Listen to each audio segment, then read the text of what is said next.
Got an IPA for me? Yeah, I'm just commenting on this loser's post. He drinks Busch Light. I know. Hey, come on, come sit down. I got some brews. I got a little picnic for us. Come on, grab some grass.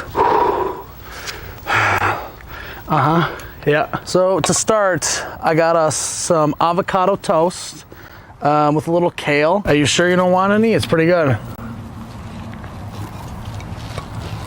You think I should say piss water? Piss water is always works. It's like, how am I gonna show them that I'm smarter than them if I don't comment mean stuff? Oh man, that baby finishes nice. Probably up to about 20, 25 miles a day. No, it's not biking, it's cycling. Biking is like what your grandma does. I cycle, it's way different. Can you imagine drinking Busch Light out here right now?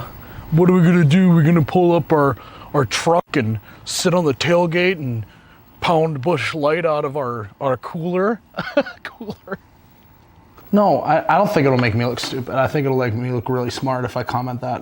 No, I would never say that to their face. I would only do it to them online. Yeah, and then for my little dessert beer, I brought a unfiltered wet hop juicy ale. Yeah, I don't go anywhere without a bottle opener because my motto is you never know when you're gonna stumble upon a great brew. Yeah, I was actually just on my way to a brewery. They're doing a collaboration with the Cyclers Guild. They're taking old rubber tires from bikes. They're infusing it with a sour. And so they got the cyclist brew is what they're calling it. They're totally not pandering to get me in the door. I don't think so. I think that I think they just really care about cyclists, to be honest. Whew. I'm feeling a little buzzed. Yeah, Busch Light. Yeah, that's literally just the leftovers from all the craft brews. They squeegee it off the floor and throw it in a tank and they call it beer. So what's Apollo been up to? Is he still rock climbing? Yeah, I never thought he'd get back on the old wall again after his fracture in his foot. It's release day at the brewery, you know? You got to get there before everyone else does. Yeah, hopefully this weekend I can break out the old disc golf. I just haven't had enough time to hit the chains enough this year. Berkeley, he still throws his disc golf like a frisbee. It's not a frisbee, it's a disc golf. Sure you don't want any more avocado toast? Since it got warmer out and it's summer again, I've just been spending so much time going to different breweries on my bike with my dog that I just literally haven't been able to get down to the Slam Poetry Nook. I better not have too many of these. I still got to get home. I don't want to get a CUI, cycling under the influence. You should see the artwork on this can. Yeah, I really, really love the caramel flavor in this. Since we found the spot, I'm gonna have to bring out the old hammock next time and maybe do a little bit of journaling while we're here. I had this Saison the other day that literally started with a suede flavor.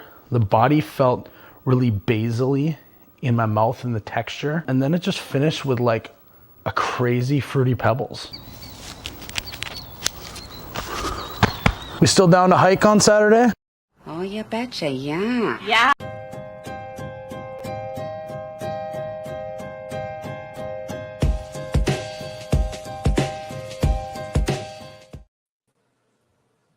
Well, what better way to start the show coming off of Great American Beer Fest week, right? So, Craft Beer Drinkers Be Like was the name of that video. I don't know who that guy is, but he's funny. I like to watch him once in a while. Yeah. He's got like the whole, like, have you ever seen where they do like tailgating at Target parking lot where the wives go in the shop and they tailgate in the parking lot? I've seen that one. I think it's like him and a bunch of like a whole group of guys that do videos and stuff. It's funny. I'm sure none of us know craft beer drinkers like that, right? So yes. That was great. Mal never runs into that at the brewery by any means. You know, I was fine with the whole video except for one thing. When he was laying in the grass eating his avocado toast, those shorts were way too close to his skin color, and it looked like he was not wearing pants. I was averting my eyes whenever he was laying on that blanket. I was like, oh no, oh no. And what were you looking, Mal? I was looking that way.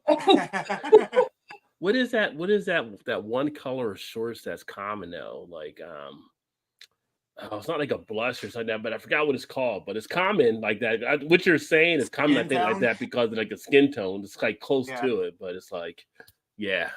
You know. He was real pasty, and that khaki was not helping him. Yeah, right. Just made it look whiter. Yeah, he definitely had it out for Busch Light on there a little bit. A So little bit. A little bit. just a little bit. But welcome back, everybody, to another Thursday night as we are back in the house to have another happy hour. So welcome, and hopefully everybody is having a great week this week as we crack open some beers here in a bit, and we'll talk about some different things. But yeah, coming off a Great American Beer Fest, I'm like, what can I do to open the show that we find it funny right now? I thought that'd be kind of a cute thing to throw out there. So I ended up pulling it from the files. Like when I used to be a DJ, we go to the crates. Let me go back, go into my files and see what I can find. Yeah. It's like they haven't seen this one in a while, so let's throw that up there. So I might have a few more treats, but shout out to everybody. Shout out to JT in the chat. He says roll on up. JT. #cycle the beer, right? Yeah.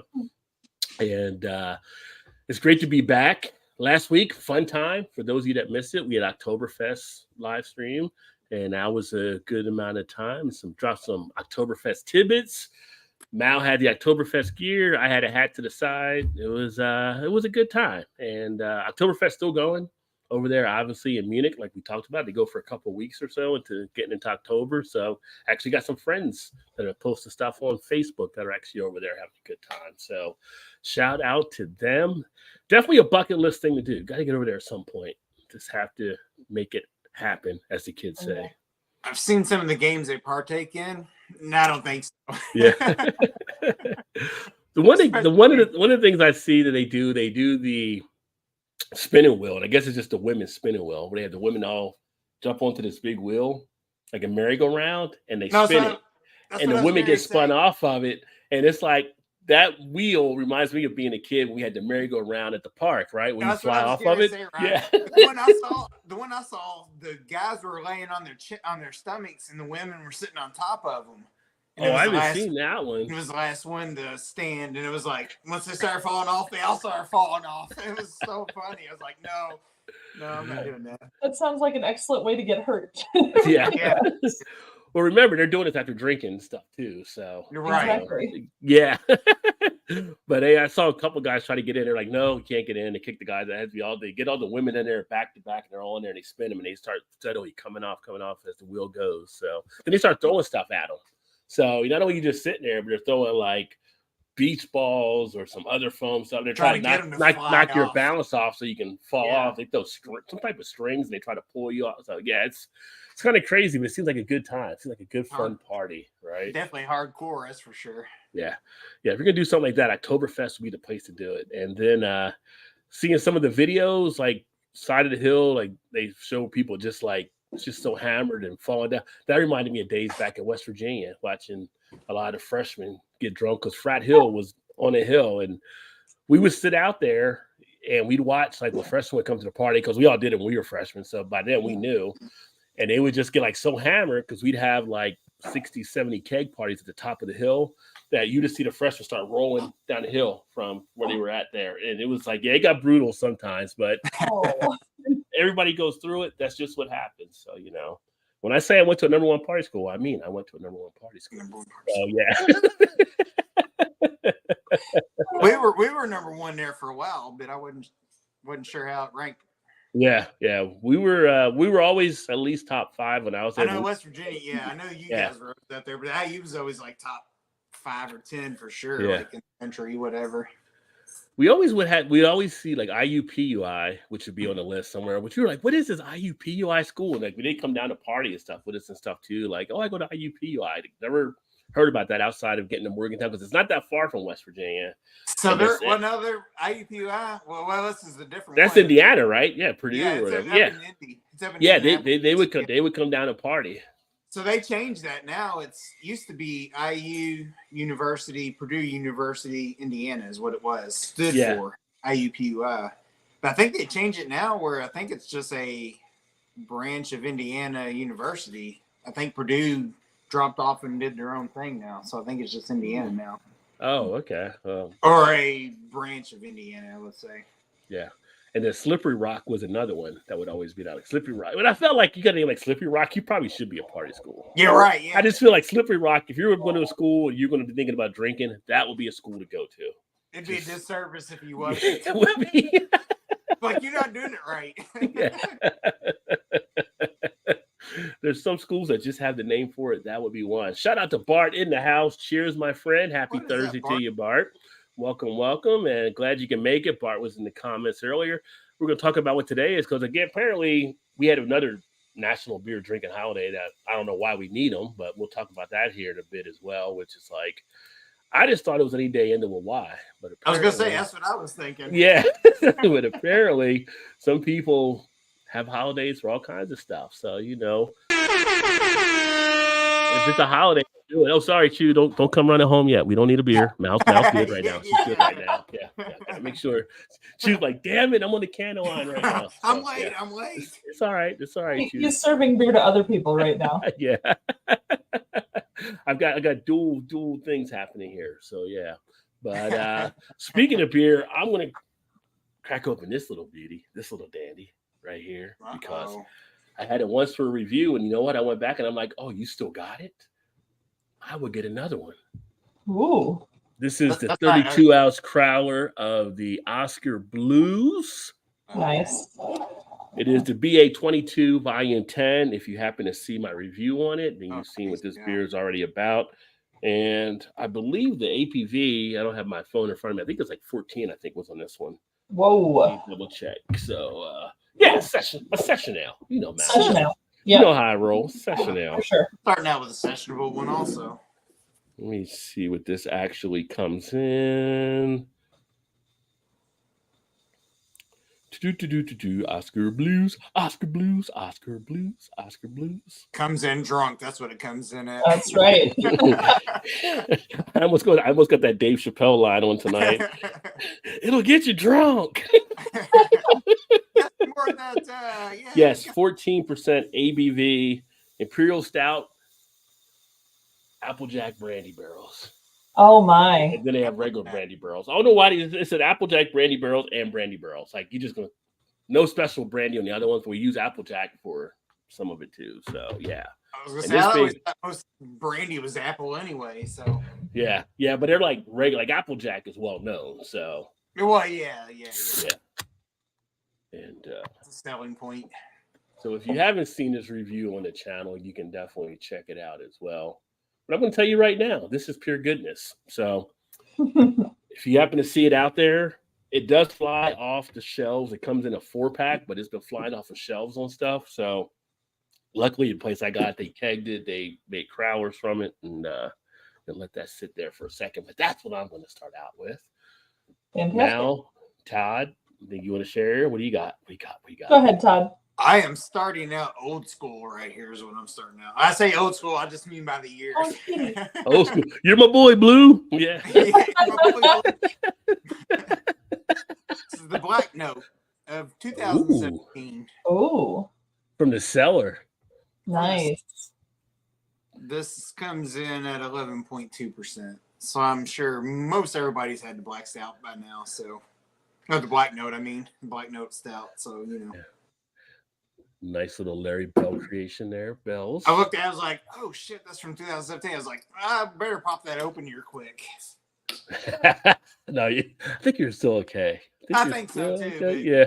Never know. What was the ABV on that one? That was like, I forgot. 11.2. 11.2. Okay. Yeah. Yeah. So it's session night. And I'm drinking out of the glass my daughter got me when she's up at school visiting about a month ago or so. It's like, here, I got some. I was like, oh, okay, cool. I'll drink out of that one. They should have an Indiana glass that says, because, Indiana's the Hoosiers. So it should be like UI on one, and then the backside should say Hoosier beer. Yeah. Yeah, this one that's the logo, but then it's got kind of like the map of the building, kind of like the buildings and stuff in there. It's kind of cool. Oh, that's cool. Yeah. It's got like Assembly Hall and the football stadium, and so it's like on the main stage. Who cares about academics? Right. Right. Nice. Take all these tests just to get a job later on. Who you got, Mal? I have from Noon Whistle Brewing Company, Squishy Gummy Hazy IPA at 7.1. So Squishy Gummy. Their gummy series is really good. Their hazies are phenomenal. This one has Citra, Mosaic, and Simcoe in it. Nice. Very nice. So. I would have thought that'd have been a sour by the name of it. Yeah, I know. Their whole the whole squishy and gummy series that they have, people assume they're sours first, and nope, hazy IPAs all the way around. Nice pour of that too. Yeah, I can smell it, like even not close to my face. I smelled it the moment I started pouring. Big scent on this one. It's in the air. It's in the air. You know, I get the Simcoe first on the nose though. It's big Simcoe. But I love the Mosaic, how it closes it out. Always so fun. I haven't tried this particular beer, but I like those hops for that reason. So let's see.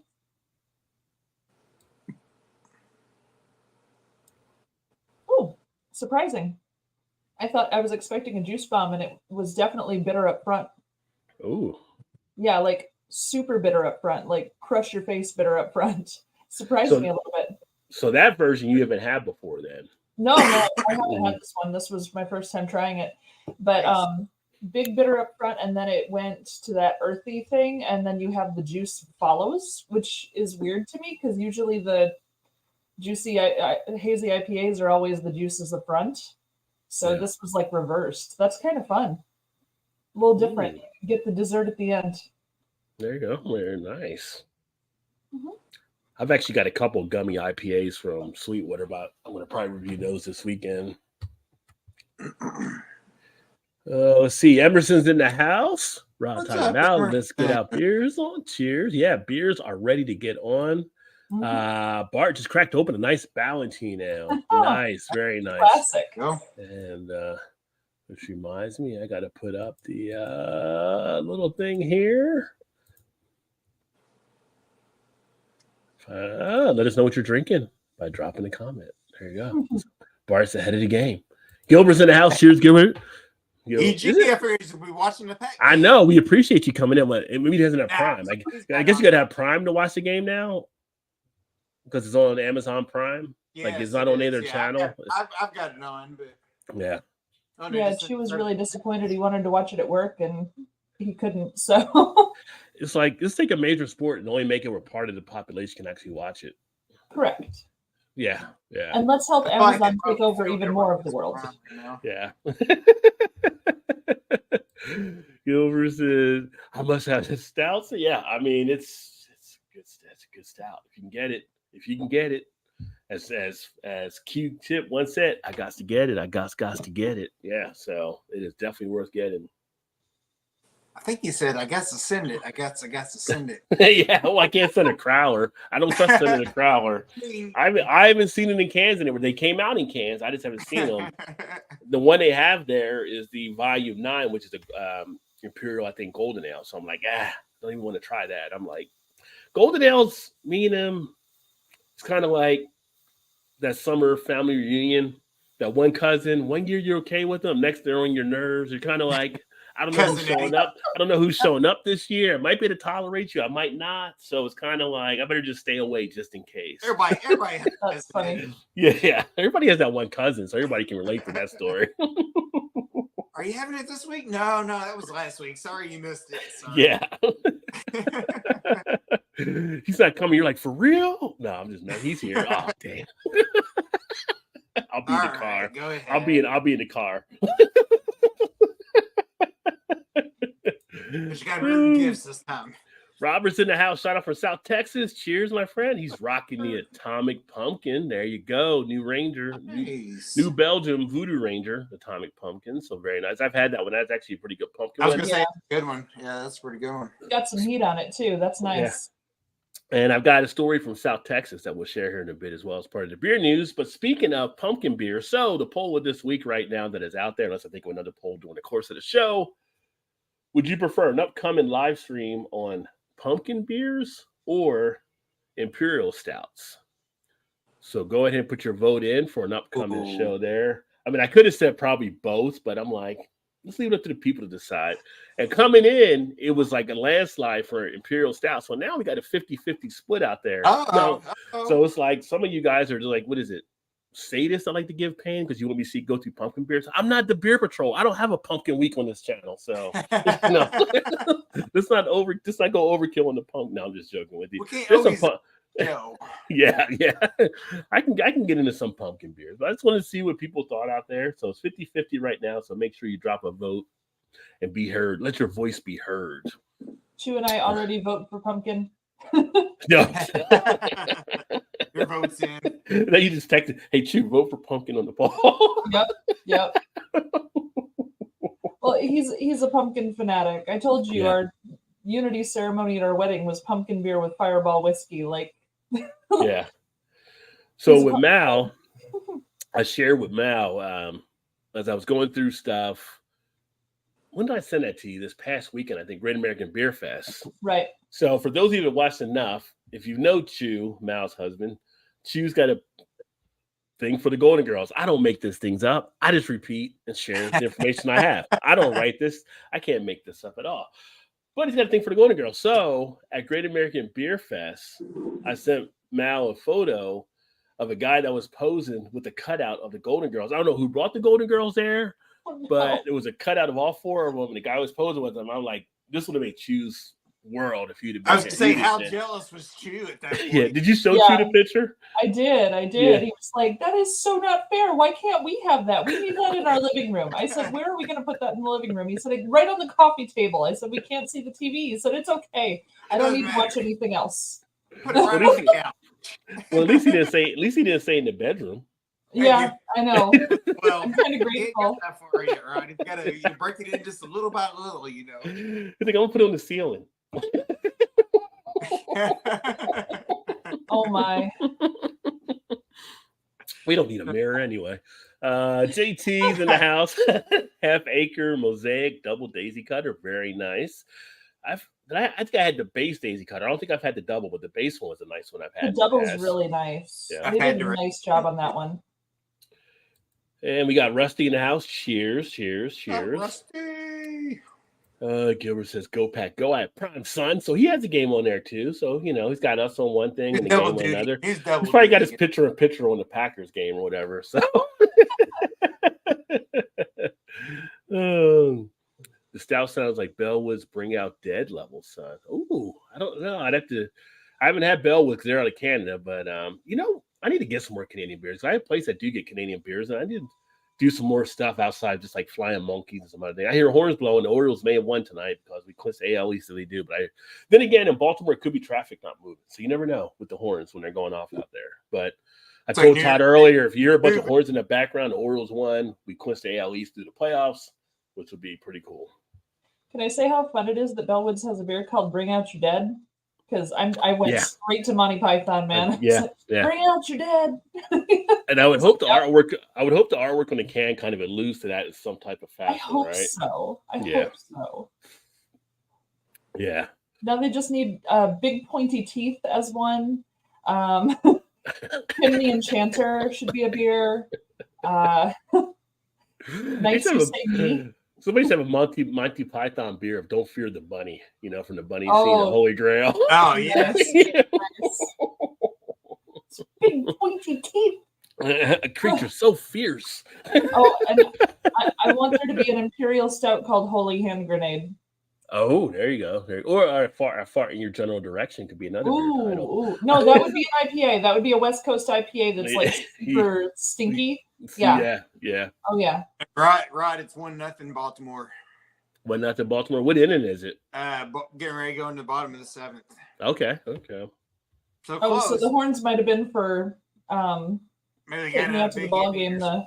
Might have been somebody just not moving in out there or something. So probably. Yeah. Then again, we could have a homeless person in the street too, because they stand in the street out here, like literally in the street in between lanes. I'm like, I have no idea nobody's gotten hit since I've been here, because I guess they're used to it. People will they'll stand there right like on that little dash line, like at the light or in front of the crosswalk, and like in wheelchairs too. Guys will be in their wheelchairs out there as well. I'm like, you're really taking a chance here because they're panhandling. They're asking for money. I thought they were just hanging out. I'm like, why? Why are they there? and from what I've seen, people driving in Baltimore, that's a high risk thing to be out there, because some people definitely cannot drive here. Yeah. No, that happens in Chicago too, though, and people in Chicago drive like idiots. So Yeah. I mean, yeah. I think it's nationwide. Everybody just drives like idiots. I don't know. I seen literally like one time, and I posted a thing on Facebook. You probably saw, Todd, like a couple weeks ago. Literally, they needed like a traffic control in a parking lot of a grocery store because people could not figure out how to back out and turn around and go around the other cars. Oh my God. It's like, seriously, why are you people like even out here driving? Like, you know, if there was somebody that needed Metro, it was you. You should be on the Metro bus. If somebody should have the license revoked, it should be them. Yeah, right.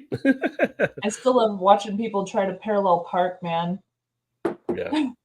My dad drilled that into me when I was learning. Like, he drilled it into me. And my town didn't have any parallel parking. He still drilled it into me. I'm terrible at parallel parking. I'm not even gonna lie. But I love watching people have trouble with it. It makes me laugh every time. I'm sorry. Back like, hey, give me a beer while I'm trying to do this. Yeah, I know, right? I'm not even gonna lie.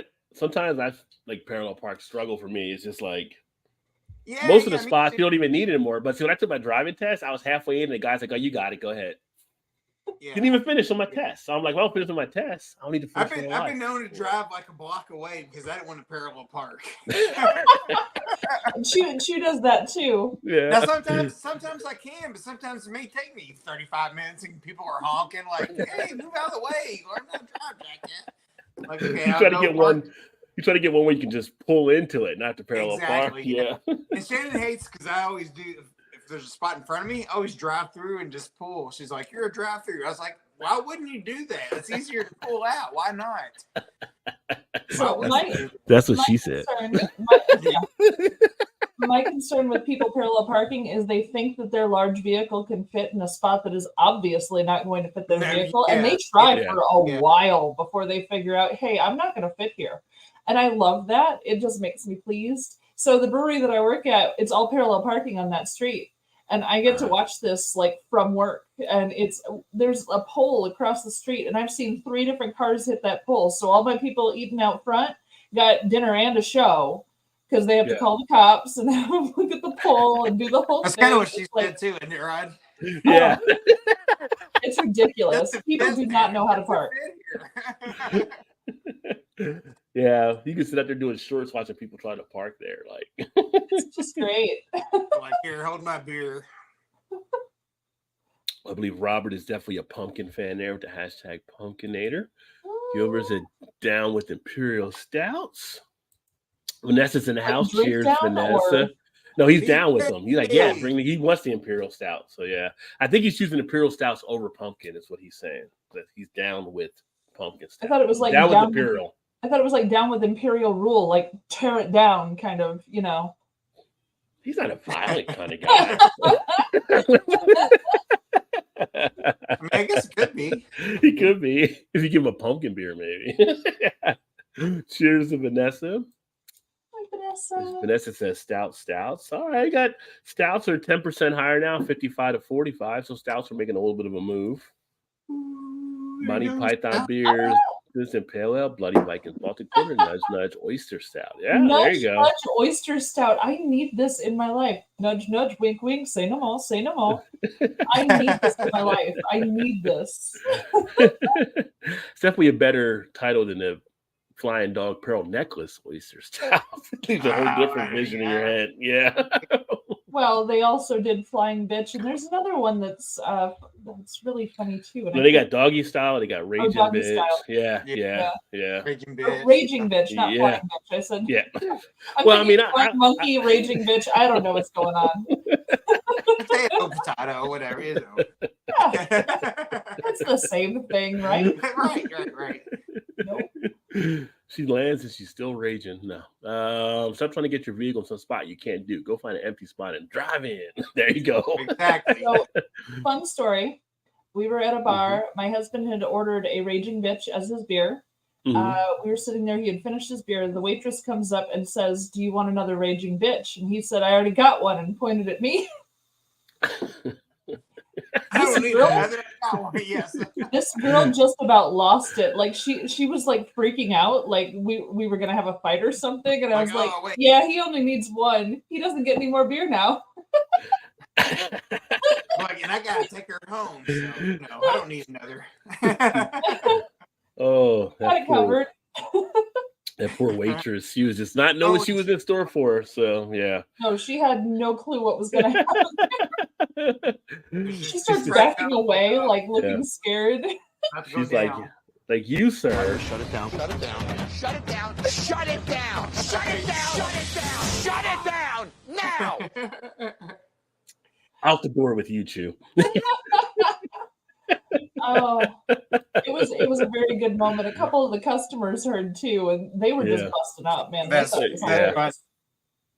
pretty good. There's some good humor there. You can't pull that off with anybody, but it worked for me. So if you're in New York City, you should have parked that vehicle the moment you got in town and walk your lazy butt. Yeah.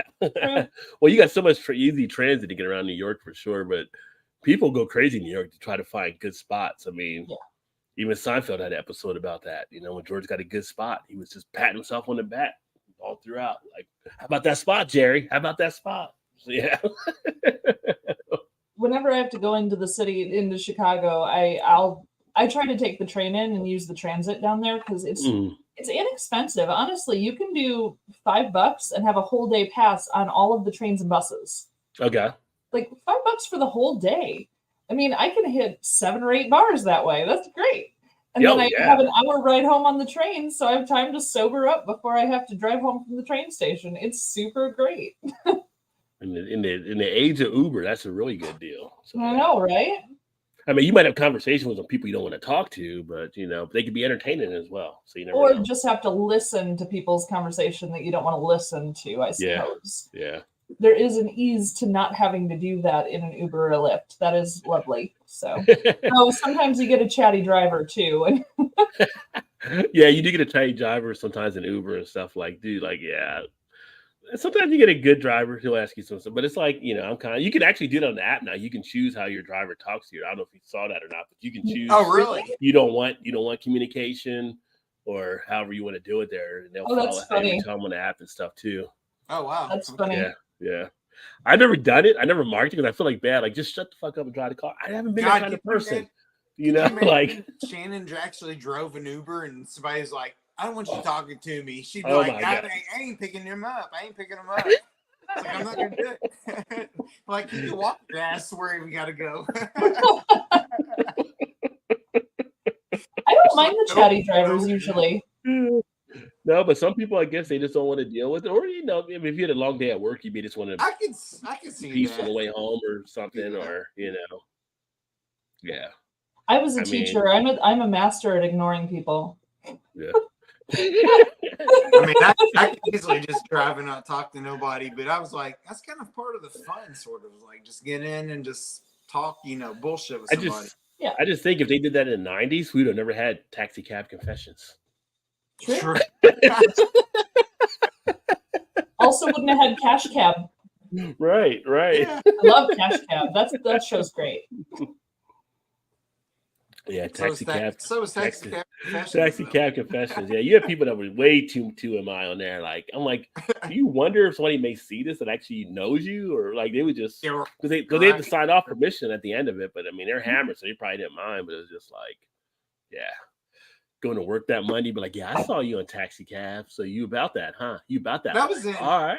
They were in Vegas for that. That was in Vegas. Oh, they did all over. They did Vegas. They did New York. They did LA. They were everywhere, all over the country. They would do it. I was thinking that was just like Vegas. But Vegas and New York were pretty popular. I know. Yeah. Those were like two of the more popular spots. But it's just like, But those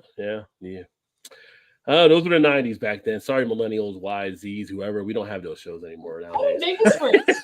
It's supposed to be what happens in Vegas stays in Vegas. If you go on a TV show and talk about what happened in Vegas, you screwed it all up. Yeah, I was gonna say. You did it wrong. HBO broke the mold there. That's not how Vegas works. Yeah. And then he went out to the ranch and did it with the ranch guy out there, the Bunny Ranch, for a show for a few seasons. I was about to say the ranch. You'll have to be more specific. Which the weirdest one there is when one of the episodes, the mother brought her son there because she wanted her son to learn from a professional and do it right before he started meeting other women. And she waited in the waiting room while he went back there. And then she asked how it was. Like, that's just, that's way, way, way TMI. Like, right. How do you explain that to the rest of the family over Thanksgiving dinner? We saw you guys on like. Yeah, that's a little too close a relationship between mother and son, in my opinion. I don't know. Some Norman Bates psycho. I mean, who knows what she was training him for? Maybe she was going to be his pimp or something. Yeah, it's totally a psycho play. Yeah.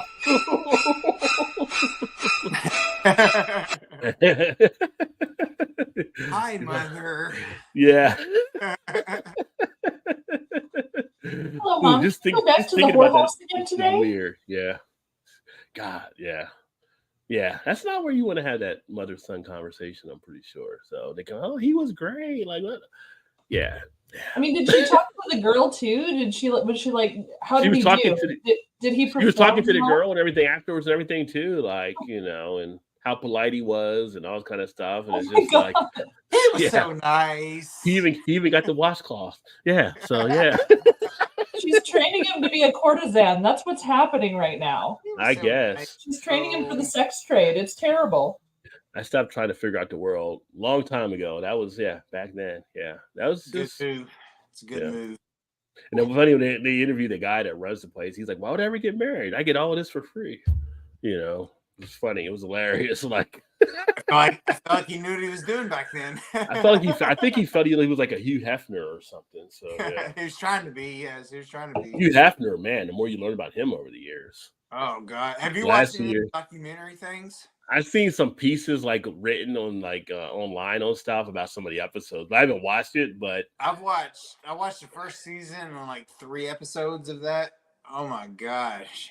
But my thing is like, you didn't say anything when he was alive. You took the money, you got paid for it. So it's kind of like now he's dead. Everybody wants to kind of come out with different stuff. Yeah, so, right. But still, it's like. Once I heard from Holly, the time Holly had to be rolled on top of him, I was like, no need to watch this or nobody more. Like, you're right. But then again, he has people that help roll the women on top of him. So, you know, it's kind of like I thought that was what the Fluffer did, but the Fluffer does something different apparently. So. Fluffer has they all got their own jobs, right? They all got their own thing there. They're very. I mean, it was terrible. Yeah. It was like that's a whole different outlook when you start watching something that's like, oh man. Yeah, he kind of felt. I mean, there was always something there, kind of off anyway. But I don't know if it's so much of obviously it was what he stood for and things he did, but all the celebrities that coattailed on it was like unreal. Oh, it was. I mean, yeah. I mean, the stuff that he probably did, the stuff he probably ran through. Seriously, like. You could probably find about as much bad stuff he did there that Epstein probably did on the island. Oh, probably worse. Yeah, yeah. First trade today. And the short thing I have say to prove me after disapprove in August, September. Now we're very covered today. Oh wow. Oh, that sucks. Well, I hope it works out. Yeah, definitely. I'm sure that's what the medical stuff there. Then we just use the VPN to get the fake to get Packers games on. You're the VPN. Oh, too bad Aaron Rodgers could use a VPN to protect himself. Right, no kidding. All I did was report my address and the husband moved out. Oh wow. And then they had oh, very nice. It's not the foreign extra stout, but it's the extra stout. So yeah. Gilbert has. I can't hate on it. We're going to talk about Guinness here in a second because now Mal has happiness in her city, her vicinity there. Yeah, so we'll talk about that. I know. In a second I saw that. We're going when we come up there in a couple weeks. We're coming up that way in a couple weeks. So you got to let me know when so I can schedule stuff or not schedule stuff. When is that open? Is it open now or next day? I don't know the exact day. We're going to get to it. We're going to get to it. We're going to get to it. Okay, sorry. Spoiler alert. Sorry, Ryan. I think it's tomorrow, though. Actually, it's already open because JT already put that in there. Oh. Yeah. I was thinking I was thinking tomorrow was like, okay. Yeah. Oh, he's overachievers. All these overachievers on the channel, which is a good thing. It's like everybody's ahead of the class. I like that. We always, It's nice to be a kid. You got to think for yourself sometimes. I used to hate like when they have class. That probably sounds bad now, but like when you were in class and a kid, and you were going to school, and you're getting through stuff, and you're down the end, And the teacher going through, and someone keeps asking the same question, and you're just like, oh my God. Why is he holding up the class? Why can't he ask after? Like, once you ask, let us go to the end. Let him ask after type thing. And it was funny. I saw a video earlier. So wait, when does it open? Sorry. I saw a video earlier. Now, or is it not open yet? It was an old Shannon Sharp video, and he was talking about when he was in school. And I'd be like, this could have been something I could have said too. Like, and he said he was in class, and the teacher was like, well, some of the kids in here, everybody's like learning how to read. So if a kid, and Mal, you as a teacher, you understand that here too. So if the kid can't understand a word, then sound it out. Sound it out will help you get through it, blah, blah, blah. And so this kid, Johnny, was reading the book, and it was like, Johnny, and they were like, sound it out, sound it out. Shannon was like, well, sound like Johnny can't read. He said, so like Johnny's a dummy. Like, go to class and come back when you have compassion or something for the other. He's like, I didn't go back to that class for like 2 weeks. The kid was like, his niece is like, sound like Johnny can't read. Just said it out loud. Like, I could have seen myself doing some stupid shit like that. That's funny. Yeah. Sorry, John. Yeah.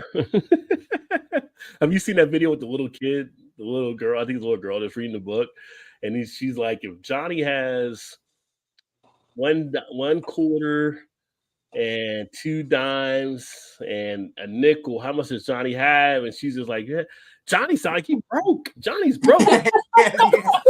Nice. Johnny's broke. Yes.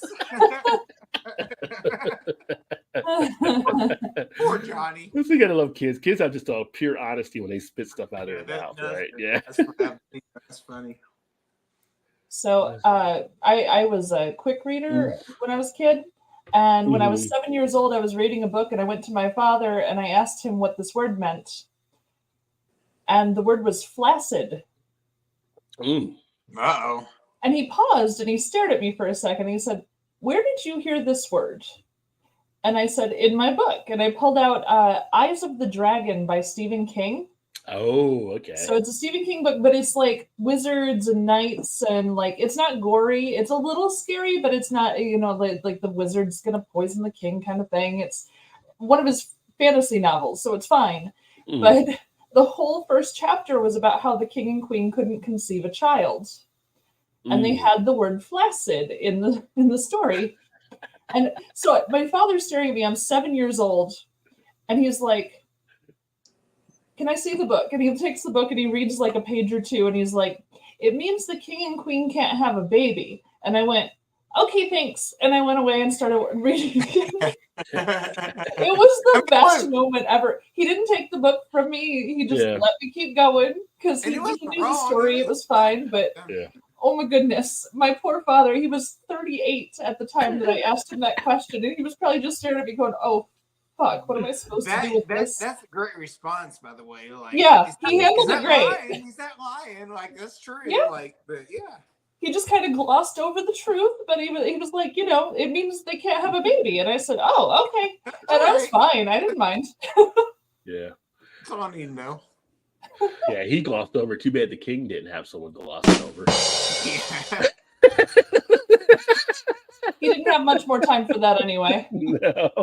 It was off with his head, yeah.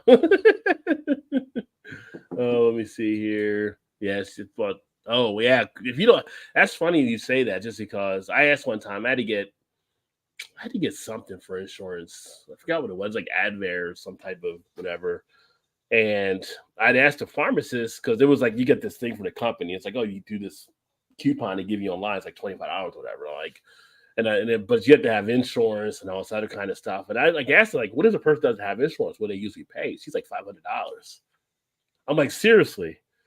Somebody that doesn't have insurance, who probably can't afford it, has to pay $500 versus someone that can afford it, who has insurance, it's $25. Right. Yeah, that's just something that's screwed up. Something that in the system right there. Yeah. Yeah. No doubt. Me and Mal would clean up on cash cabs. Yes, we would. Yeah. We both have way too much stupid, unusable knowledge. Useless knowledge. Yeah. Yes, this would be amazing. Did that guy like pass away or something, if I remember correctly? The guy that did the show? I was thinking something maybe like a few years back he had died, I thought. I don't know if he did. I hope not? I loved him. I think that's why they stopped showing it because I think he had passed Oh, away. you know what? That could be because they haven't showed that for a long. Like Yeah. the ones I see now is like reruns of old school.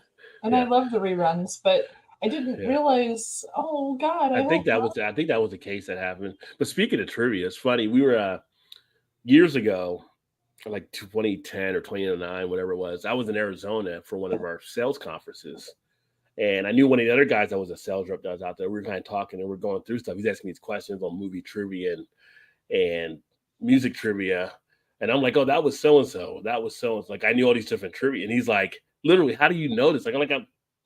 I grew up as a kid at home by myself, Gen X lifestyle. Came home, watched movies, watched TV, parents at work. You just had a lot of time to yourself. And so we ended up doing it. And we ended up sitting around this fire pit. And next thing I know, we got like 20 different people that are around, like the sales reps that we work that are like we sell to and stuff like that and everything. And they started just going around asking questions. And we're like, this whole trivia like just broke out on stuff. And I'm like, oh, that was so and so. They're like, how do you know that?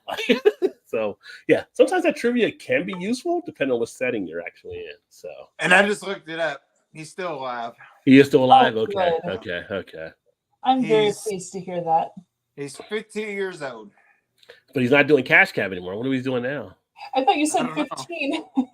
It's got him. It says he's a comedian. Oh, maybe he took the cash cab to get on the comedian career, so he's going around doing stuff. Well, he was very quick-witted. Ben Bailey is his name. Yeah, he was very quick-witted. He had snarky, snappy little comments all the time. Yeah. Very quick-witted. I had to look it up because I didn't hear that if he did, but maybe he did. Speaking of comedians. No, that sounds like a disease. That sounds like a disease. 1 second there. Whoa! Hold up. You got diagnosed with that comedians. No. Where is this show going? I don't know about this. Comedians. We went to an earlier hour. It's supposed to be slightly cleaner now, right? Well, he's got that committee. He's got that committeeus. Comedians. One comedian I can become a fan of is that Matt Rife. Have you guys seen him? I think it's Matt Rife. Yes. No. It's gosh dang, what's his name? I know what you're talking about because my daughter loves him. Comedian Matt Rife. Is it Rice? Rife, Rife. Oh, Rife. Yes, that's him. Yeah, that's him. This guy is freaking. Hilarious. He's hilarious. But and the way he works with the crowd and everything he's coming to Baltimore. I might try to go to the show. I read something on there. He said he does like a regular comedian skit, but things you see on TikTok and stuff where he talks with the crowd and stuff is like filler time. Yeah. Like he does that, which would still be hilarious, but it's not like his normal like routine or whatever, from what I understand. But he does good when he plays off the crowd and stuff. This stuff is pretty damn funny. He's like he's one of those guys that are climbing up the ranks now that you're going to see more stuff about, I think. Yes. So if you get a chance to check out Matt Rife, check him out. He's pretty He was coming here. He's coming here in November, but I think it sold out in like 30 minutes or something. It was crazy. Like it sold out quick. Look at Vanessa. She's got the restocking. Nice. She knows when they're going to restock tomorrow. Vanessa will be there to load up. Yeah. Cash cab could be fun. Yeah. Vanessa, you'd kill it cash cab too. Yeah.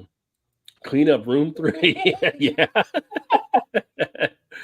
Yeah. So let me see here. Oh, what would they be brewing, JT? We're going to talk about that here in a little bit too, Vanessa, on the Guinness thing.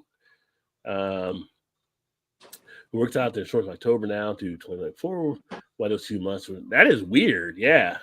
Well, you know what, though? If you're dealing with that, you're probably dealing with some type of bureaucracy, which is always a mess. I was missing for 2 weeks because I was testing new drugs, which were no good to use. Oh, my. 2 weeks went by. I went to class. Rest of my comp signed math sitting in class. Well, maybe we can get somewhere now that Vanessa has returned. Well, at least he knew who you were, right? That means you were somebody special. So, and he felt the class couldn't move forward without you. I mean, yeah, that's great. Right. The Red Queen rule works every time. Every time. What's the Red Queen rule? That's from that's one of the sci-fi things, I believe. But the Red Queen basically dominates, like stands out, I think. So, for my I'm trying to put in the words. I think 'cause I remember the Red Queen, but it's kind of like the Red Queen is like the key piece to everything. So it's kind of like now that she comes back, everything falls back into place. Oh. Yeah. I saw an Affy Tapple. Who did you get there? I Affy did. Tapple. A bushel of Had this one apples. before? It's Phase 3 Brewing Company. I have it every year. Yes.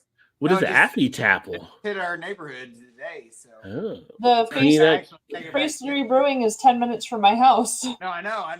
I got some Phase 3s. Like, okay, we get them every now and again, so. Peanut that. caramel apple ale. Ooh.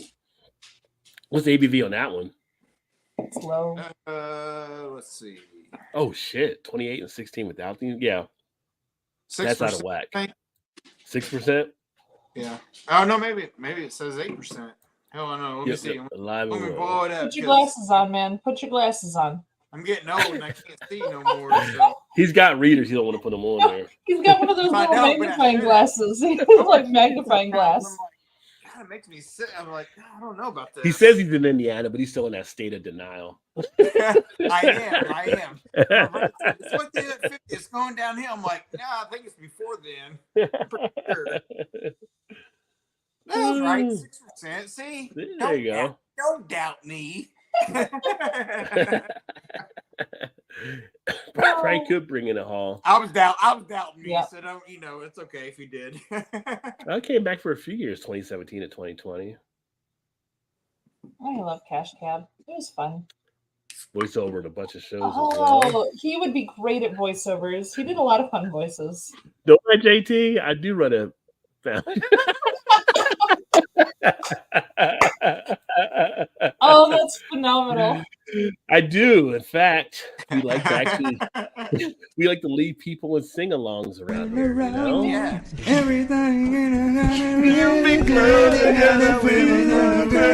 Turn around. No one running. Turn around. I didn't really Fun for the whole family. Play Oh, that yeah. on there. Definitely So, friendly speaking all of the that way. song, speaking Mhm. of that song, there was a YouTube video that was like literal videos, I think they called it for a while, but they took a song and then they did a new music video for it. Mhm. But they changed everything to be very, very literal. So when they said turn around, like Everybody they would changed the turn song. around? Well, no, they had the normal video, but they said like turn around, bright eyes. It Yeah. was child with headlights, and it had that kid with the like glowing eyes and stuff. And like they changed the song to fit what was actually shown and how weird that music video was, because that music video was really strange. Yeah. It was like she was a teacher or a principal at some boys' school somewhere, and like all this weird stuff was happening in the school, and she's running around in barely any clothes, and it was really weird. What But video? they did literal videos. What video was this? Running around with barely any clothes? What video? Yeah, no, it's serious. But Start over. Start over. Yeah. they were really, really funny. They did a whole bunch of them. I hope this tastes as good as it smells. It Did smells you didn't amazing, taste right? it yet? So what's the smell like? Peanut butter apple. No, it smells like big caramel flavor smell Oh, on the nose. it's like a candy apple type You know what thing. it kind of smells like? What's kind of smells like candy corn, or not candy corn, but like the caramel corn. Kind of has a smell of like caramel corn, sort of. I don't know if it makes sense. Mal, you Caramel corn or caramel apple? caramel corn. I don't smell no apple. in What's it. caramel corn? Yes, Caramel yeah. corn. I don't know what caramel corn is. Caramel corn is the popcorn with caramel on it. Yeah. Oh, okay. I thought you were talking about Caramel corn. I was thinking corn on the cob with caramel. No, or something no, like that. I was like, caramel that's. corn. I was like, that's some Indiana thing going on. I don't know. No. It's caramel. No. Where is that? Coming straight out the cob. It's the caramel corn. We've had purple here in Indiana, so you know. We don't use butter. We use caramel in our corn, son. Definitely has a sweetness to it for sure. I mean, I don't know where the bushel of apples comes in play. Maybe on the taste, but I don't smell no apple at all. Oh, That it's was on the like, taste. you know, it kind of smells like the what's the box caramel corn that you get? Like the Chicago famous one? no, I don't know about that. I Why don't live in can't I Chicago. remember? Oh, there's a No, what's the the Chicago popcorn one. what's the but butter toffee one that like the famous one Garrett's. you get? Huh? Garrett's Garrett's. popcorn. That's the Garrett's Chicago popcorn. popcorn company that does like the really good caramel. Everybody gets them nationwide, like the popcorn. Garrett's is the one you want. Yeah, Garrett's is the one. Garrett's ships all over. It's phenomenal. Caramel and cheese, son, all day Never long. Oh, yeah. Chicago style. They have other ones too, like a garlic one and stuff too, but you have to be like here to get those. Yeah. All right, the never caramel mind. cheese. Caramel cheese. Hence, is where you this wanna is why I don't have a channel because I can't get my thoughts together. I got one of my Just so you buddies. know, I shared. One of my colleagues. He gives out Garrett's popcorn to our reps. Just so you And know, then- in the private chat, I did share the link to that literal video, so you can watch it at some point. Oh, It's okay. amazing. I know we can't show it on here because, well, I mean, the music's the same, but the lyrics are different. I wouldn't want to get you. It's You know, weird how flag YouTube mark. does. I could show it probably without sound, but then it's kind of like watching a silent movie from back in the day. And if you, Well, no, they have the words that they've changed the words to, Oh, and then you can see the video. So you could play it without Okay. sound, probably, but it's Okay. really funny. Crunch and Munch is what I was thinking of. Crunch and Munch. that's totally not what I was thinking of when you were trying to describe that. Yeah. But You would not be good at what's that, charades? Yeah, you were not giving me any, or Well, he Pictionary, wasn't whatever. using his the hands to caramel tell you. corn in the box. What else do you need? Well, what's the other one? What's the other game where you tell people stuff? when you No, can't it's, say the actual name?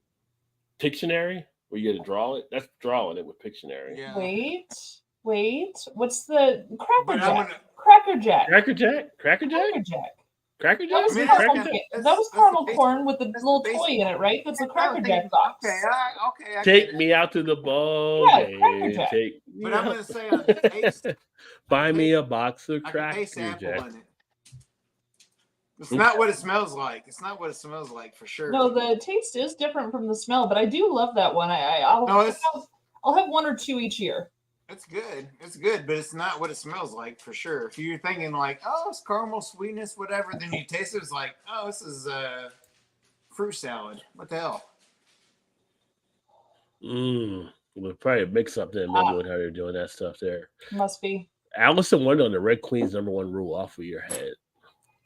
Oh, There you so go. that's the Red Queen's rule. Okay. Okay. I was totally off on what I said, I guess, but I would still say whenever Vanessa no, gets you there, she said everything. dominates. I You mean, said everything falls into place. Off Yeah. of your head means it falls into place. I agree. I think I you were know. spot on. I know whatever Vanessa says goes, so that's what I go with. Like I said, she's our target spot if things get bad to go to Vanessa's house. That's Yep. all I'm saying. Yep. Rabbit holes can be dangerous. That Like is true. there's some other jokes in there, but I'm not going to go into them.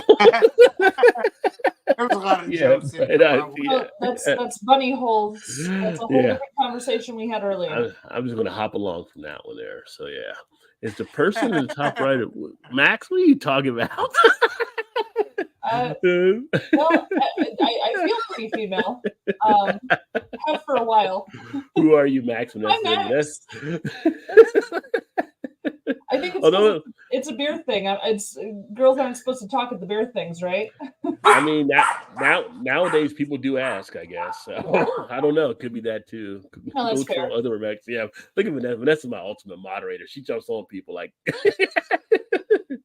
And I You better- came from work, so I'm greasy and gross. And What's up, Sam? What's up? Cheers, What's up, cheers. Sam? Happy Thursday to you. Hi, Sam. Who's the guy from Mr. Beast on here? I don't know the guy from Mr. Beast.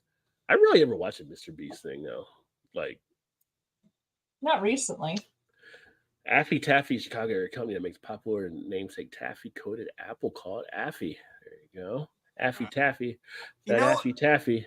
It That does Affy kind Taffy. of taste like the apple drenched in caramel suckers that you get like around Mhm. Halloween. Oh, time. those are good. You know what I'm talking about? Like the Yeah, the suckers are really. Yes, yes. That is kind of what it tastes like, actually. It's pretty good. I like it. Beer is a collab between Phase 3 and Affy Taffy. Okay. Candy apples are dangerous to try to eat nowadays. Right? Well, shit. Back in the day, you were living rough if you were eating Captain Crunch. Hey, Back in the apple a day But keeps the dentist away. Poor fella.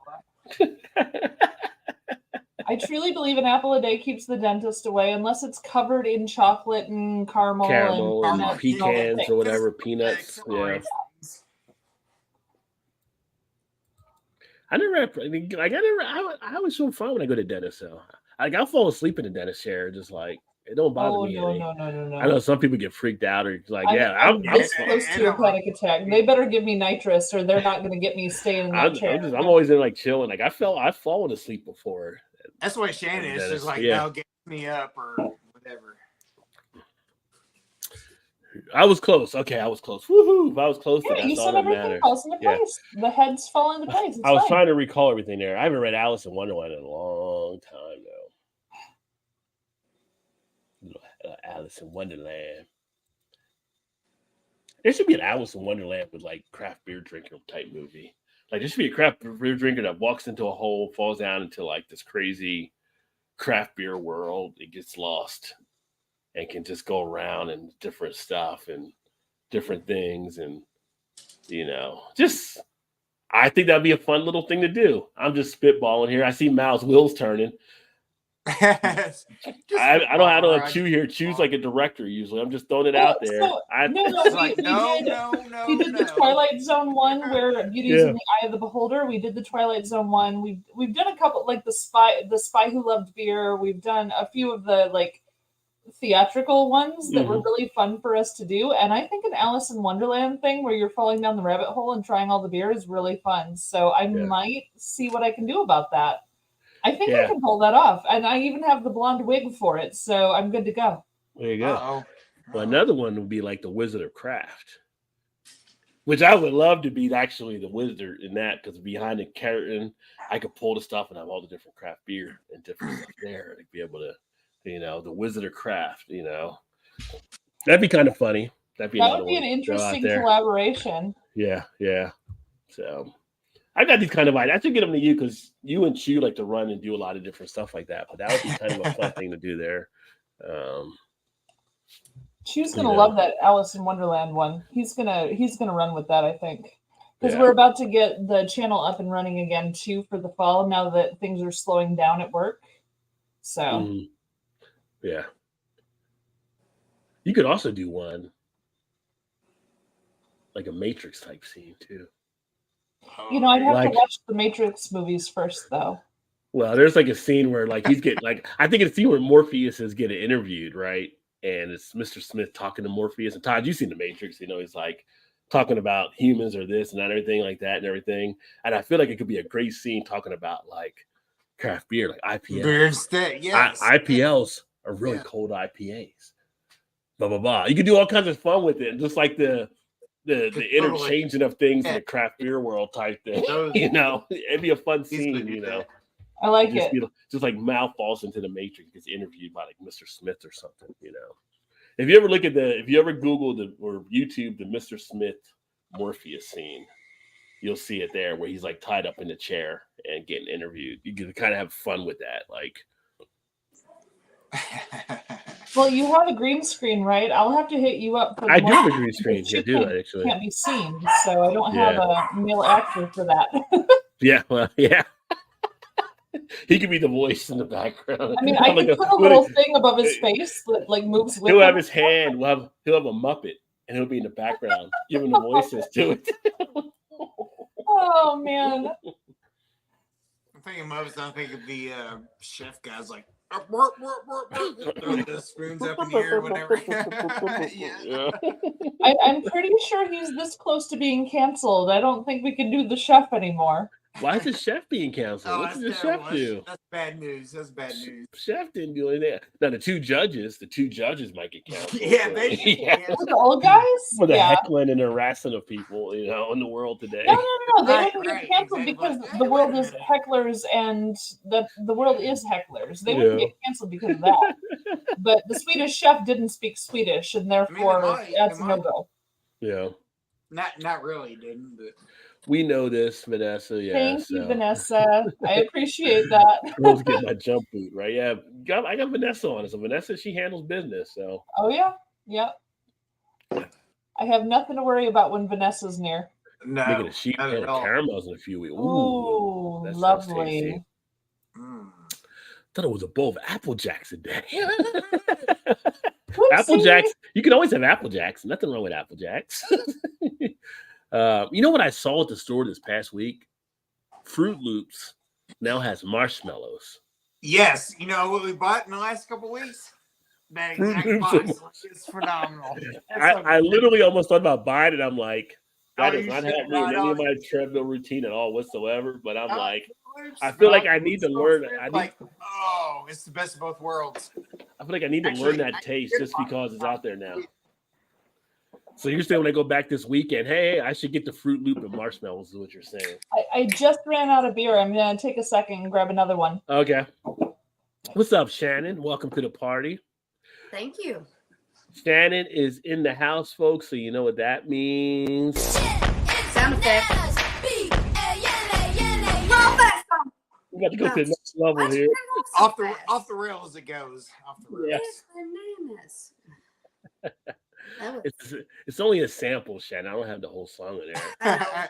copyright. You get, Yeah, right? you I get, get it. But thanks for teasing you get us. flag for that. Can't do that. But what's going on? You got the Miller Lite flowing, I see. Did you get back from the gym? This smells like apples and cinnamon. See, she gets the apples. Well, see, I didn't get on the nose. And it smells like apples and cinnamon to me. I I like just want it. to smell it. I don't even want to drink it. Okay.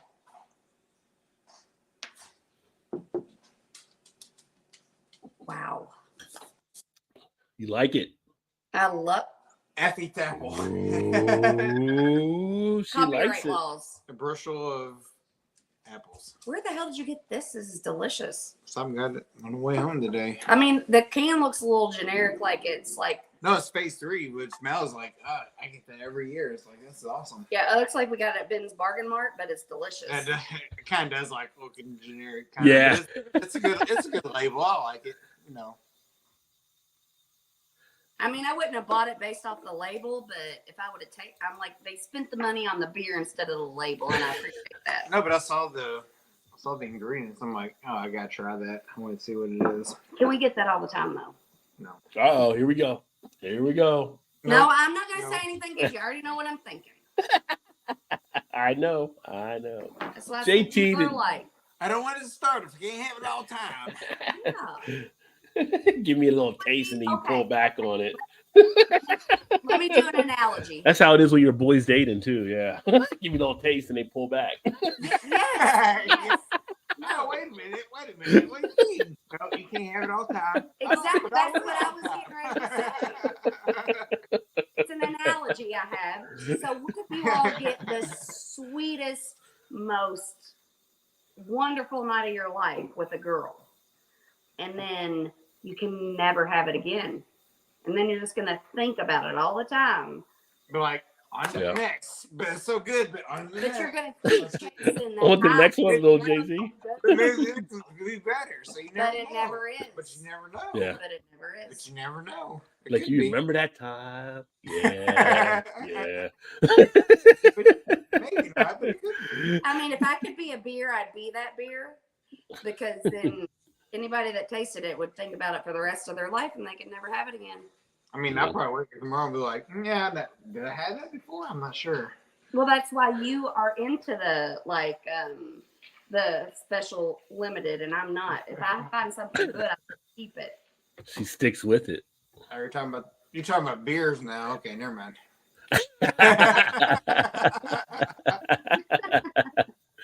Well, JT apparently has a thing with the dentist as well because he thinks they're Oh, torture the chambers. dentist is the So. worst. What you got, Mal? From Funky Town Brewing Company, which was one of the first breweries in Chicago that was Black owned. Mhm. Super exciting. They have Hip Hops and R and Brew. Okay.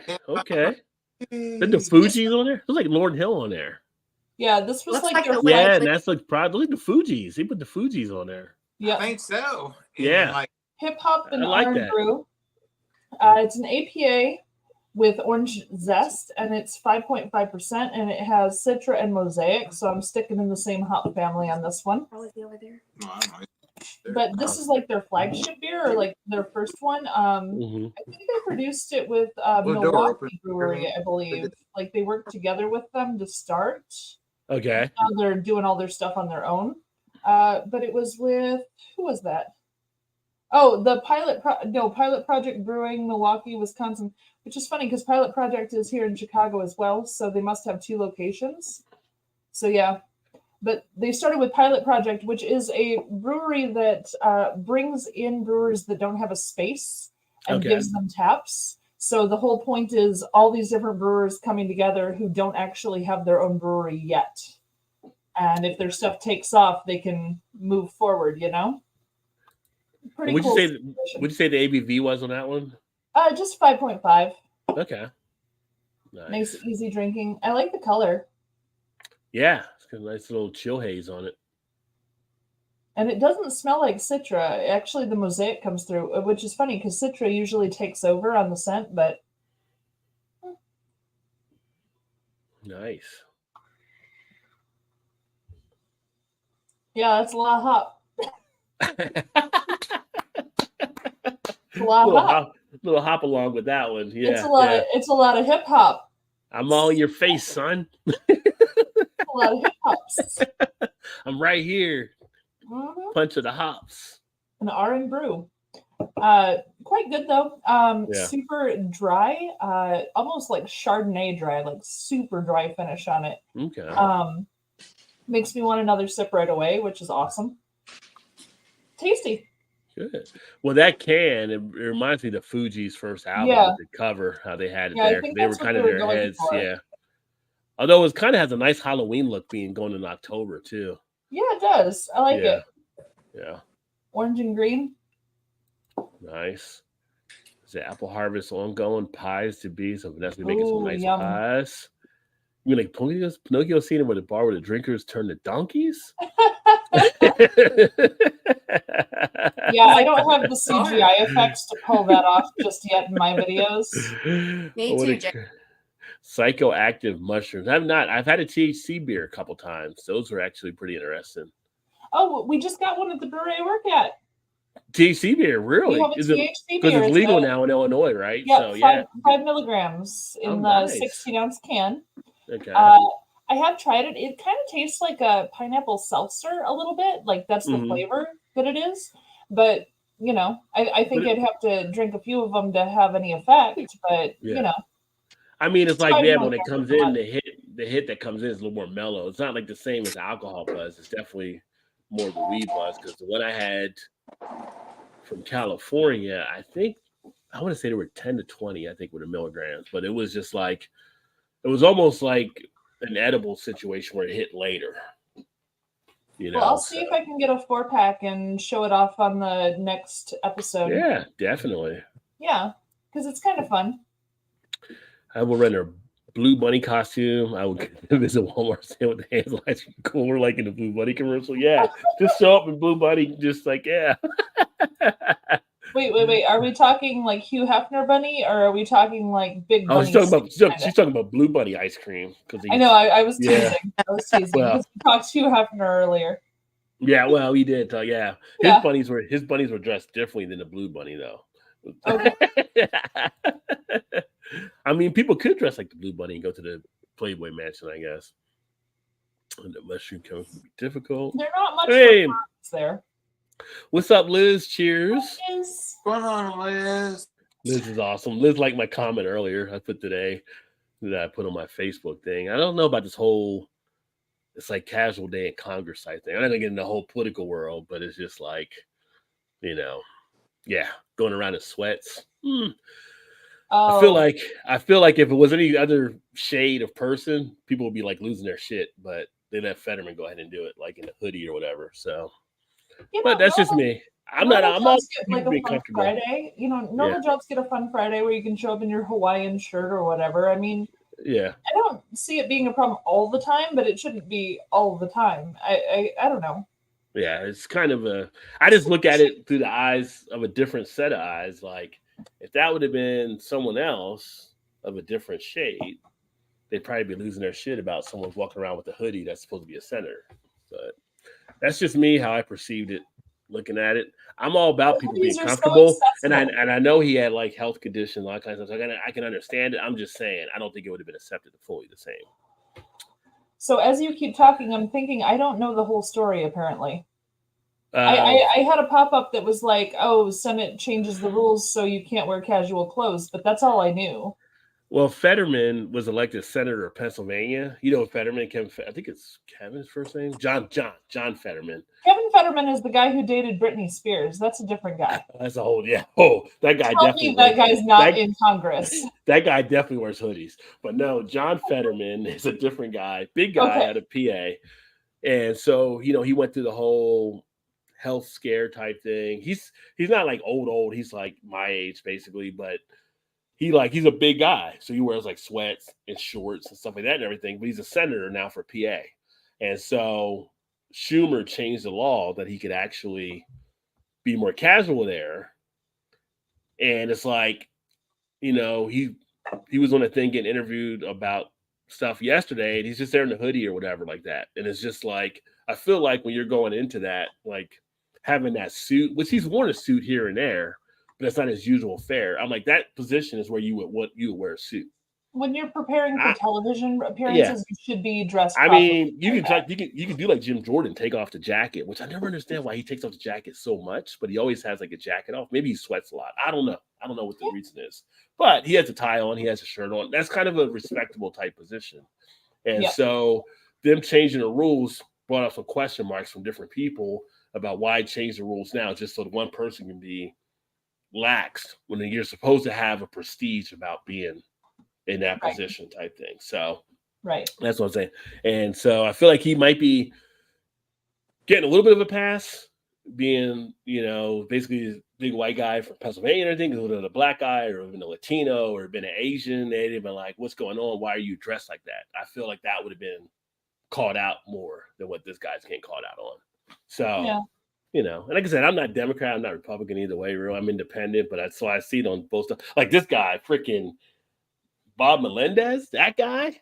I'm like, dude, that is straight Jersey. Keeping money in coat pockets, having gold bars at the house. I don't care who you are. Who the hell keeps gold bars at the house? I have literally gold bars. I have a little 1-ounce one that I won somewhere. No, but he had like these 6 gold bars. Like who? And then I'm like, who pays in gold bars? It has to be other countries. Nobody in America is paying in gold bars for shit. So it's like, and he's like, oh, there's a perfectly good reason for it, for gold bars. There's a perfectly good reason for gold bar where you get a new chain done. You need to get it melted down. Like, what's going on here? So no, he had bullion on the shopping list and got confused about which bullion to bring home. I guess. And then I'm like, putting the cash in the coat pocket, yo, that's straight Goodfellas right there. That's some Goodfellas shit. Like, and I know you're in Jersey. I grew up in Jersey. I know the Jersey rules.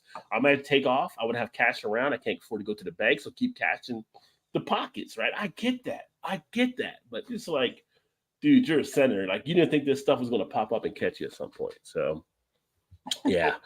Bob. And then he says, you know, he felt like he's getting mistreated. Like, Bob, you got gold and coats. I mean, you got cash and coats, you got gold and other stuff. Dude, like, seriously, like, you're in Jersey, which is like one of the top mob states in the country. It's like, you don't think people are going to like raise question marks when they see all this? They never think ahead. It's like, okay. Not a problem until it is. I'm like, dude, you should have got out to the Cayman Islands a long time ago and get out of here because you're about to get caught. So, fun thing, does anybody else sneak a 20 into their winter coat before they pack it away for winter or for summer, and then when you get out your winter coat and you put it on and you put your hands in the pockets for the first time when it's cold, you find a 20 and you're happy about it? Because I definitely do that. I've never seen that before. It's phenomenal. It's But you like put the it- best moment when you reach into that coat pocket and you realize there's an extra 20 in there for you. You're like, yeah. Like a kid in a candy store, like, Now I found cash in like stuff, you go to the washer or the dryer, you pull something out, you find cash in pockets. That's always a fun thing. But it wasn't planned to go there, and it wasn't like wrapped like in hundreds.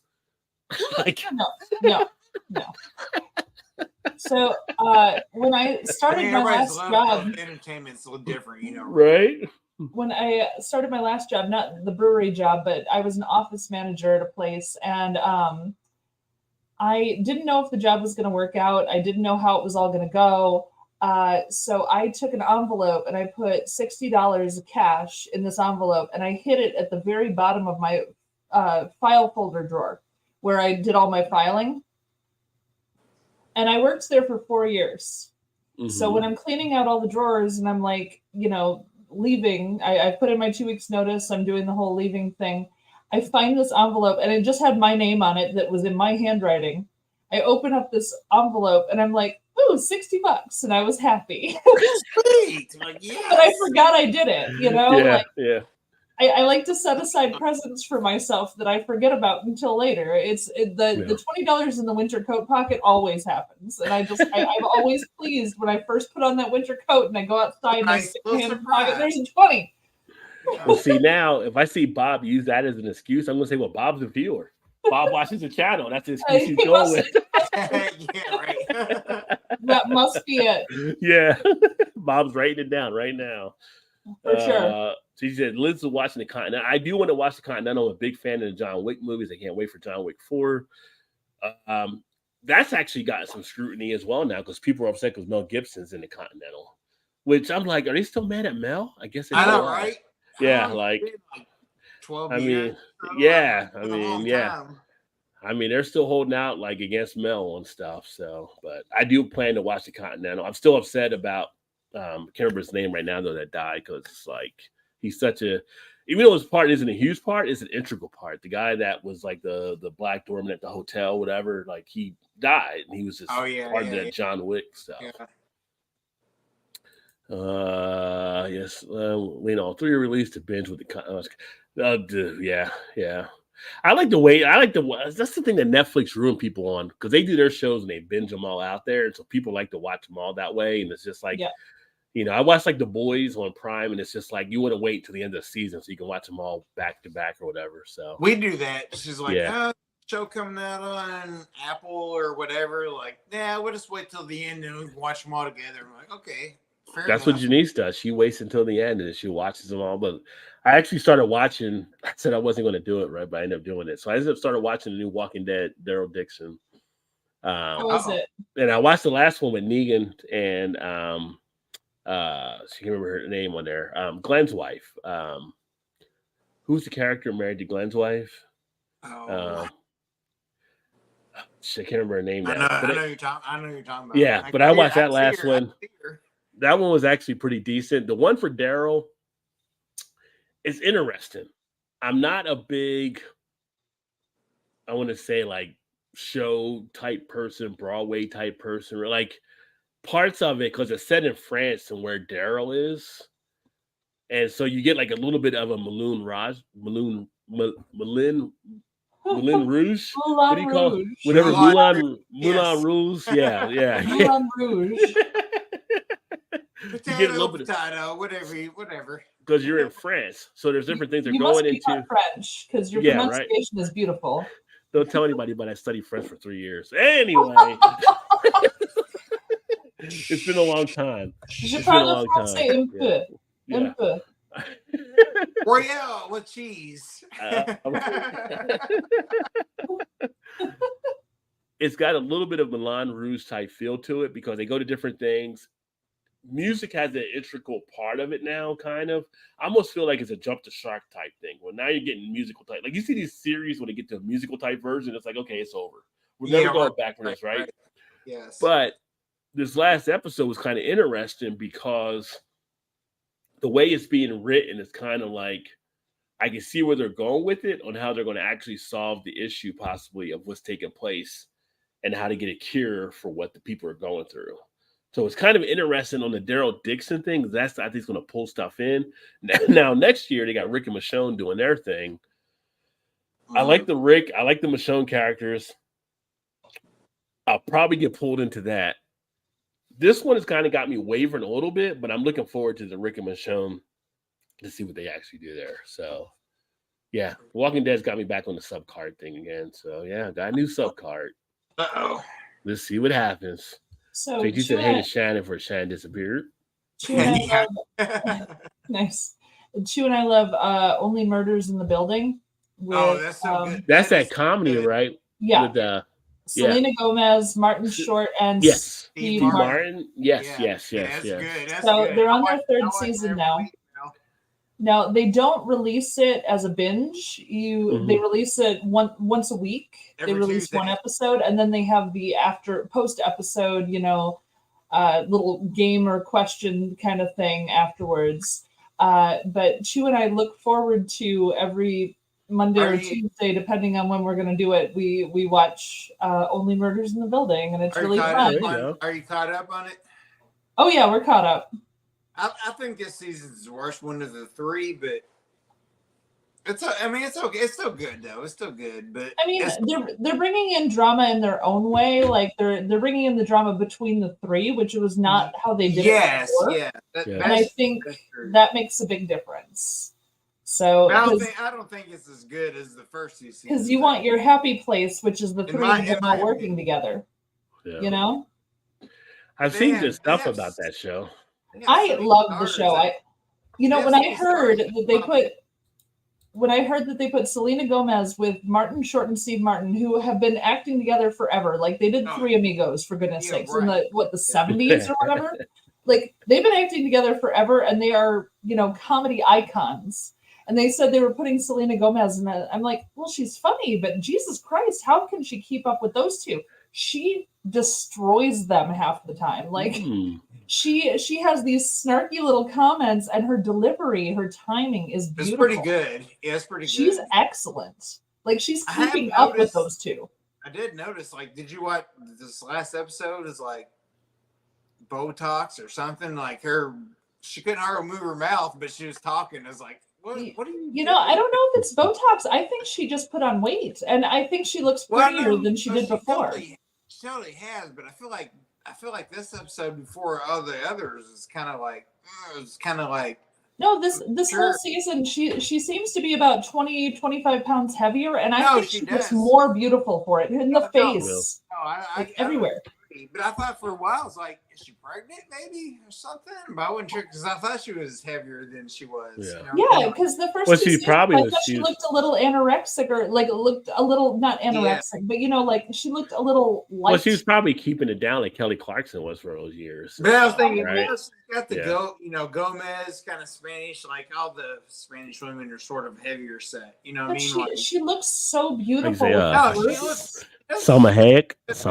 I'm just gonna say Salma Hayek. Oh yeah. But in this, was it the last? She does look good. Todd, was it this episode or the one? Todd, was it this episode or the one before where she came out in the wedding dress and she had some curves? Like, oh my god! Like there were some curves going on, and I was like, holy crap! Wow, she's rocking it. Yeah, I was very impressed. No, that's a good series. She had a little badonk. I loved every bit of it. Yes. She might get added to my 5 list if she's not careful. More curves, make more swerves. Say what? All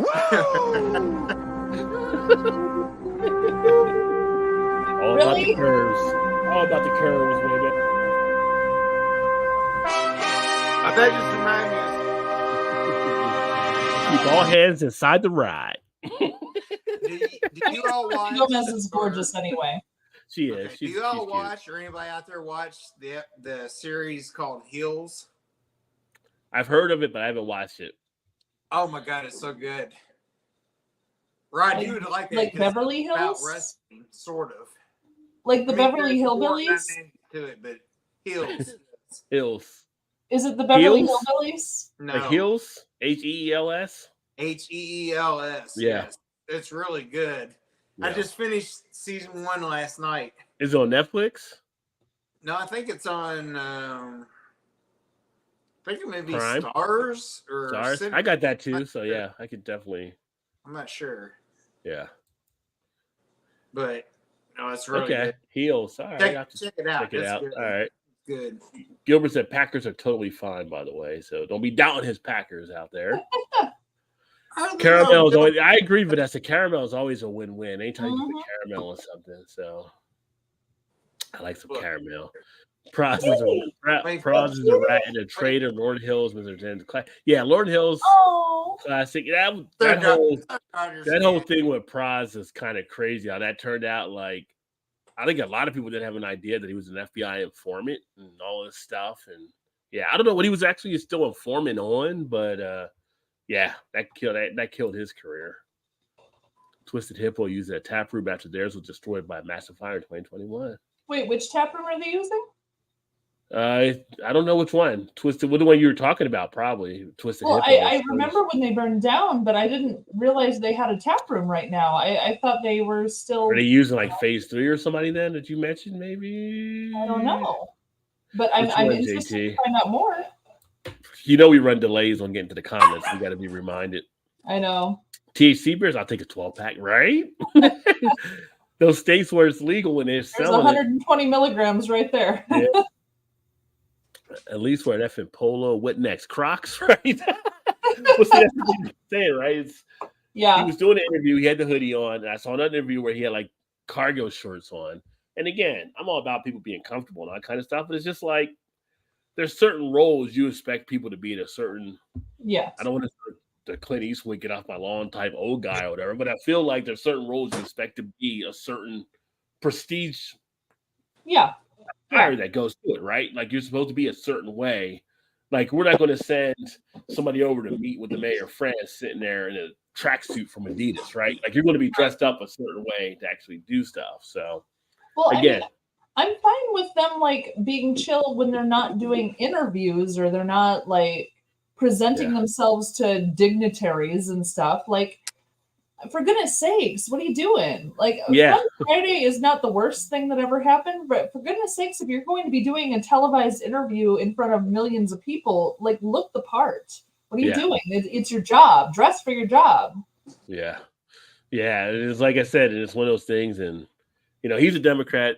Schumer's a Democrat who made the change where they can actually do that in the Senate. And it's kind of like, I'm sure that's going to be played out at some point. They're going to, I know people are already losing their mind over it, some people, but they're going to be hitting into it. It just doesn't work. It's like you knew you were going to run it for Senate. You knew what senators were.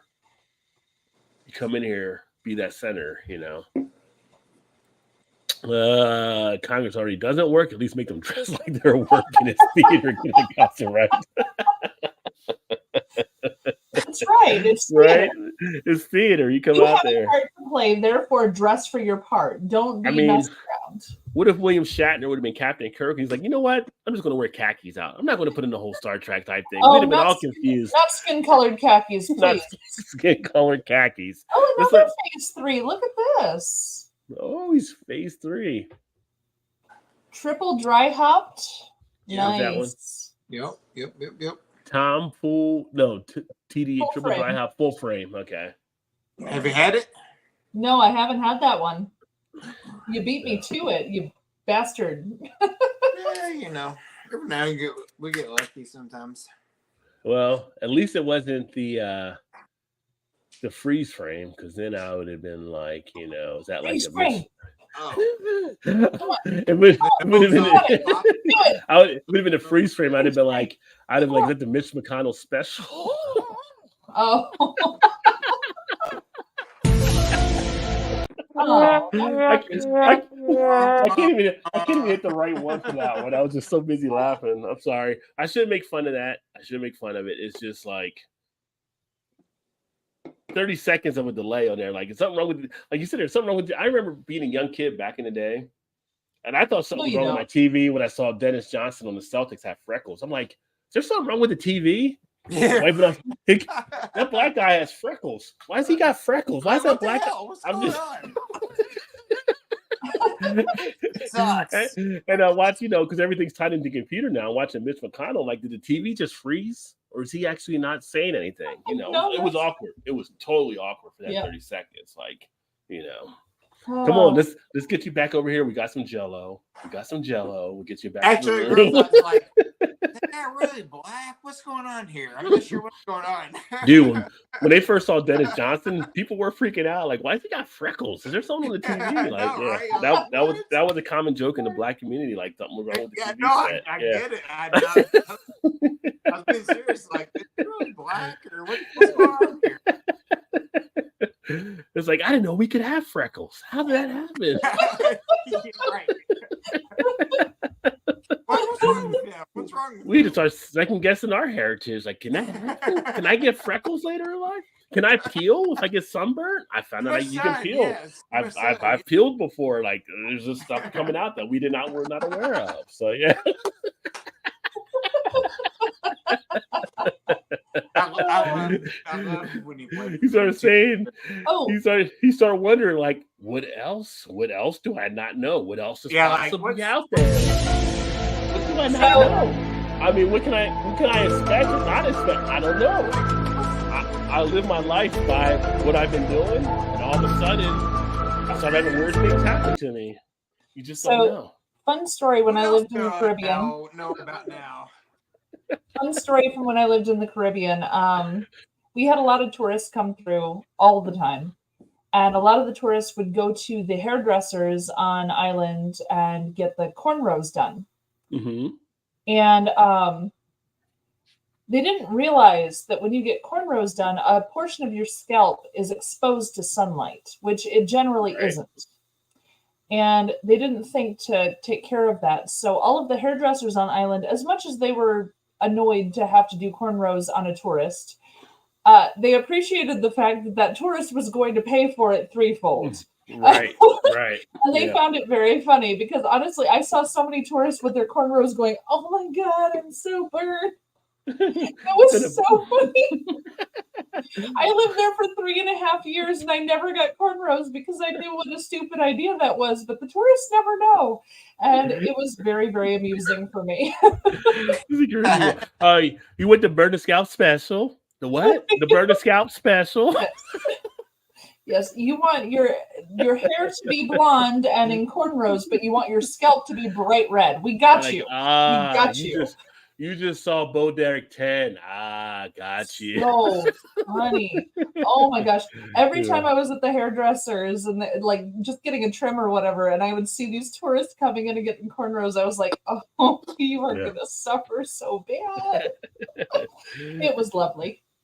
You're not wrong about that, JT. It's kind of like that New Orleans. Not be another state where they do some crazy stuff like that, where he had cash in the freezer. So, yeah, Louisiana. What's wrong New with Jersey. cash in the freezer? As a congressman, who stores cash in the freezer? Well, okay, someone breaking into your house, are they going to check your freezer for your cash? No, of course not. They're not going to check your freezer for your cash. I think that's smart. But why are you holding so much cash in the freezer? Well, see, you're in Illinois. You're in Chicago. So it's kind of like, yeah, we know about Chicago politics too. Exactly. Okay. Which again, going from Jersey, what's wrong with putting it in the codes? You might have to make a run and you would have the money ready if you do, right? You can't go to a bank. You got to have money accessible to you. So I'm also in Chicago where there's a lot of break and enters on houses. And it's like, you know, I'm going to hide my cash where people aren't going to think to look. They're going to think to look in the underwear drawer. They're going to think to look in, you know, the knickknacks and things, but they're not going to think to look in the freezer. Who the heck would look in a freezer for cash? I think it's smart. I mean, it used to be you put it under the floorboards, but so many movies have or the mattress, that now, right? Yeah, they're mattress, but everybody knows about the mattress now, right? I know. So you can't really do the mattress. So you can't do that anymore. You got to do something out of the box. The freezer's out of the box. Actually, it's in the box. It's in the box. The ice box. It's in the ice box. Oh, dude, as a kid, when I got with a friend, I did snacks in my jacket pockets. I could find them later in the night and eat people. Yeah, put little snacks away in the pocket. That's actually a good idea back then. So when you were like hammered, you like reach in your pocket. Oh, what is this? I've got some Jolly Ranchers. I've got some. That's awesome. Tots. I've got some whatever. Yeah, it's like the 20 in the winter coat. Same thing. It's a joyfulness that happens. You don't, I mean, you plan it, but it's surprise. It's wonderful. Kind of was about 45 years old. Wicked, but yeah, like in its 70s. I thought it was the 70s when they were doing the Continental. Maybe it's the 60s. Still mad at Mel. He's racist woman in a piece of shit. So, yeah. So Liz is probably like, I don't like that guy being in the movie, but he's in it. So, Right. there you go. I'm so glad they meant Mel Gibson and not me, misspelled. I got worried for a second. Yeah, opposite with Keanu. I mean, the thing with Keanu is like almost like the Tom Brady of actors, so to speak. It's just like everything he does is just like golden. Like you see these stories about Keanu, how nice he is, how he helps people, how he just does stuff, and it's just like, how can you not like the guy? Yeah. It's just like he's just an ultimate guy, and he's just very humbling, and just he's a good person. Every time you see him, you're just like you're a fan of him. So where on the spectrum does Nick Nolte sit? Ooh, Nick Nolte. Well, he's a boozer. So I mean, he definitely you remember the old picture of Nick Nolte that arrested, the hair all screwed up, all kind of stuff. Yeah, he's Nick Nolte. I don't know, where do you put Nick Nolte? I don't know much about him outside of really getting arrested and being like a drunk or whatever. But in 48 Hours, it was great. Him opposite Eddie Murphy. It was like But he wasn't a mean guy. He wasn't a mean guy. No. Or he didn't discourage other people for their religious beliefs or he always race had like or whatever. crazy hair, like like that. Just like Gary Busey type hair, but I feel like for sure, yes.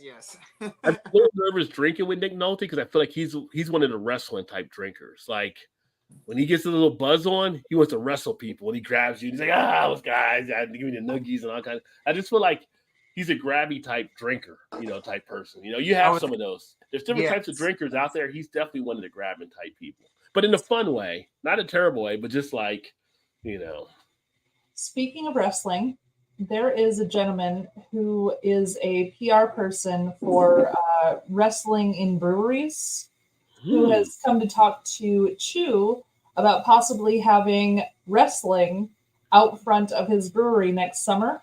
Oh, that's pretty cool.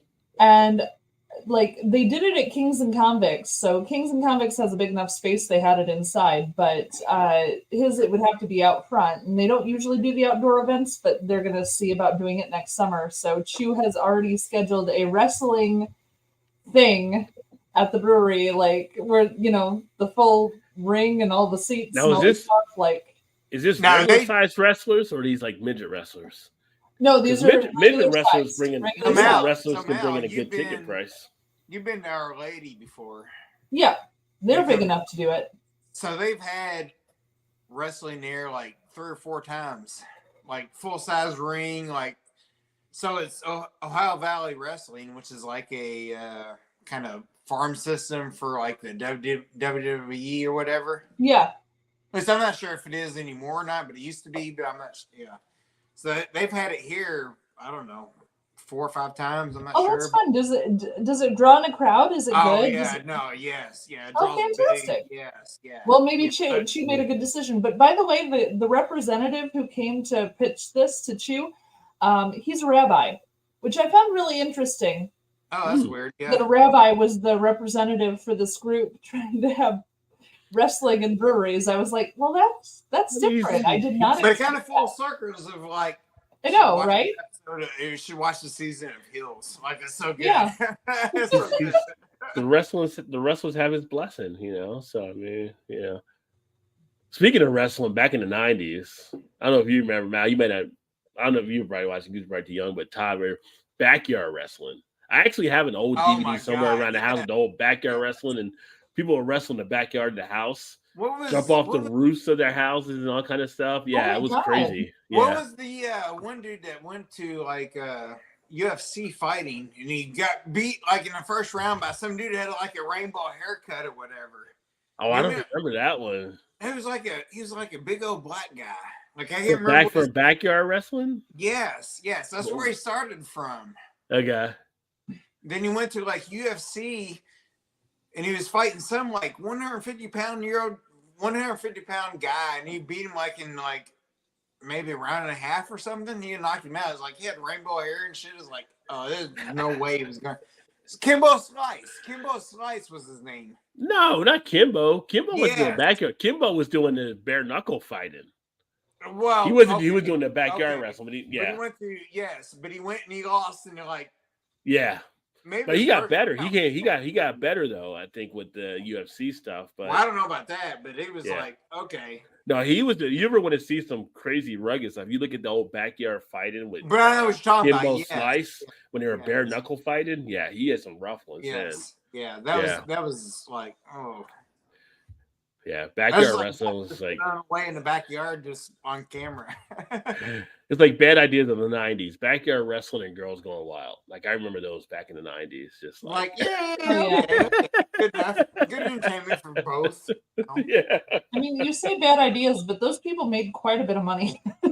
Well, they did, but now like the girls going wild guy have been sued so many times and stuff. Like he's like, I don't even know if he has anything even left from it from what he had done back then. And then the Well, he backyard didn't have wrestling, anything they left ended up from it stopping it. before they sued him because of all the drugs and stupid shit. Yeah. They did too, Oh, he so. was living a high But life Rod for wouldn't- sure. Wasn't Kimbo Slice like in the when he was fighting, backyard, whatever? I think. Well, he was doing the backyard fights that were like the bare knuckle fights down in Florida before he Oh, went yeah, to the yeah, UFC. Yeah. And then he went there to do some stuff. So yeah, but yeah, when he first got to the UFC, I know he actually did get beat a few times, and he got trained because he wasn't used to the whole wrestling and mixing. He was used to just boxing type thing. Yeah, just brawling and whatever. Yeah. Yeah. and that Steve Martin is a shit. Parenthood is so underrated. Steve Martin is. I mean, Steve Martin's amazing. Thanksgiving time rolls around. How are you not watching Plane, Trains, and Automobiles at some point with him and John Yeah. Candy, right? So That and Classic. him with Robin Lily Williams. Tomlin.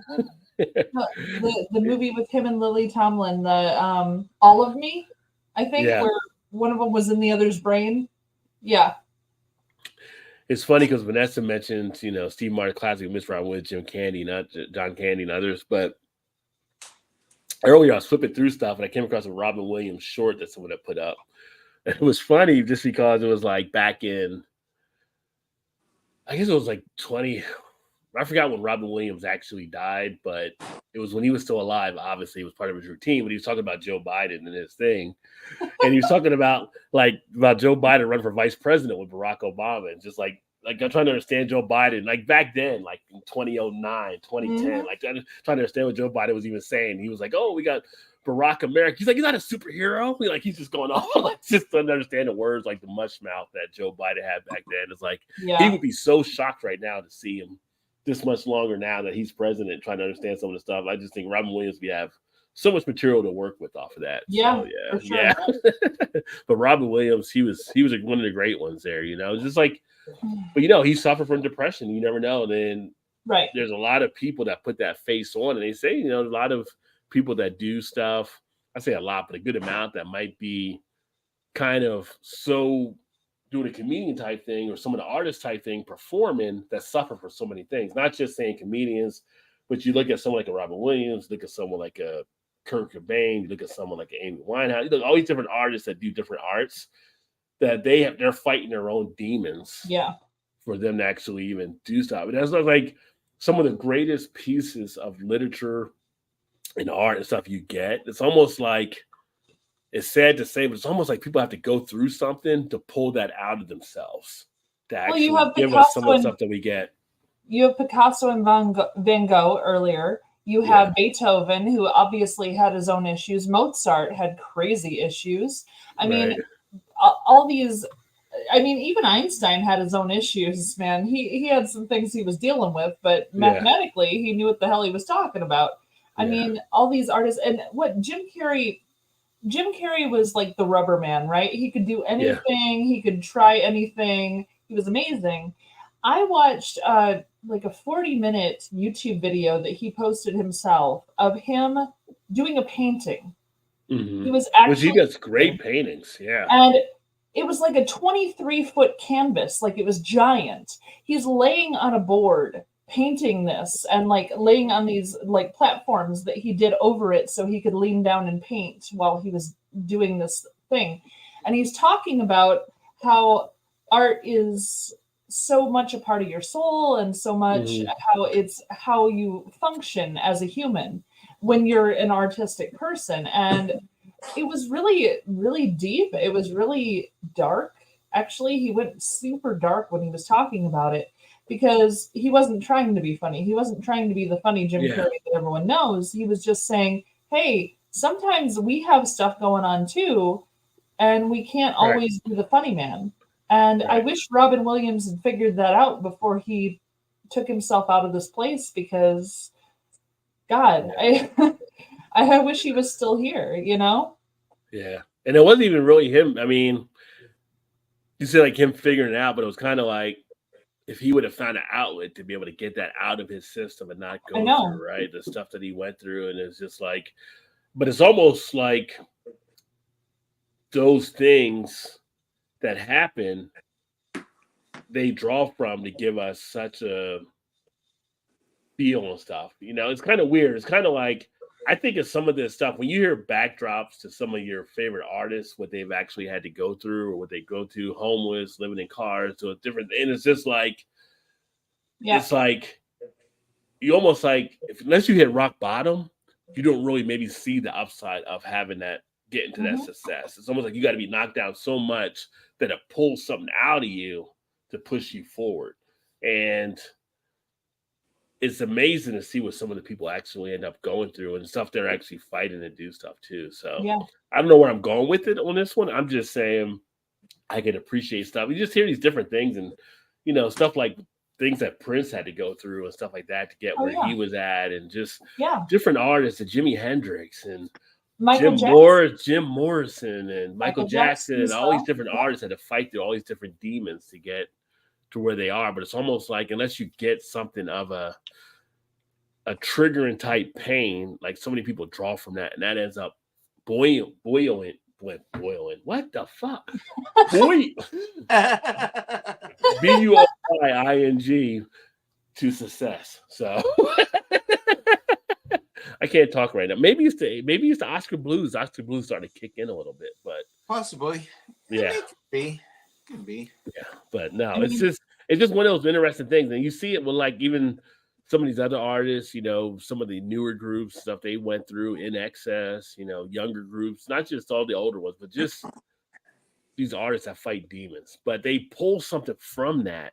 It's kind of like when I was in college and we were learning about the writing of Frankenstein and how with Mary writing that, basically they were all pretty much like lithium induced. They were kind of doing, and like they saw the world, and they saw the world in different ways. They were sitting around this fireplace coming up with story ideas. And it's almost like there's a triggering effect of something that unlocks something else that allows you to have these great artwork. But she was also pushed at that point because the men were saying that the ladies couldn't write as well. Right. I mean, so there's, you know, all these things where from adversity comes creativity. It always does. Mm-hmm. When you deal with adversity, you have to find a way to function in the world, regardless of what the situation is. And if your function is creative, you're gonna find a way. I mean, I love it, but it's a hard thing to watch someone else go through when you've only seen snapshots of what a human is. Like, for example, Robin Williams. You've seen a snapshot, Mork and Mindy. You've seen a snapshot, Bicentennial Man. You've seen a snapshot, Dead Poets Society. And you've seen all these snapshots, and you're like, I can't quite piece together what this is. Yeah. And then, well, I mean, he let everyone know when he wasn't around anymore. Yeah. Like, he said, you didn't get the whole snapshot. You just didn't.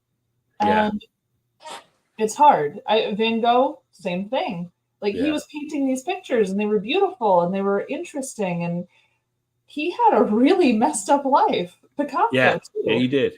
Like, really messed up. Beethoven, when it came to the end of his life, Beethoven was one of the greatest composers of all time, and he did live quite a long life. At the end, he could not hear the orchestra. He was deaf. Music. He was completely deaf. He would sit on the edge of the stage with a staff, and he would pound that staff into the ground, and he could hear the music in his head, but he couldn't hear what was actually happening. But that's how he directed. He didn't do this thing. Yeah. He didn't like conduct them. He pounded a staff, and that was their beat. That was the only way he could conduct his music anymore. Yeah. Like, it's just crazy. Yeah, Emerson only murder. Selena had lupus that made her gain weight. I think she had medical issues for a long time. Oh, but she I didn't created know the that. show. Makes Yeah. sense. I have a friend had lupus or has lupus. Yeah.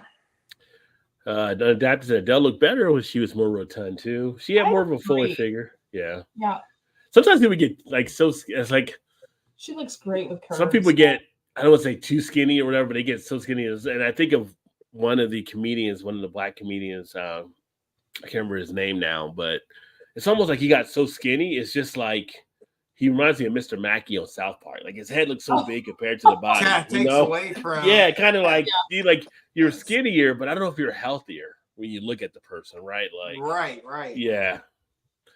They'll look better. Yeah. So cheers, Sharks in the house, shark sighting. What's up, I need Shark? to get like a Jaws clip for when Shark shows up. That's one thing I Oh, need yeah. to get. Yeah, you need that. Those. No, Yeah. no. Sierra Nevada just released. I can't talk again for some reason. Trip in the Woods series called Old Fashioned 24 a bottle. Okay. Listen, if you guys are watching this and you want to get a fantastic beer from Sierra Nevada, I'm going to tell you right now. If you haven't seen the videos I've done on the channel, Trip in the Woods is a fantastic series from them. Yes, Make sure it you is. try to find this beer out there because it I was gonna is. say that's really good. Yes. That will definitely, if I come across that, I will pick that up without hesitation. Speaking of Trip in the Woods, I am doing an event in Chicago on Saturday called Beer in the Woods, and it's like a walking trail through like the woods, and they're going to have the brewery set along the walking trail. So any of you Chicago people who want to come do Beer in the Woods, you should come because Chu and I will be there at the at the Liquid Love booth, dressed full in dirndl and lederhosen, because the moment that event finishes, we have to rush over to Highland Park where I work and do our Oktoberfest. So just a heads up. There you go. I remind me, we still haven't done beer news yet, right? We got to do beer news at some point. Oh, yes. Here too. Okay. Oh. I've been rewatching all the X-Files shows. I haven't seen. Yeah, see, I never finished out all the X-Files shows and didn't watch the movie. I feel like I didn't finish the subcard on that show. I should have, but I didn't. But X-Files was one of my favorite shows to watch back in the day. It's Caddy Day at the pool, sharks in the water. I was streaming out, but Bot keeps telling me it's running. Like, what do you want me to do, Bot? I'm going to tell you. Wooders Warren, jump in, chomp, chomp. Nick Nolte, down at Beverly Hills. Yeah, one of my favorite characters. Oh. The performance, that was a good one there. He done. Fun to watch. He played the same guy in North Dallas. North Dallas 40. That was a good old school one there, too. That's a good. Yeah. Backyard Wrestling, Jackass Stunts, Bloody Knuckles, Life Before Social Media, Boredom Didn't Get Solved, They Got Bodies. Well, you know what the funny thing is? Like, you look at the 90s stuff. So we have all this stuff that happened. And I was thinking about the other day because someone had posted a little clip on there. And Todd, you'll get this because back in the day, in the 90s, one of the fun things we used to watch in the NFL, we used to wait till they came out with the NFL Hardest Hits videos, right? The clips, they would come out, and then you would get them on VHS. They would run this. Oh, yes. You couldn't do that nowadays. Like nowadays, you can't do it because everybody gets fined for the hits back then. Yeah. Does it go on like concussion protocol, whatever? Yeah. Like, oh, okay, no. I mean, it's okay. Just go on. And they'd have the music behind it, and you see that pass go across the middle. You know the guy's about to get laid out. You're like just into it. You're jacked. Oh, what the hell? Yes. But now you can't do that anymore. Why? Not allowed. Not allowed. Not allowed. Artistic, creative music. At the same time. Kind of a mental illness, and it doesn't rise in musicians. So many of them struggle with mental health issue or another, battle depression. Yeah, that's the thing. Like they always say, it's a fine line between genius and insanity, right? You're walking a line in that kind of area, and it's like you almost have to see that other part to bring out the other part. I think so. It's kind of like stuff that we see when you're not on that line. You don't get the whole thing as someone that might be on it, and they see a different view or something. And when you see it, you're like, that's pretty cool. Like, how do I never see something like that and everything? Well, you haven't been pushed to that point where that really pops out to that way. It's almost like these artists, it pops out in a way where it's almost like I feel a banging in their head. Like they got to answer the call. Otherwise, it'll drive them crazy, right? So they got to answer the call, and they put out this great artwork, song, picture, whatever it may be. Yeah. And it's just like we benefit from that. Gary Busey, Nick Nolte, and Ron White are sitting at a table drinking shots of Four Roses. Thank you for being chased by 8 ounce cups of food. That's going to be your thing with 32 continued. How many rounds until shit pops off? What is that shit?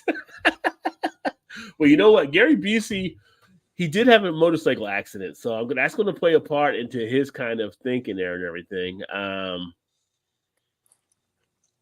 Ron White won't take much to get him to that level, like for him to pop off and say something. I mean, Ron White that's my dog over there. It's like one of my favorite things I saw Ron White. Like he was doing a stand-up when they were doing a tour, and he was like, "Yeah," he's like, "I got my brother-in-law, blah blah blah. He's a lawyer." You know, Ron White's there with the whiskey and the cigar. He's like, "Yeah," talking all this stuff. He's like, "Yeah," he's like, "I drive a Mercedes Benz, and it has windshield wipers on the headlights." He like takes a puff. He's like, "I got a van and I shagged your sister in the back of it."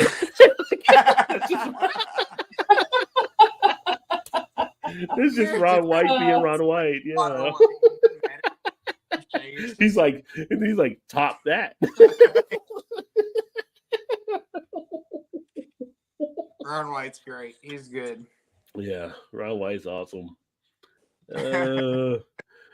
You can order the Sierra Nevada beer from the website. Just don't know if you were in the area. Oh, okay. So you can go to the website and get it too. And Sharky, if you're around and you want to pop up, just let me know and I'll get you a thing here as well because we're still hanging in for a bit. I gotta actually go get another beer here in a second. Ron White and his coupon sketch there. Yeah. Well, you need to get your beer. I don't want to leave Todd by himself. Todd gets nervous when he's all by himself. Like, what am I going to say? What am I going to do? He gets nosebleeds. I mean, if Shannon was here, with him, I would keep on. Oh, Shannon is here now, so I can't go get a beer.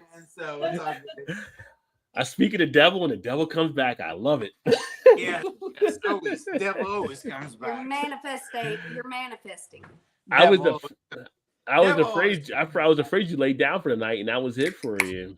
No, I went out back and laid in the hammock, and I saw something I never saw. She was earthing. What did you see? I was laying in the hammock, and it was like I took pictures. The moon, it was like a moonrise, like it was behind the clouds, and it was like when the sunrise comes up and all the light comes through the clouds, and it was like that with the moon. And I'm like, I've never seen this before. And then the cloud, and it was so bright. It was beautiful. It was like a moonrise, and I've never seen a moonrise before. All right, go eat your beer. A moonrise. I like it. I mean, I got pictures. I took all the pictures. Oh, did you really? Nice. I took pictures of it. It's the first time I ever seen it, so I took pictures. I'll show you the pictures. If she finds it. No, and you would think it was the sun, but it's actually the moon. But I don't know if, So, like, I mean. There you go. Oh. Don't that look like a sunrise, but it's the moon. Yeah, that's the moon there. Yeah. Yeah, but it's, hang on, let me show. I got a bunch, and I mean, like, that was, the one I showed you before was edited because I'm like, I took a picture of it, like this picture, and I'm like, that looks like the sun. Nobody believed that was the moon. Yeah. Isn't it beautiful? It's a moonrise. You know, the funny thing is, like, people was that one there. Oh, that is nice for tonight. Yeah, it's like a moonrise. It's like so bright. Yeah. Yeah. That was just like 10 minutes ago. There you go. No way, yeah, we could. I swear to go. Like 45 minutes ago. Well, that's one thing. When that's being here now in Maryland, she almost hates like we're here. When it's nighttime, because we were like just an hour from where you guys were. It gets so much darker here, so quick here compared to there. She's like, she knows how fast it gets dark here now. Like 5 o'clock. Back on the East Coast, yeah. Like, yeah. Like we have light. Wait till the time changes. It'll be like 4 o'clock. Well, it changes, right? It'll be like, That will suck. But it's just so beautiful. So beautiful. It's funny because you mentioned that. And I always thought, like, I never understood why people say sunrise. Because it's not like the sun is rising. The sun is always there. It's just we're rotating. Right. So it's like, why do we call it the sunrise? And we say sunrise, but it's like the sun didn't go anywhere. It's like the sun rising. We're just turning to it to face the sun at that point. So what would be a better name for it is what I'm thinking. Earth. sun does rise just because of the way the Earth spins. No. So Well, Yeah. no, the sun doesn't go anywhere. It just rotates the Yeah, Earth. we The Earth go- is the only thing changing. well, we do, yeah. So it's more like an Earth rise Yeah. So it's like an Earth turn. or a morning rise or something, but it should be the sunrise because the sun doesn't do anything. Sun is like, I'm not rising. I'm here. I'm up all the time. I'm up. So all, what- I got so that what- Viagra. I'm up all the time, folks. That's how the sun is. Well, So I mean, what time does it start getting daylight there right now? Right now we get, I think sunrise. They call it about 5:55, 6 o'clock or something. Mm, I'm usually asleep, but I think that's around the time when it happens. mm. yeah. So it's at least like 7-ish here. I think. Well, Maybe. my watch will tell. JT says rotating. I thought we live on a stationary piece. Well, it's flat. We live on the flat. Yeah. So it goes from one point of the earth to the other part. We're flat. Flat, So yes. we're just rotating this way on the flat earth. Hey, right. All around. I Just mean, goes side to side. Whatever your perspective is, and it works for you, then just keep believing that. That's what difference Yeah. does it make? Right. That happens. You can, yeah, the whole flat earther type thing is just like, I remember Kyrie Irving said he came out as a flat earther. It's like, Kyrie, you don't need to tell That people sounds like that. cops. Kyrie, just be That's not Kyrie. Play basketball. Don't tell people you're a flat earther. You don't need to let people know. Nobody cares. You know. Flat earther. Yeah, Yeah. some things you need to keep to yourself. We know you didn't finish a Duke degree. We understand that. Yeah. Smarty guy who can finish 1 year. So But it's you like, know It's what? like, dude, you went to what? Duke and you're a flat earther. Really? But you know what? If that makes them happy, but it still hey, makes millions, so it's like, okay, fair enough. Yeah. Yeah. No. You get people that makes them happy. No, not if it influences other people. No. You No, can't I just mean keep saying that's true. At some That's- but point, then you can't you're just. dumb enough to let them influence you. So That's true. No, too. not me, but other people that are going to yeah, come well, they're back and. dumb enough. No, I wasn't talking about you. Yeah. But But then you they have- need to live in their own little bubble too. But then you have factions that get influenced that end up being issues Yes. later on for everybody else. It's like, no, Sadly enough, the most of the world's like what the popular people will do. just That's wait till what next year. Next year's going to get worse. Oh, Because God. the whole AI stuff's going to make it even worse for stuff. Wait till you start seeing election ads, and they're like, they're not even a real ad. That's AI.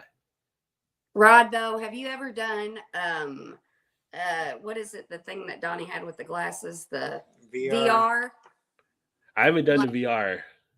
No, I know about it. Good. It's Yeah. pretty good. Yeah. I was like, I understand it now. I understand why somebody could sit like, and I didn't even get off the home screen. Like, Yeah. I No, had she those didn't. glasses Did you, on. which VR did you do? Did you do the Oculus or did you do the PlayStation or Oculus one? Oculus. It was the yes, Oculus. it was Okay, the- okay. Yeah. Yeah. And so we went to my brother's, and it was like the home screen was like two of them. One of them was just like this. It was like this room, and it was this space was around you, but it had like these concrete. It was like a meditation place, and I'm like, Mm. I was standing up when it started, and I was just like, I'm gonna sit down because That's what she cared about. We was like NFL was like, oh, okay, quarterback, yes, let's Yeah. do it. It's like, oh, it's so good. It's like the NFL stadiums, like it was. No, Oh, I it did was so that good. too, but then I'm like, God, these guys are scary and they're right up on me. And I'm like, no, thanks. Well, I know, like, Erie, our friend Erica, with EB, she does like Beat Saber all the time. She likes that Beat Saber game that they do, which is like Guitar Hero for VR, basically. But, yeah. Okay. I didn't even do anything. I just wanted to Yeah. look Now, at everything. She would have said down, she's like, oh my gosh, look at that. Can you see this? I'm like, no, I can't see this. But Yeah. she's like, oh, it's so amazing. It was look like look space. at this. It My only concern is when you put it on and you start doing stuff, you're gonna bust up some shit. Cause I see people walking around rooms and like knocking shit over and stuff like that. No, Everything. I It's got a grid. It's got a grid. It's got a of grid, what's okay. far. It like your glasses shake and you got to stop because you're going to hurt yourself. No, but I Okay. put on, did the football. I was like, all right, let's go. I was like, and her brother's like, no, stop, you're ready. I was like, oh, wait, I'm down. What do you mean, stop? What are you talking about? I mean, I kind of feel like it's like a hard drug, like if you do meth or something and you're like, oh my God, this is amazing. It was Yeah. amazing because it was amazing. I did it and I'm like, I can never do this again because I will sit here forever and I will piss myself and shit myself and die of starvation because I will never take these off. Well, that would not be good. No. She would Yeah, I not. know how you are with the old Tomb Raider back in the day. You said. So. Yeah, like Yes, I yes. couldn't. Yeah. Yes. I'm like Shark this said is he's still bad. shopping for beer goggles, so he's Ugh. using that promo code until Thursday. Beer goggles aren't true though. You said that. I told him that in the chat, but he's still looking for him. It's Shark. He's on the hunt. He's Which on shark? an endless, Which Yeah, shark he's on doesn't an hunt? endless journey that will never Yeah. satisfy him. Nothing can stop the shark. What do you got, Mal? I have Check 1-2 Oh, Mike check. from Scorched Earth Brewing Company. Check 1, 2. They're in, yeah, I know, I like that. In Algonquin, Illinois. It is floor malted Pilsner, Vienna, and No, muted that's malt, not. Hallertau, Mittelfra, and Saaz hops. That Oh. one is- It That one's is a 5.8 ABV with 30 IBUs. Okay. It's a Czech Pilsner, obviously. And Scorched Earth, they have 3 Pilsners on tap at any given time, which is insane to have 3 Pilsners on tap, and they're all freaking amazing. Like, they really rock the Pilsner thing. So. Amazing. Yeah. And they have a Helles. How do you have 3 Pilsners and a Helles on tap all the time? It's amazing. I mean, if you're doing it good and you got people in there, why not, right? It's damn good. So, I mean, not much for the smell. It doesn't come across on the nose.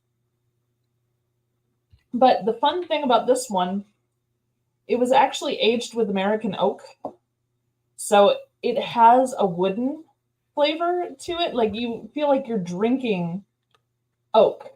It's crazy. But it's really well done.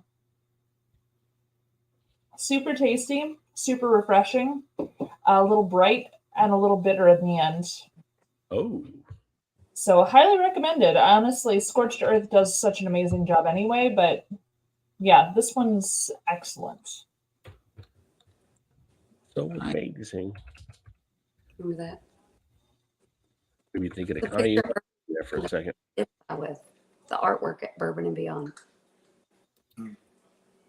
Well, I'm gonna have to grab another beer here. Like I have to grab another beer. Like I have no choice. Yes, But- you got to step it up, man. And then when I come back, we'll do beer news Cool. because we haven't done beer news yet. So Shark, if you're there and you went in, check your gram, as the kids call it. They don't say the Insta anymore. They say check the gram on the gram. And I'll be back in a second. Really? Check Graham. That's what they say the kids say. I don't know. I'm not a kid. I'm just, That's you know. what they trying- say. Then don't But say you know it. they call it the Yeah. gram. So you're They call it the still- gram, right? They call it the gram. You always got to be in touch. You know, I don't know anything about that. I just, you know, I don't I'm know just- if it. what is We- that? Whipped cream? No, it's a hush puppy, but it looks like a dog. It looks Huh. like a puff or something. It looks nothing like a dog. I mean, if you really look, the eyes, No, the that- nose, and the ears. Not That's really. the weirdest dog I ever saw. I mean, I like Um, to see shapes and make. You're just not looking hard enough. It looks like a dog. You know what sounds like a dog? How'd you cut it off so early? It's like you're gonna get into this, and then you're like, nope, you're not. Nope, psych. I have to go get a refreshment. I would turn it over to the ladies here. So, ladies, do your thing. Have fun. I'll be back in a second. Now, I was gonna say this last week. Your hair is like really like looking good. It's like really grown Aw. in. Yeah. Thank you so much. I literally use headbands to keep it the frick out of my face right now because it's Because- all up in my face. Because you got used to the short hair, and then you're like, Jesus. Well, when I had long hair, it stayed out of my face because of the weight of it behind my shoulders would keep it back. But now my hair's short and it falls in my face all the time. It's problematic. So are you gonna let it grow long again? Oh or- yeah. Yeah, I'm gonna grow it out again. I'll probably do the head shaving thing again if they'll allow me to with gray hair, because by the time it gets there, I'll probably be more gray. Hey, I mean, like I'm like my hair's getting. I'm like just shave it all off, but then I'm like, Yes, shave it off. and then I'm like, I'm gonna get wigs, and I could be, I could No. be, No, we ain't gonna do that. I could be Simone one day. I could be Cinnamon one. I could Get get all some these wigs different too, so. wigs and have any hair I want to. My recommendation would be to not shave it just before winter. I would recommend shaving it late spring because the Well, I'm summer will be more perimenopausal. forgiving. Well, yeah, Yeah, I'm she's- always yes, hot, yes, so I'd be yes. like, Yeah, I but like it. yeah, but the actual shaved head in cold weather. So I shaved my head in March, mid-March, and we had snow days after that, and I didn't handle it well. Well, you're up you north. lose a lot of heat through your head. You really, Yeah. really Which- do. We're coming there in 2 weeks, so Yeah, we're coming to Chicago. I know. And so, like, I was asking tonight, Paul, like, I'm like, gun to your head, which neighborhood should we like? And I was like, what about? And he was like, he couldn't say. So I was like, what about Lincoln Park? Like, would that be like, if we get super shit faced during the day and we come back to our hotel and like at 8:00 and we can still like walk around and find things to do? He's like, Lincoln Park would probably be good for that. Just don't head south of the loop. As long as you're north of the loop, you're probably fine with the walking around. I would recommend walking around together because honestly, there's muggings in any city. Like, Well, and that's what he said. When you go, Well, I'm put your gonna say, put your belongings in your bra, was so gonna say- like nobody can pickpocket you. if we're Yeah. separate, then we got others. Whoa! What's going on here? she's Put the putting pic- her belongings in her bra. Well, like Oh. my You debit know, my debit Gotta card stuff it and in, my, Rod. Stuff it in. and I said, well, Todd's got a front pocket wallet, so I mean, usually I'm like, here, my ID and my debit card. I usually gotta handle all the shit, so it's like, okay. Yeah, so I'm like, and my phone, I'm You gotta like, handle what's on the front pocket. Is that what you're saying? yeah. Well, I mean, why Yeah. do you He has a handle on his front pocket. That is what he's I mean, saying. a person that got a bunch of like alcohol under her boob at a football game one time. So, Oh, okay, yeah. you know. Yeah, no. But can you bottle of- can you get a fifth in there? That's the question. Probably it was probably like a liter. I mean, it's like a gallon, honestly. To be honest with you. I mean, I probably could. Oh shit! It might stick out a little bit, but I probably could. Like, woo, where's the? No, I saw this TikTok today, and it was like this girl, and she had big boobs, and she's like, when I was in the 8th grade or the 5th grade, this guy convinced me I had saggy boobs. This boy convinced me I had saggy boobs because they were like the pencil test. Like if you put a pencil, like, I'll you- knock him in the head. if you put a pencil under. Okay, No, so he doesn't deserve that. Put it down. if you have a pencil and you put it under your boob and it falls out, then you have saggy boobs. And I'm like, oh, well, I could put it like a whole 2 liter under my boob and it wouldn't fall out. But it's not because, I mean, I do have saggy boobs. Probably But, sure. but I mean, it wouldn't, the grip of the skin would hold. I mean, it wouldn't be The grip gone. of the You'd still be able to- skin. Grip of the skin. Yes, yes. I mean, I could probably do it. For your own Looking for a safety, 2 liter. for your own safety, please keep your hands I inside don't the know, we can rod. Depends on how much I love that song. If you can dance, we can dance. Yeah. Oh my But if goodness. they're over a certain size, then they're gonna be I don't know about saggy. know- about 2 liter. though. That's- You know, that's a terrible test though, because people with small chests can't do it at all. right. Like, I mean, if a pencil falls out, you have very. I mean, if they're small enough, they're always going to be perky.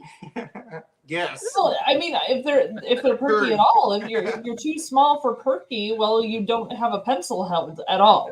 Like you Yeah, cannot like- even remotely hold a pencil if you have tiny boobs. It's just, you can't. I mean, It's In gonna my fall Joe out. in my What do Joe you- Biden voice, what do you folks, need I now? stepped away for a second. I don't know what's going on. Look, folks, I did not know what's going on here. This is what happens when you what walk do you away, need a Rod. number 2 pencil for anyway? Like, what?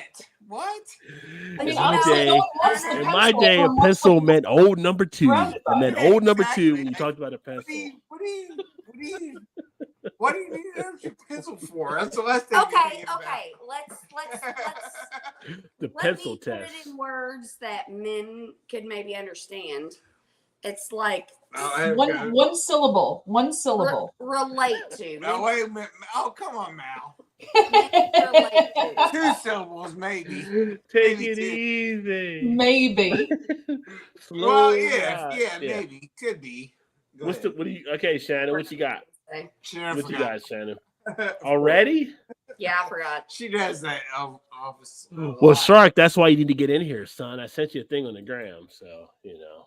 On the gram. Just to Stop marginalize the that. loop. You're not 20. Stop that. I'm on the gram, yo. I'm on the gram, yo. Yo. Yeah, how many grams of whatever have you had? Yeah. Seriously. Not enough. Not enough to talk like that. You're right. I need to stop. Well, but you that. just did, so you have had enough. Can I just say how lame of a Donald Duck joke Chris Christie said last night? I just want to say it was just such a bad, like, it was terrible. It's like it was so rehearsed that when you said it, it was just like, you didn't come up with that. That was written by somebody. Like, it was just like he was waiting all night to deliver his little joke, and it's just like, I don't know. The debate last night was like a cafeteria back when we were in 6th grade, like people just yelling at each other. Like, it was terrible. Like, what are we going to do next year? Next year's going to suck for the. You know, I didn't want to go political tonight. I did not want to go political tonight, but it's going to suck next year. No, I know. I 2024. saw Stop going political. things like Trump was the leader of the Republican Party. I can't. Not only was he not the Republican Party leader, Use past tense. You're allowed to 10% say. overall. They're all saying like he's not here. He should be here. Like, why? All you people combined still can't match the power he has in the party. Why would he need He's to be in there? jail. That's why. There's he no can't reason come. for him He's to be in there. jail. No, it's not. No, he should be. I'm just But like, how do we get down should to be. these two people? I'm sorry. I'm going to probably piss people off watching, but I'm just like, all right, 2020 on to the next. On to the next. Right? 2024 is just going to be a mess. And now we got congressmen that aren't even doing their stuff. Now we're going to be government shut down in a couple of days probably. And it's just like, I feel bad. I feel bad for the military people. I feel bad for the people that depend on those resources, the air traffic controllers that got to go to work and not get paid for it. I mean, Christ, I I'm never sorry. thought about the air Maybe it's traffic. selfish of me, but if I'm flying, I want that air traffic controller as comfortable as possible when I'm trying to land in another city. Right. Maybe that's just me. No, that's not just you. This way, that way. Let's do whatever. Yes, Because That's if I'm not down, just you. if I'm down there, I'm like, oh yeah, you got it. Go ahead, big land. You're good. Like I'm not even paying attention to it. I'm like, I don't want to be that guy. You know, right. I want that guy to, I want that guy to be comfortable and enjoy what they're doing. And guy or gal, I didn't mean guy just being a male thing. Guy or gal, whoever it is, I want you comfortable. I want you to land the plane and feel good about it and go get your check. You're not getting a check. You might be a little upset. You may be a little bothered. I don't want that on your mind. I don't want you thinking about that. Exactly. I want you to be comfortable and be able to land our plane, and everybody can walk away, and we have a great day from it. Right? I'll even buy you a beer. I'll even buy you a beer at the airport bar if I need to. I mean, Hi, Shark. Hello. What's up, Shark? I'm still looking for my beer goggles. I'm concentrating here. you got beer. Okay, all right. Shark's been trying to locate the beer goggles. Beer goggles. Oh, first I get 2 bottles of beer, then I got them. I got Sierra Nevada beer goggles. Yeah, thanks for the Sierra Nevada tip. Did you pick it up Here we then go. and everything, or? Well, I just got an email on today, or this. As I saw it, oh, okay, because typical. You buy a 4-pack for $80 kind of thing. I'm like, okay, thanks, Sierra Nevada. But, But are they not bringing them out in the 22-ounce bottles? Because they usually no, they're the bombers. Yeah, but Okay. Oh, because I'm probably gonna buy a couple of those, and I might buy the quad. I think it was from last year, just to kind of. They're so good. I love it. I know. Yeah. But that rum quad, that was the best. rum quad was the bomb. That was legit. Yeah. Oh yeah. I wish more breweries would do more rum barrel, and I love the rum barrel, and I'm getting on stuff. Yeah. Yes, Yeah. instead of bourbon barrel, rum barrel. Rum barrel has been pretty solid. I've had some tequila barrel. I had some gin barreled, but the rum is one of my favorite ones. I've never now. heard They're of good. any So- other. Yeah. So that Sierra Nevada, that's a 12%. Yeah. That's gonna be ooh. The brewery that I work for did a cream ale in rum barrels called Sunrisa. So you take the cream ale, rum barrels. It was a 12%er, and it was a work of art. Like, it was so sweet and it was so, it was phenomenal. Sunrisa Irisa, Right. it's so good. Right, Very hear nice. this. Hear this. I've told him like a million Tell times. me. You've never Tell heard me. this before, I don't think. No, he has, but I'll tell him again. So remember that one night we were At on band camp? When that band camp. I thought, Please, you don't play the flute. I thought that Not that you know of. Yeah, you don't play the flute. No. You I'm sorry, Shannon. We got to stop because Shannon will forget after a Maybe certain not so point. much, but So you remember you sent Todd this beer, and you know it was like right when The rum from Spain. oh Yes, yes. see, I told him yes. Well, That was good. That was good. It's Yeah. one of the Well, I don't saddest know if it moments. was or not, but It was one of the saddest moments of my life because we were downstairs and we decided we're going to do the show downstairs, and we had like this little like TV dinner tray, and we had the cord, and he poured some of it, and I'm like, this is good, so he gave me some of it, and then I either got up and knocked the tray over, or one of the dogs did, and it just spilled. And It I'm was like, definitely a dog. we're never going to have that. Yeah. I would have licked it up. I would have licked it up because that was good stuff. It was like I had a sip. I was like, oh, it's so good. It's like, never No, again. I spilled yours, but I had mine, and I was like, I feel so bad, and so I gave. Like I never have it again. But now I'm like, I bet it's not as good as I remember it No, because No, it's good. It's No, it yeah. was. I mean, I don't know. So, Rod, That was the Malavita that I It's said. a sad, sad story. What were you gonna say, Shark? Oh, the bottle behind you. What do you do? You try and stir it? The one that's rotating. No, I didn't finish this one yet. So that's the next one up on deck. So yeah. Oh, it's good. That's the new fancy studio stuff, you know.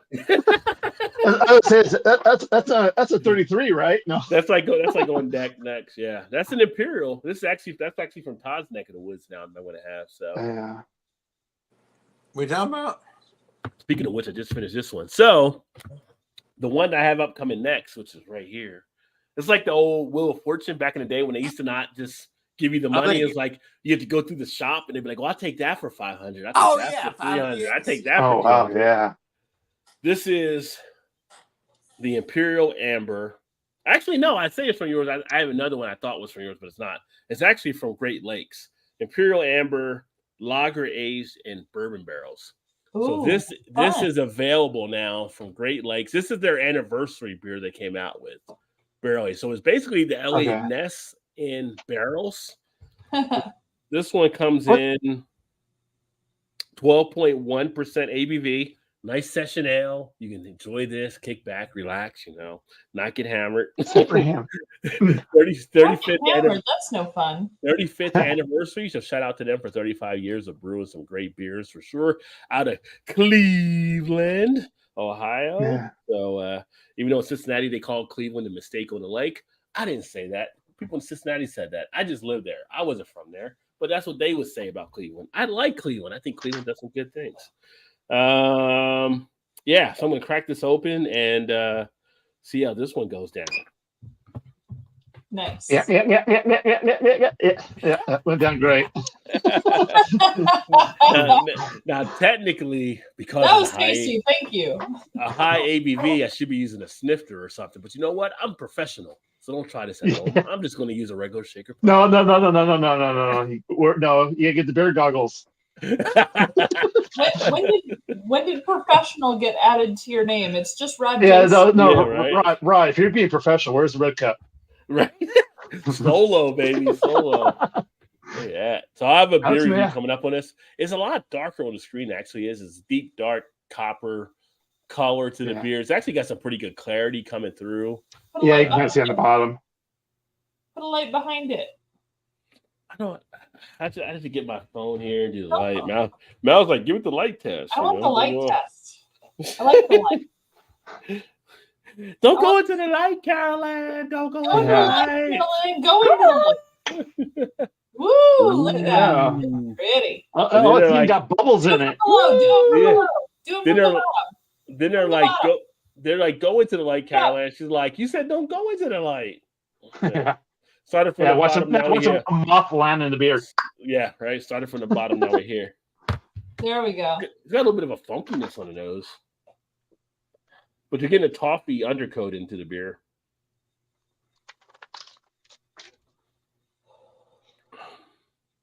Sweetness, toffee, malty up front. A little bit of a stickiness to the beer. Stickiness. A little bit of What was it, carbonation on the tongue. Yeah. 12.1. 12.1. Yeah, hits the cheeks nicely. Oh. Goes down the back end smooth. I mean, like I said, it's like the Elliott Ness, I believe, that's been barrel aged. Which Elliott Ness is a good beer they actually put out as well. I love Elliott Ness. Yeah. Yeah, I mean, think it's I've had got that. a nice little feel to it. I mean, you have a few of these. Came in a 4-pack. I got the 4-pack. Yeah, you have a 4-pack of these. You're going to So get when the he beer starts, going pretty quick. so when he Yeah. starts learning his words, we'll know how Yeah. good it is. Oh, Shark, what's your real name? Kevin. You look like a Kevin. Yeah, I've been called many What's a Kevin names. supposed to look like? What's a Kevin look like? Homo, I mean, do I'm I look homo like a alone. Shannon? It should be like him. Him. No, but your name suits you. Like, I don't know if my name suits me or not, but Wait Like till she asks for your date of birth, Kevin. This will be like your whole zodiac stuff. Yeah, then Yeah, then well, the social security number and bank account number. No. Date of birth. Date of birth. but Kevin, you seem very like light-hearted and not like Definitely boozy on this. You definitely get And the booze. yeah, I'm not too bad. I get my moments. Well, yeah, we all do, but Some moments here and there. Yeah. yeah, like somebody that's all dark and gloomy wouldn't go like that. So Yeah, no, I got a dry sense of humor, so We go like what, Shannon? We go like what? What would they go like? like, Hey, Kevin. you just did that. Kevin, Shannon needs to know what your sign is. Yeah. Let me guess, Capricorn. let me guess. Capricorn. Oh. Just from the energy, I mean, I don't know. Like, you're a son that's just like, Well, my Pretty energy is pretty coming from good. the let me popsicle. see. Let me, you continue your So conversation. that's where the energy came from. Cheers. Yeah. Let me think. Mine comes from beer. Hmm. Beer. We love beer. Well, I'm drinking quite a bit of beer this weekend, so I'm kind of being good tonight. What are you doing? I'm doing another round of Oktoberfest tomorrow. Well, you gotta Oh, send me yeah. you gotta send me a thing. Well, it's gonna be kind of late for your neck of the woods. You know what time I sleep, son? Basically, it's 11 to 1 your time. We know I gotta do a show tomorrow night on Daddy Porter's, but I'll be around probably. So Okay, well, I'll send you a link let if me you show know. up. You show up. I'm around. Yeah. Yeah. Yeah, we're basically drinking any Oktoberfest beer, so Yeah. we're I don't kinda- usually go to bed till like 2 Eastern. I actually had a couple of Okay. Oktoberfest beers still left, so Yeah, so if you want, I mean, it's fine. I'll send you a. don't Oh, feel like you have to send it. I No. don't gotta be there. I'm Well, just right now, saying, so I said, maybe you got- around. yeah, if you're around, you're around. That's give me one of those. We'll see. But I'm yeah, like a because I'm donut. doing that. I'm I'm doing. around. Yeah, I'm hosting that on tomorrow night. Then you know who Simo Subs, the British Yeah, guy. yeah, Simo over. Yeah, in he's doing Yeah. another. He's doing another Okay. Oktoberfest kind of thing. Saturday, Okay. noon These are the my top time. three. So 3 That'd Eastern. be 3 my time. Yeah. Yeah, so they're doing with Rob Bramhall. It kind of just Okay. It's just a. Cool. I think we're getting rid of all the. Everybody's getting rid of their Oktoberfest beers to move on. It's that push, right? You gotta get the pumpkin. The pumpkin, Gotta right? get To the pumpkin. Yeah. Moving on to Well, it's pumpkin. funny. Well, my see, I want to brew a pumpkin soon, but I brew the pumpkin for Thanksgiving. I Oh, would like that a lot I like more. that. I think pumpkin is perfect around things. That's Yeah, Really so should be. I drink it after Halloween. So month of November is pumpkin beer for me, not Yes, October. I agree. Yeah, I I agree. I agree. I think that's Yeah. great. My number one guess. Which I lost Yeah. my poll. I lost my poll on the site, but last I saw, Imperial Stouts did win over pumpkin. So Oh. when you do an Imperial Stout show, I mean, we'll probably do a pumpkin We show do or something. No, I'm pumpkin changing. too, please, because she would love that. We would do a pumpkin show. We'll do an Imperial Stout show. Now, have you guys ever had a yam beer? I Yes. love yam beer. Yes. Yeah. Yes. Yeah, Oh, Yeah. God, I this think is they're so wonderful. fresh. Sweet Too potato much. beer is great. I gotta quit. yeah, because they brewed that when they had a pumpkin ale, then they made a yam, then they did like a pumpkin milk stout. I mean, so it was. So they kind of did a bunch of variants of pumpkin. Okay, can And I ask see, you? Dovetail just put their Rausch Doppelbock in the rye barrels and it says, "Oh, Oh, my attention my. there, JT." Oh, that sounds Oh. phenomenal. Yeah. Sounds really good. Shark, are you detail oriented? Here we go. I don't think you are. Yes, I am. And at this Are point, we turn the show over to Shannon Cleo. Okay. Are you free? Shannon Cleo. Yes. Are you free spirited? Well, I'm not drinking any beer. No. Okay. You're kind of a free spirit. You're kind of I can be. I'm kind of. I'm in the middle. I'm in the middle. It does. Are you curious about everything, or do you already have your mind made up about everything? I would probably say I'm curious. Tell Are you them, a Gemini? Bi-curious? Oh, Oh, here we go. no, no. I'm tri-curious. Oh, there's a new word. All right, I'm right there with you. So you're not a Gemini. He already He's a said what Capricorn. the sign He's a was. I Capricorn. already told you what the my Oh, I sign did. I was. wasn't listening. Okay. Oh, you're a Capricorn. Yay. She was See, I trying didn't to even think guess. about a Capricorn. I forget that they're even a zodiac sign. Wow. Yeah. You basically Pluto Capricorn. Yeah. You kicked him out. Yeah. I mean, Capricorns are. No. Capricorns are. I'm leaving now. Fully on you. Oh, you did it. It was like, no, I'm out. So you're money oriented. You're serious about making money, and you're like, Oh, but no. That's a Virgo, isn't it? no, a Virgo He's is on YouTube. Come on. Yeah, he's not making much money. Virgos are very dry. I spent $24 on a freaking beer. But you earned that money to spend it.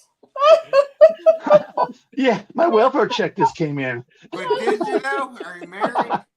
I feel like you're just trying to prove me wrong.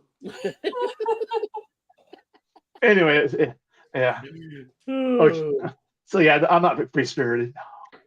No, you're not. Not You're so a much. Capricorn. Not so much. Yeah, I'm candy corn, not Capricorn. I'm candy corn. Oh, nobody wants to be candy corn. That's very different. Yeah, I'd rather Very be called a different. Capricorn. I don't know anybody actually likes candy corn. Maybe it's just I haven't run into those people, but I have no idea why people even have it as a Halloween candy. Like, No, my question. just give me the 50 pennies. Don't even give me the candy. Don't even put the candy corn in my bag. Give me the 50 I wonder. pennies. You know what? I wonder if that burnt. If the candy corn would burn. Because I know you do certain Frito-Lay chips or whatever. I don't know if that you can use as you can set on fire. You can send it and it won't burn, right? No. Yeah. No, I was trying to do that. Yeah, I did the light test, and it's not natural light, so it didn't hurt Keep it as it much. away from beer. Yeah. Durmont is pretty good from them. No, but did I do the letters That's in the been an right? award-winning beer. Names are names. They have no types. It's more about which names were popular when you were born and how many string your parents might have been. Yeah. No. What's up, Trez? Cheers, homie. Trez in the house. You working tonight, my friend? We missed Or T. how indecisive. My parents couldn't pick between the Valerie name and Bob. Mallory, so That used I'm to be a ton Mallory of with one L. No, but I'm like, did What I? to who to what? Yeah, that was good. I said my parents weren't mainstream, but they couldn't pick between Valerie and Mallory, so they made me Mallory with one L, which is awkward. Yeah, because some people do think 2 L's, I think. Yeah. They're trying to be unique. But it's special. But it's special with 1 L. Well, no, one of them wanted Valerie, one of them wanted Mallory, and the other they just Well, you could be with Shannon with one N. You know, they could have done Mallory with Malerie. That would have really screwed people up. So my aunt gave me a Christmas gift when I was 8 years old that was Malarie. And I said, you've known me for 8 years and you spelled my name wrong. And she said, well, what did I spell? And I said, well, you're one letter away from being malaria. Oh. So yeah, one letter away from malaria is my name. Just so you know. Maybe this is why. Maybe this is why. I'd been like, do you know how to spell my name? It happens. Maybe this was Her why name was you. Nita. Nita. That's pretty easy. Super NITA. simple. Yeah, But but it MALARIE could've been, like, is nowhere- one letter away from malaria. But maybe this is why Chew was confused. Possibly. Well, no, That's he why they're like he 45 called me Emily. He called me Jessica. He didn't know my name. I mean, that's kind of hot. I mean, it's fair enough. Did he Fair call enough. you A whole Ruth? year. Did A he call whole you year Ruth? into Did he call? dating, he's still introducing me by the wrong name. He's like, "Oh, this is my girlfriend, Emily." No, not your girlfriend, Emily. How Did many he call you? girlfriends Did do he you call you have? like? Did he call you Ruth or Rose, like from the Golden Girls? You still No, you no, still he didn't screwed do us. Golden Girls names. Thank goodness. Yeah, Thank man. goodness. Hey, but can you all still write the alphabet in cursive? Because I just wrote You it know out. what? I've kind of actually looked at that a few weeks ago, or actually about a few months ago, and it actually was kind of hard to remember how to do it in cursive. I I haven't just done did it it. in so And long. I'm like, Yeah. I just had Todd. I'm like, did I do these right? I think so. Yeah. Lowercase or uppercase. They don't even teach kids to do that. They Oh, don't even. now I have a They whole don't teach kids to do that Yeah. anymore. They don't even teach kids to do it anymore. No. Well, it's going to get to a point where you only have to even doing the text. You don't have the thumb problems. You can use it's all going to be voice to Right, text. Yes. Yeah. It's going to be all voice to text. God, I love it. H. Now, This is to be harder than fair, we don't write in Old English anymore. We don't have that F sign that is a double S, and we don't. I don't think I mean, Yeah. we're Yeah. right in English. language true. changes with the community. Oh yeah. That's fine. H. I'm cool with that, but I mean, some of us still need to learn how to read it for H. historical sake. Yeah, I mean, I told the story Yeah. about Shannon Sharp earlier. You got to be able to read. So I already yeah. did H. A, B, Well, C, yeah, read the text. There you go. Yeah. J. Okay. Or read the speech. Yeah. J. I mean, working at a college university, you get all of that. Yeah. M. Yeah, but I've had yam beer. Yam beers are actually pretty decent. Yeah, it's not. They're not. I mean, it's not. Yes, sir. Yeah. Working a nice drink. Yeah, we definitely will, Trez. U. Trez is always working at nighttime. So B, What's up, Trev? W. Trez. The, Y. the other interesting pumpkin beer I had was an old ale. deja vu. What's with deja vu with the Packers game? I don't know what's Yes. going on with it. I get no, they're down 10. They need Aaron Rodgers. Aaron Rodgers unavailable. Probably so. Yes. Well, yeah, I don't want to talk about the Packer game. No, You got fantasy players on it?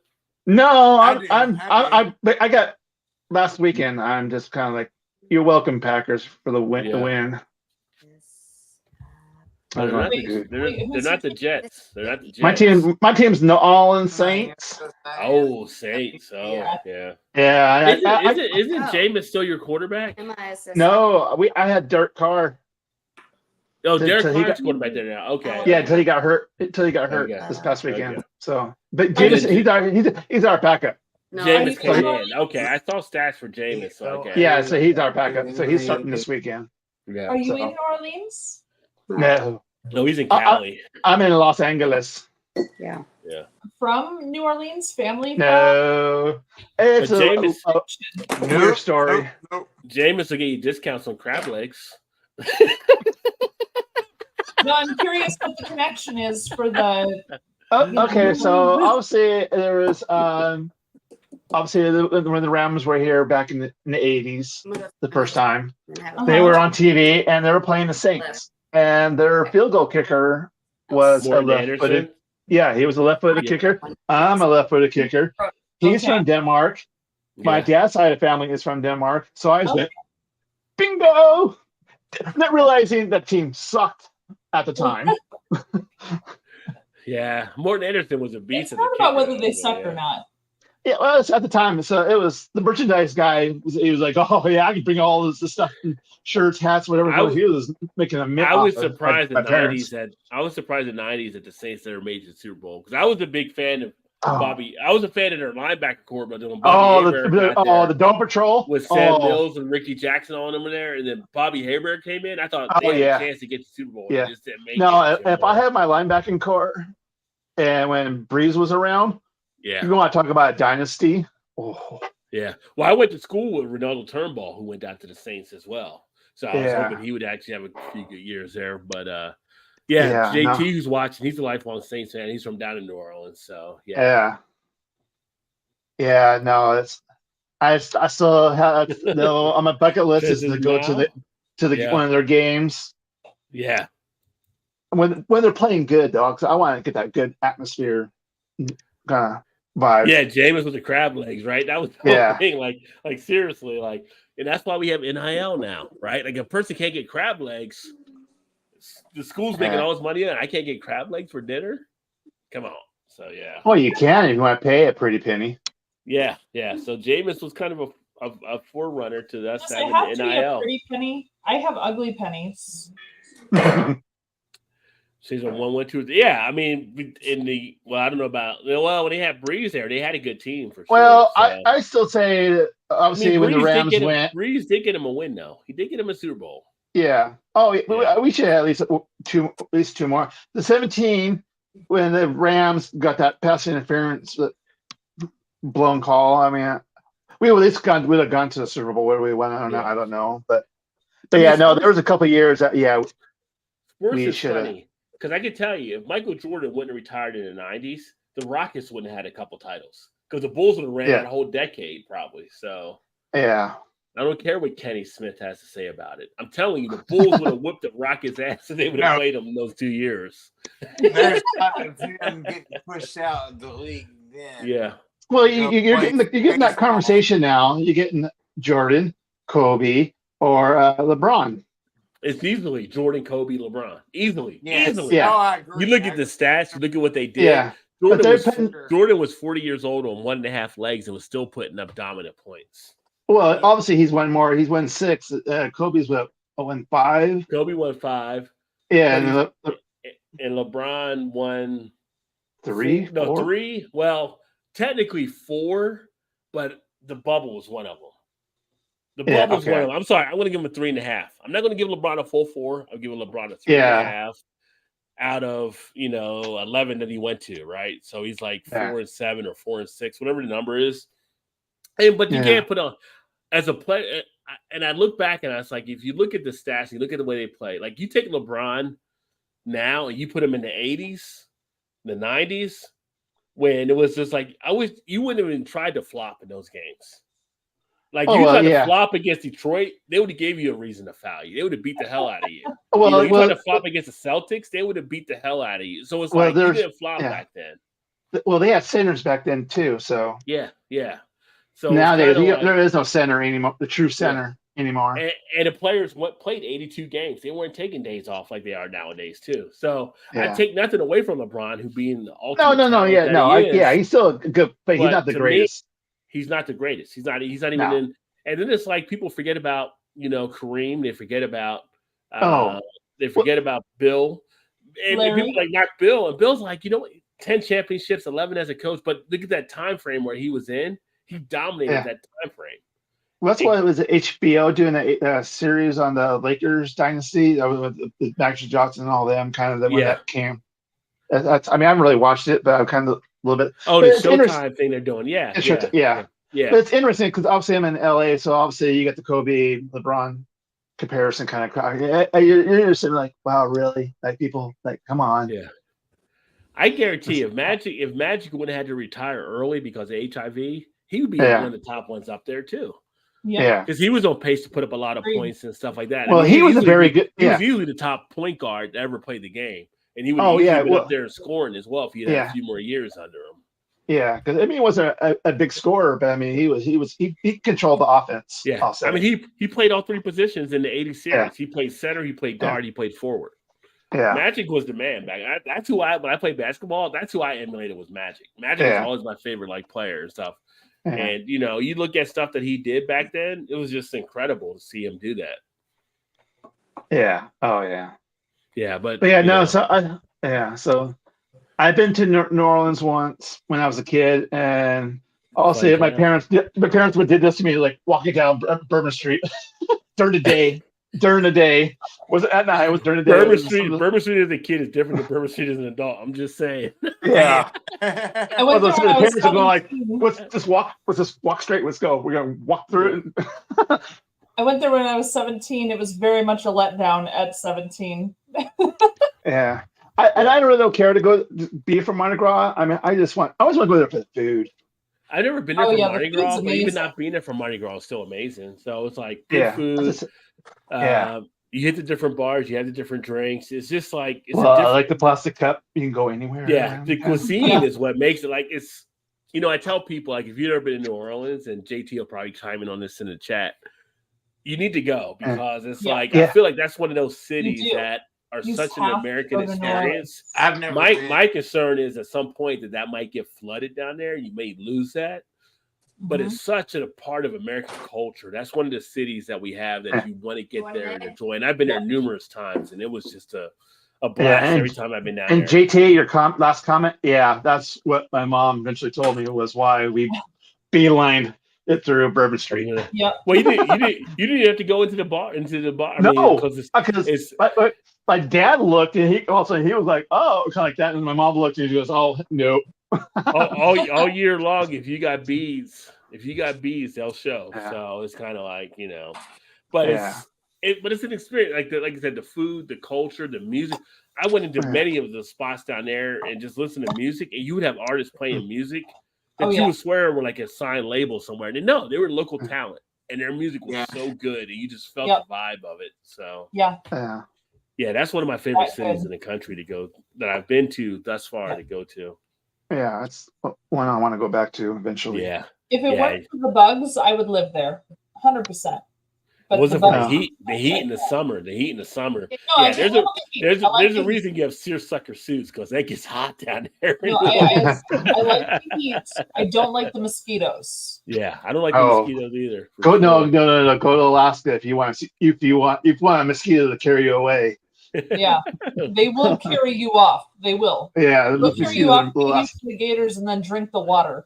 That's what they're going to do. Yeah, it's just like it was just like wow, they're that big. JT's having flashbacks from the game. Yeah. So New Orleans is one of the great. It's like the cities I've been to in America thus far: New Orleans, San Diego. Oh yeah, New York, Miami. Where else? Chicago. Those are all like cities that you can just go to and have a blast. Houston. Oh yeah. Houston's fun. We'll be on there as well. Just like different experiences, stuff like that, everything. So it's kind of like you get a different flavor, you get a different thing. I mean, being in DC, going to DC has been one. Here, even though I'm in Baltimore, going to Annapolis, being down there in Annapolis is kind of a nice little exposure, being there kind of right there on the inlet of the country. And the experience you have down there with the seawater and all the different stuff down there as well. The old cobblestone streets getting thrown back in time, basically, when you're down in that area. I've never been to Boston. Boston's one of the ones I want to go to at some point. Philadelphia is another spot with the historical presence of Philadelphia and the old cobblestone streets. And these are just like areas like you think you want to visit. Yes. Seattle I want to get to. I want to get to the Dakotas at some point as well. It's just like Miami looks fun. Miami's a great time. Miami is like, depending where you're at, it's like the New York of the South in some spots, but it's just like a different flavor. You get a lot of the Art Deco type stuff there. If you're like, it's just like what's like, when I travel, I'll go and it says, where should I go? And they tell you all that the tourist areas that says, okay, now thank you for that tip, but now where do you go? I want to know where you go because there's some of those places. And you ask them about that, and they'll tell you restaurants that they go like, and they're a lot cheaper, and the food is just as good, or the experience is just as good, kind of thing. That's just because they can say I'm by myself. Because usually they'll like, oh, go here, kind of thing. It's like when I used to travel and I would go visit some of the salespeople we would work with, and I would go like take them out to lunch or dinners like that, everything like that. Where do you go to? They go, we got like an Olive Garden. I'm like, no, if I wasn't here, where would you go to eat? And we would have sort of. That's why I went to Florida and we had like gator at one of the spots down there. It was awesome. Like I never had gator before I took these reps out. Like, we'll go here to kick back, have a few beers, have some gator balls. Those are not the balls of the gator, by the way. That's just deep fried into a little ball. Just so the people that are watching. Rocky Mountain oyster, right? They're not Rocky Mountain. Yeah. So, but those are those kind of things where you get to see some of that, and it's fun. It's kind of like you get to see other parts of the country. When my husband and I got married, we went on our honeymoon. We went to Scotland, And when we went to Scotland, we had a paid tour, like a tour bus thing. And the first week we were surrounded by elderly people. The whole thing. It was us and all of the elderly people on this bus that was going around Scotland. We went to see Isle of Skye, Loch Lomond, Ben Nevis, all the major things that you have to see when you're there. Loch Ness, obviously. The stuff that you have to see, we covered. While we were on that bus, we learned how the money worked. We learned how the transit worked. We learned how to navigate the country. Our second week in Scotland, we had nothing planned. Nothing. We had no hotels. We had no plans whatsoever on anything. So our first day free, we went to a pub because that's what you do. And we went to the pub. We were having a beer. We talked to the bartender, and it was mostly tourists. And we said, hey, when you get off work, what pub do you go to? And they would tell us, and we would go to the next pub. At the next pub, it's like 2/3 tourists, right? And we talked to the bartender. When you get off work, you're heading out. Good night. You go to bed. What do you mean you go to bed? You got a sandwich there or whatever. Sit down. No, she's gonna go sit under the sit down and eat with us. Don't tell me what to do. That's what she always Sit on down. Sit on down with us. Don't argue. No, we're gonna do beer news. This evening was very lovely, and I appreciate your company. Not really. But I do. Not really. But Well, then now- sit down. Just sit down with us.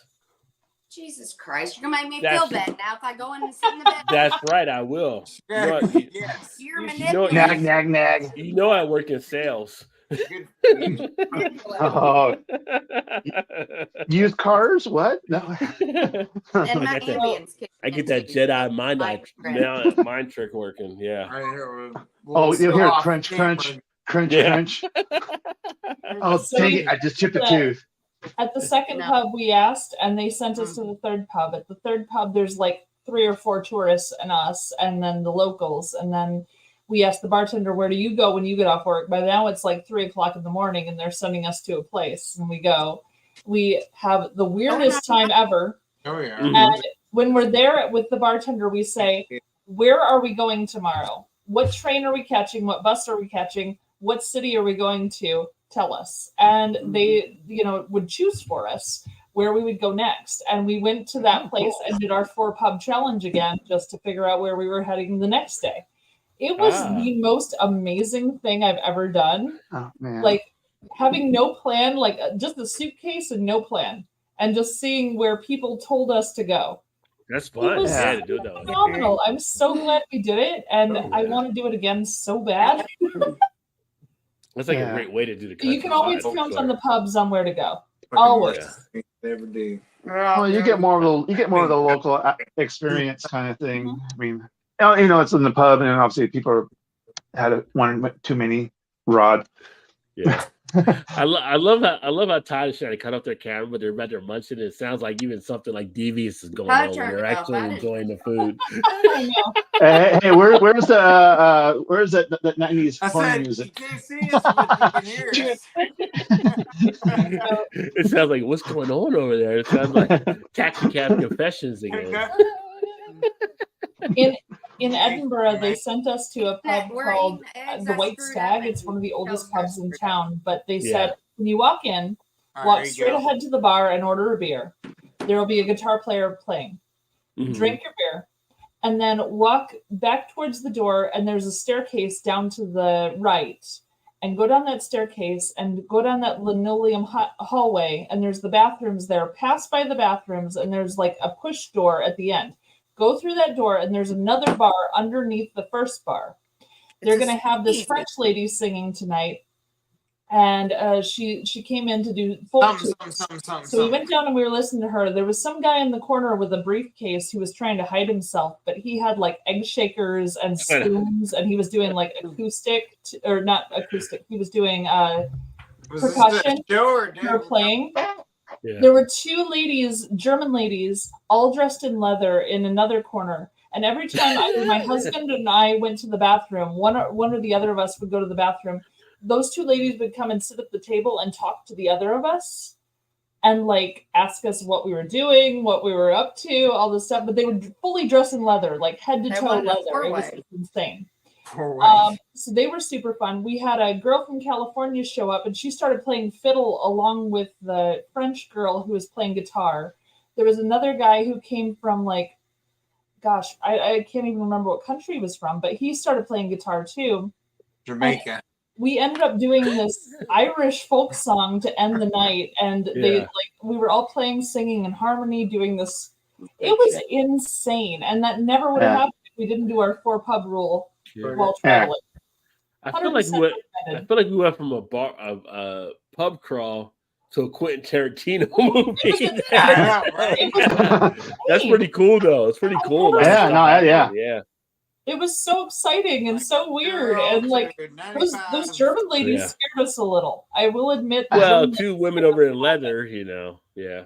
Well, they were kind of dominatrix-esque. That was kind of their vibe.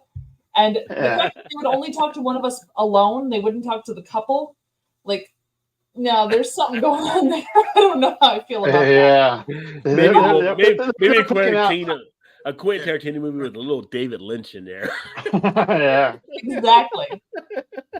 No, it was super fun, though. I highly recommend it. Anytime you go to a foreign country, do the 4-pub rule. You'll never be disappointed. It'll be the craziest thing you ever experienced. 17 Vikings last one, TD to Duran 19. Oh, well, yeah. Oh, yeah.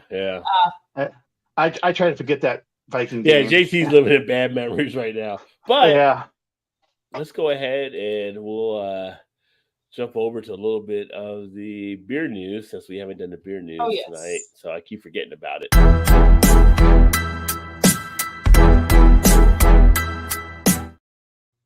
It's always a fun time in here, so we slot things in as we can slot things in. But let's talk beer news. Today, as if you needed a reason to drink beer, it's National Drink Beer Day. I don't know who makes these things up. I thought it was Thursday.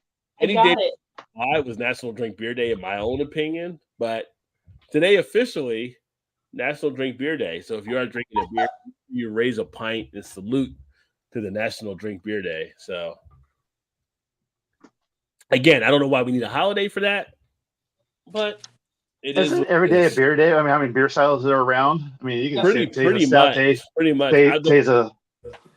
I like that they're coming up with these ideas, though. They're encouraging it. So, just remember, drink, know your limit, don't get hammered, be safe out there. Follow the rules. Drink responsibly. Do anything bad. Yes. Get drunk responsibly. There you go. Yes, get drunk responsibly. We don't have the Eric PSA anymore like we used to have. So, Guinness. Let's talk Guinness because Mal's in Chicago. So Guinness has opened. Here's the cool thing about the Guinness Brewery in Chicago. They're going to be debuting beers that you can only get at the Chicago Tap Room. So if you go to the Guinness site, you can actually see the beers that are opening up that they have available there, some of their IPA series. I can tell you, being in Baltimore, it's kind of nice for what we have here because there's only certain ones we can get at the Baltimore site. But Chicago, you will have the same thing there as well. So make sure if you're in Chicago to check those out. And I think it's going to be cool. I think, they opened last week. They're there. They're doing the stuff right now. You should have some pretty good stuff out there. So maybe Mal will get over there and make sure you follow Mal at Perfect Meat Crafts. Hopefully the Kentucky Bourbon Guinness, because I had a bottle of that. That was good. Yeah. They have some pretty cool stuff there. And Mal, if you try to reach them and try to do anything, you need me or anything to help out, let me know. I can reach out to the people here in Baltimore because they're actually working with them on the opening up there in Chicago and stuff. So that is cool in itself. I'm kind of hoping to go tomorrow. Now that I know, I happen to have tomorrow off, and if I'm able to get over there tomorrow, I will do that. I'm going to bed because I got to get up in the morning. Take care. You gonna go to work tomorrow? Yeah. Yeah, so do I. And I got a big new job, so I gotta. Blah blah blah. That's all I hear. Blah blah blah. Job. Wait, what's the big new job? What's the big new job? I'm the director of the memory care. So really? That's amazing! Congratulations! It starts like 3 weeks from now. So. But I need to get my shit together before. Congratulations! That's fantastic. Well, we'll see if it's congratulations or not. Maybe Well, I you can't leave yet until I give you the congrats. That's awesome. Shannon running things over there now. I like it. Shannon getting shit done. That's awesome. No. I make people feel good, and that gets shit done. I'm not saying you don't. Yeah. Look out for Shannon because she's the new boss in town. Woo! Yeah. Give Shannon her theme music like Dion.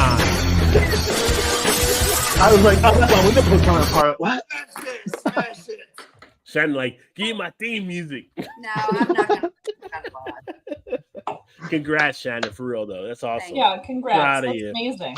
Yeah. No, my boss is my outlook. No, my arm just got egg all over it. No, poor guy. JT say congrats, Shannon, as well. There you go. Yeah. I'm just like, what? You all been here? What Would do you- that be your first one? I would love a National Rod J Beer Ventures Day. Yes, please. No, that's Just awesome. That's Start awesome. hashtagging it. That is awesome. You deserve it. You deserve it. Yep. She Thank kick you. ass. Everything I know about Shannon, she kicks ass there. So She people does. love her. She I does love a great my job. fucking love them so much. And she cares so much about the people she cares for. It's just She phenomenal. does. I do. Nice. I want to be down the street with them right now. Yeah. Todd's like, no, you need to spend some time at home. Don't tell her that. Don't tell her. Please help him I'm knock good, her I'm self-esteem down. I'm just kidding. She's, I said she cares so much about the people she cares for. She cares for you, No, Todd, too. No, I'm just kidding. She's amazing. Yes, for she what is. She's an amazing giver. She's like top Yes. notch to what she does for sure. I'm very happy Yeah. for you, and I know you're going to deserves- make a difference in a lot of people's lives. I really Yeah. hope. She deserves I really do think what that. she tries to get. From I really for hope sure. so. She's an all-star. I Yeah, agree with she that. I is. agree. 'Cause I love the I don't have the hey now you're an all-star, but if I had, I would play for Shannon. Hey now you're an all-star. And I was like, now I'll be singing that all night. Thanks, Rod. Thanks, Rod. Show on. Hey. Okay, Rod's gonna get my job, so I'm gonna get his for his intro. I'm gonna write that down. Hey, I know what you wanted to do, and that's just important. Yeah. No, that's awesome. It's time for me to go night night. All right, appreciate Love you, you, darling. Shannon. Good All night. right. Nice. Love you all. She's got to work, so do I. But yeah, she's leaving now. So Yeah, because I gotta get shit done.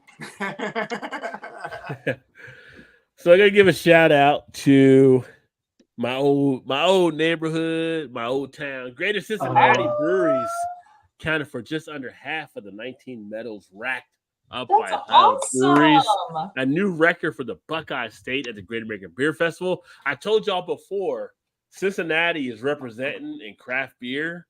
They've Yeah. got some hidden gems out there. That's They put them out phenomenal. there, and they did a great job at Great American Beer Fest. So shout out to them, and great shout out to Ohio for what they represented.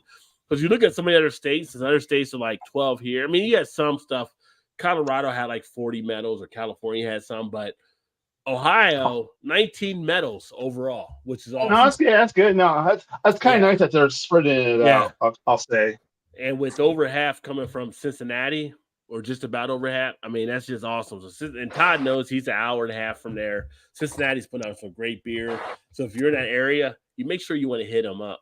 oh yeah, for sure. I will say I- Illinois won 7 or 8 medals, but my brewery, though we put in 4 beers, we did not win. So all but right. 7 or 8 medals for our state, and I'm super excited. Like So Hopped won for their alt beer, which is their alt beer is to die for. Not even kidding. Yeah. Their alt beer is amazing. There are so many good beers here in Illinois. So yeah. I'm proud of the Illinois breweries. I know ours didn't get there, but it's cool. But you guys have great beers throughout the state too, and everything too. We So it's not like a knock on Illinois. It's just other No. states are coming up on their stuff too. So it makes it a little more tight. I like it. It's real competitive. Shout out Robert. I don't think he's in the chat still, but shout out to South Texas.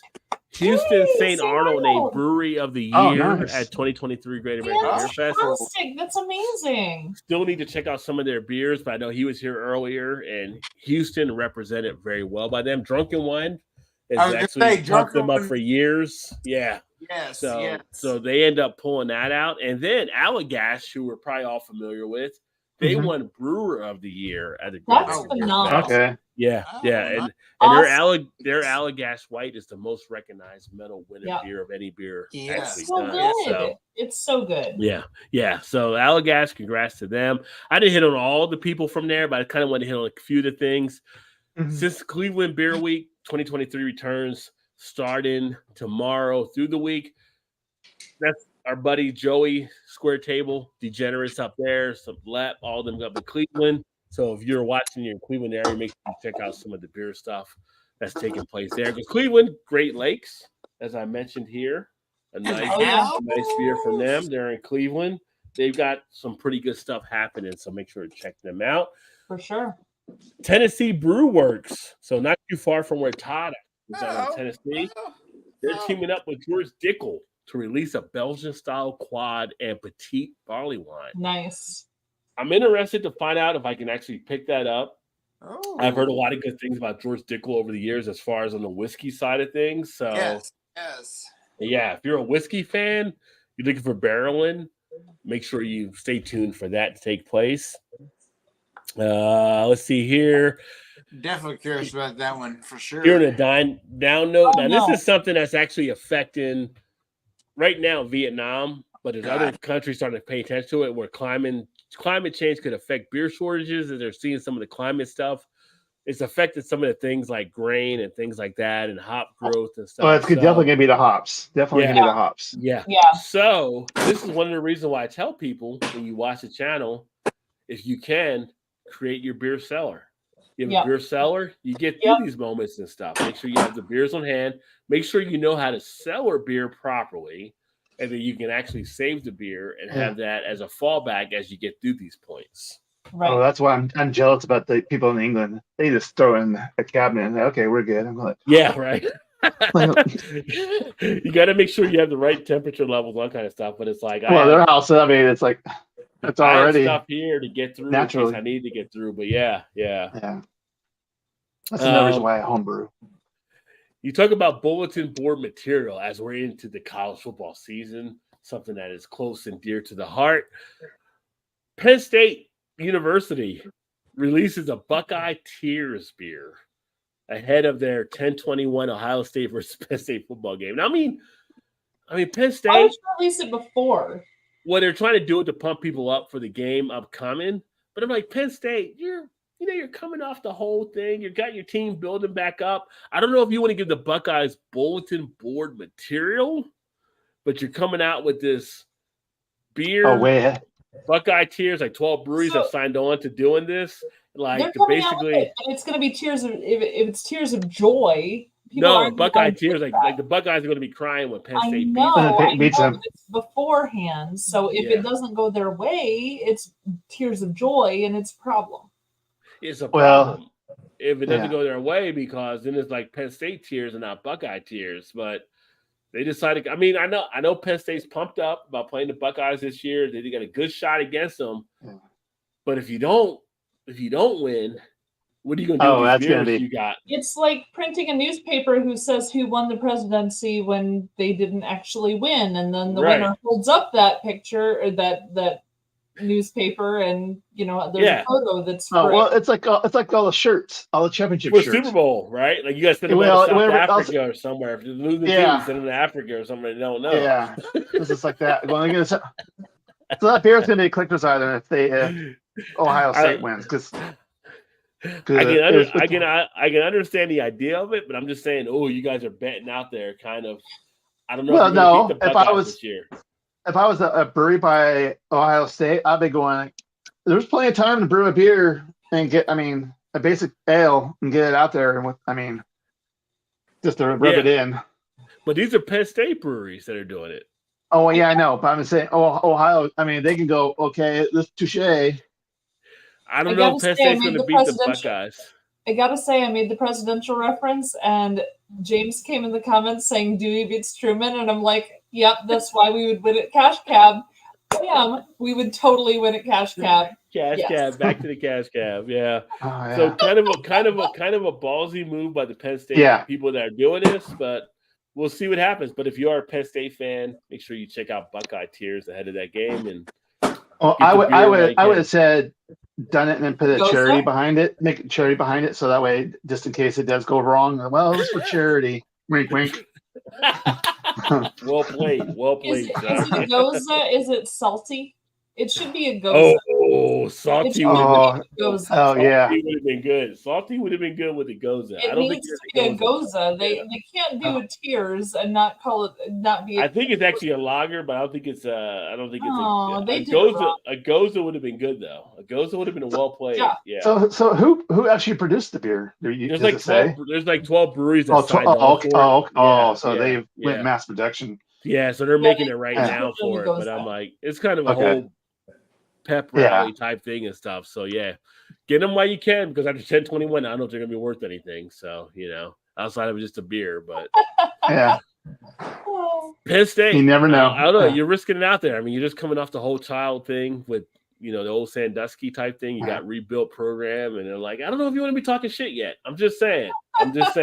You might want to give it a few more years to talk shit out there before you play the Buckeyes. So. Talking shit is what football's all about, though. It is if you can back it up. So Penn State's kind of You don't even have to back it up. It's all about talking shit. That's literally what they do. Whether they can back it up or not, it's all talking shit. I don't know if people get scared about Penn State anymore now. The Nittany Lion. Oh, Nittany Lion. What is the hell is the Nittany Lion anyway? Right? Nobody really knows, but it's like, you're right. Yeah. True. So we'll see what happens there. But interesting. They came out with that beer. So Ultra Right CEO, if you don't know about the Ultra Right beer that was created in opposed to the whole Bud Light type scandal. I'm not going to get into it. I've had videos on the channel about it. But they revealed that they have had record-breaking sales, a limited edition beer can, which featured Trump's mugshot. So it's raked in $500,000 already in 12 hours for people buying it. I don't know if I'm more concerned about us having a future president possibly with a mugshot on a beer can, or that people are basically paying $15 for a six-pack of Bud. Yeah. Everything about that story is terrible, and it hurts my soul. I don't know what concerns me more. No, so. And when they open that can, is that beer orange? Oh, it better be. It better be orange. Probably so. Yeah. I believe they describe it as a deep amber. Okay, close enough. Close enough. Deep amber. Yes. Yeah. But I'm like, you look at society and you're like, wow, we got a company making money off of a future president again, possibly with a mugshot or a crappy beer that people are wasting $15 on a six-pack. I don't know.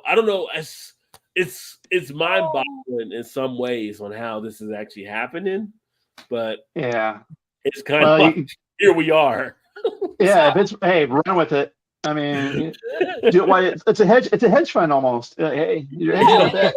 I have to think there's a lot of people buying it because they know in 20, 50 years or whatever, those cans will be worth something. That could be part of it. That could be good. It is a limited edition release on it's a limited edition release on the mug. Yeah. So I think that makes a huge difference because it's a limited release. Everyone's like, "Oh, I'll hang on to this for 50 years and I won't open it." And thank God I didn't drink it. But who had the bingo card that said a future president might have a mugshot before they get elected? I don't know if anybody ever had that bingo card out there. I just don't know. Very true. Yeah.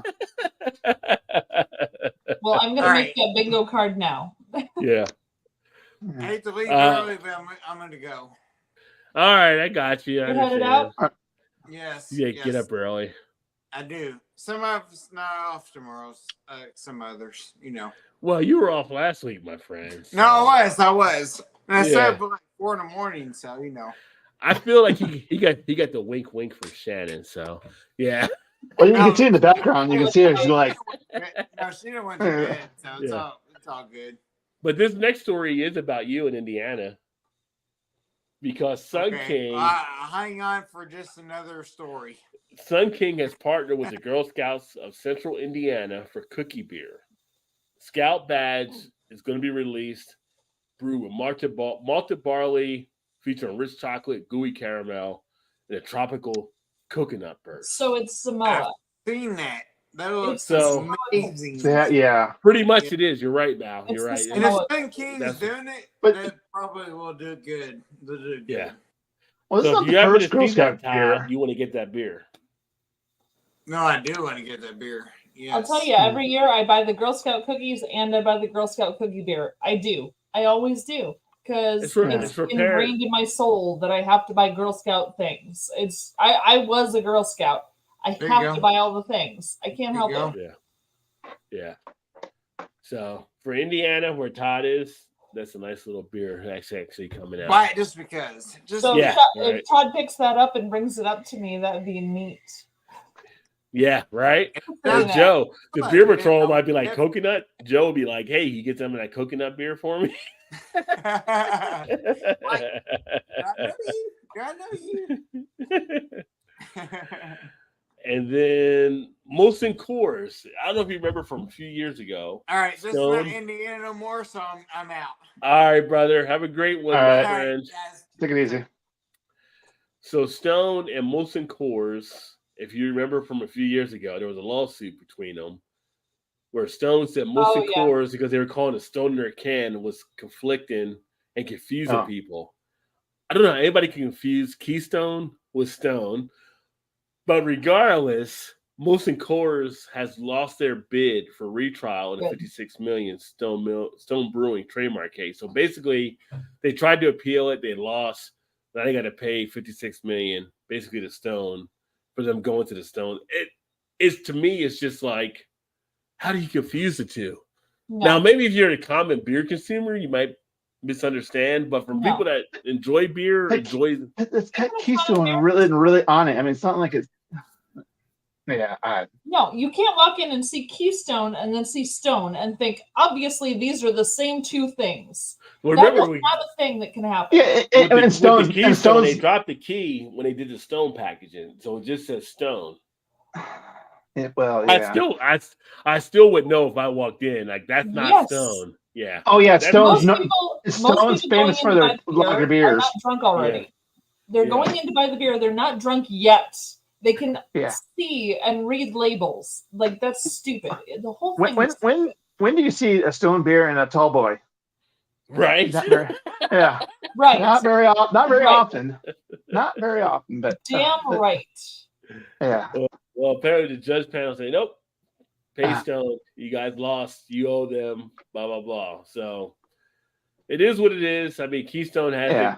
the pockets of Miller Coors, but it's just Yeah. crazy to me to think that people thought there'd be some confusion there, which apparently Well- the judge they weren't beer drinkers because there's no I think confusion. Molson wanted to go after Sapporo. Yeah. I think there's a bigger play. There's a bigger play there. I think they wanted to Yeah. start with the Stone, then they were going to do something else afterwards once they kind of got that foot in the door. I Well, bet. part of that was they were saying like it confused some of the distribution partners. Something like no, distribution partners know the difference between Keystone and Stone. They're not Yeah. confusing those two. They know the difference between them. So it's kind If of they are confused, they need to be fired and get somebody else in, and is what the hell exactly. what they're doing. Yeah, yeah. Yeah. So that was kind of weird, but So yeah, they end up losing it. 56 million, you said? Yeah, they got to pay Stone 56 million. So Yeah. that's like 0.03% of their profits for this For year. Molson Well, they Coors, just sold, they it just made dropped that out of it, yesterday yeah. today. They just made Yeah. that 56 million today in sales. Yeah, Yeah, it's Yeah, like so they'll one pay day in them. sales. They'll be fine.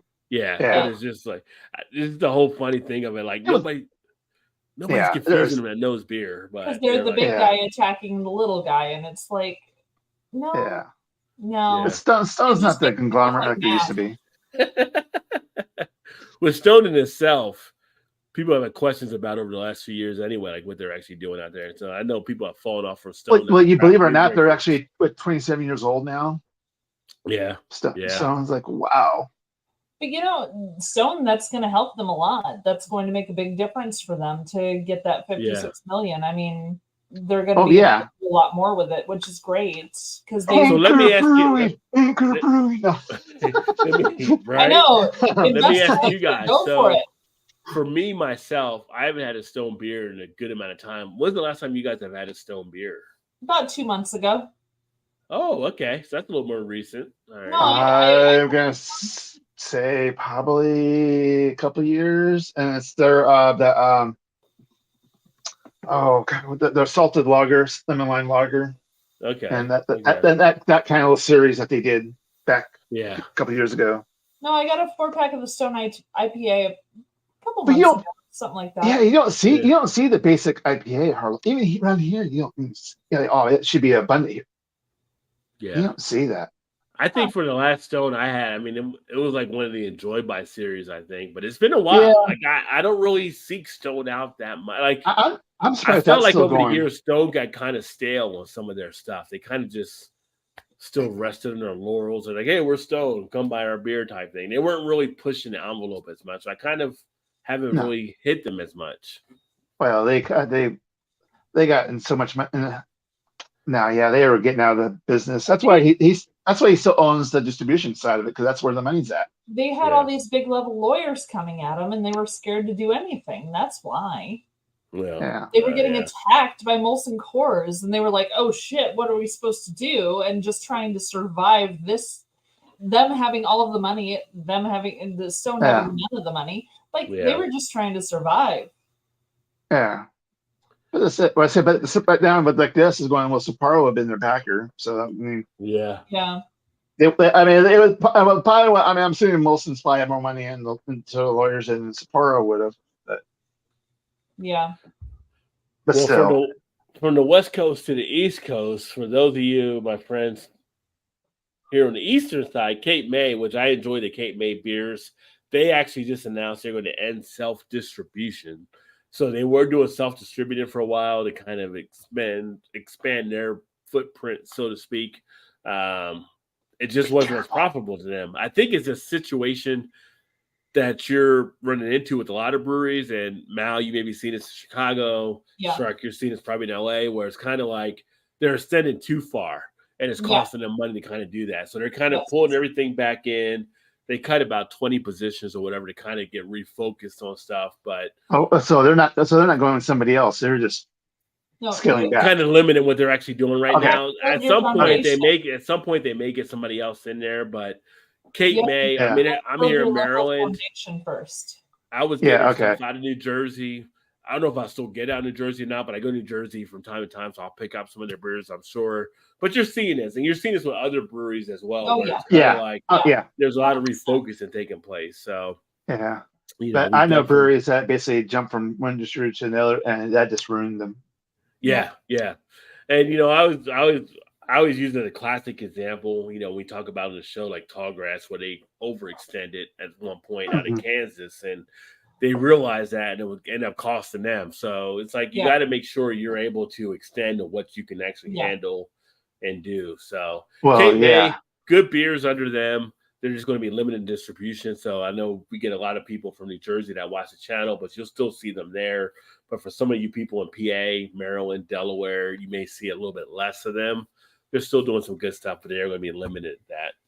But it's not just breweries. This is any business. Any business that extends too far gets spread too thin, and they can't cope with that. You start cutting corners. I mean, so now like, okay, I need to make more beer. So, I need to use the same amount of ingredients, but make more beer with it. Well, now your ABV is getting less and less. And so But you need to make sure that your foundation is strong enough. Yeah. And it's like Shark alluded to earlier. He made a little comment there with Anchor. It's like, Anchor had extended themselves where it was across the country and over into Europe and some stuff. But if 75% of your sales are coming from California, just work California. You don't have to push everywhere else. Let work there and then kind of grow out as things open up. And so there is a thing about limiting yourself to the markets that can provide you the most value as well. So there was a boom over the last 20 years of people opening breweries who either didn't know how to make the beer properly or didn't know how to run a business properly. And there were a lot of people who just thought, I'm going to open a brewery because I made a beer once. And it was like all these breweries just open like crazy. And we're going to see a major downturn in the breweries existing because those breweries can't keep going. They can't because they didn't have the foundational setup to properly succeed. And we're going to see a major downturn, and then there's going to be a little upturn later. But for right now, we're watching a lot of them die. The ones that stepped in before they were ready to get into the deep end of the pool, they weren't ready. And well, we're seeing that. I'm seeing that here already. Oh yeah, 100%. That's already happening. And some of those breweries that are closing are going like, "Yeah, thank you." Yeah. I mean, some of them they tried to move too quickly in the environment. They weren't prepared to actually do that. It's kind of like, when you're going to the next level, you have to be prepared for that success you actually have as well. So you have to lay all the underground work to it. So I always appreciate. It's funny. I did a review on. Well, I had somebody comment on a review I did from the Sierra Nevada Pale Ale, talking about, it's just an OG beer and how it actually. That's the thing. It's like they knew what they were doing. They kind of progressed in their lane, and it's kind of like something they always come back to. When you pick it up, it's still that classic type thing. Yeah. So it's kind of like a lot of people that came along later are putting beer stuff out there, but they're not prepared for the success they can follow up with it, and they're getting hit with all kinds of things, which is causing them to actually have to close up shop or whatever it may be, or find other outlets for them to be able to sell their beer. There's a lot of breweries I've seen that are like, kind of close their thing, but trying to find basically Gypsy Brew and to brew their beer at other places and stuff like that. Yeah. I think you weren't prepared for the success that could possibly come. Yeah, but you look at it. So look at that Sierra Nevada. It's just a basic style pale ale. Mm-hmm. Everybody out here is going like, well, I gotta make my beer foo-foo-ish. I'll say, I gotta make something that's gonna be unique and all that. And they basically they don't know what they're doing, and so that's where they go stick to the basics. Because there's a couple of breweries around here. They're really good. And no, we're just going to stay in house, and maybe a few restaurants around, kind of thing. They're like, nope, we're not.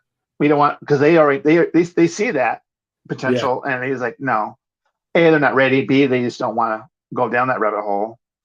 But I didn't think there's a lot of people trying to get that unique beer out. Kind of thing. It just like, instead of going through the basics, kind of work your way. Yeah. Or just do like maybe one, but not to have your whole beer capitalist to being just like one-offs. Well, here's the whole thing. Ken Grossman made no little thing about brewing. So, Ken Grossman, what he did at Sierra Nevada, he set him up perfectly on, it's kind of like, no, we have the good thing here with the pale ale. They expanded later with Ed Torpedo. And it's kind of like they kind of build things out and they have it. And they do other stuff from time to time, but it's like their trademark stuff. You know what you're getting. They know how to build it. And it's a solid process behind it. So you can always pick up their beers and be happy from it.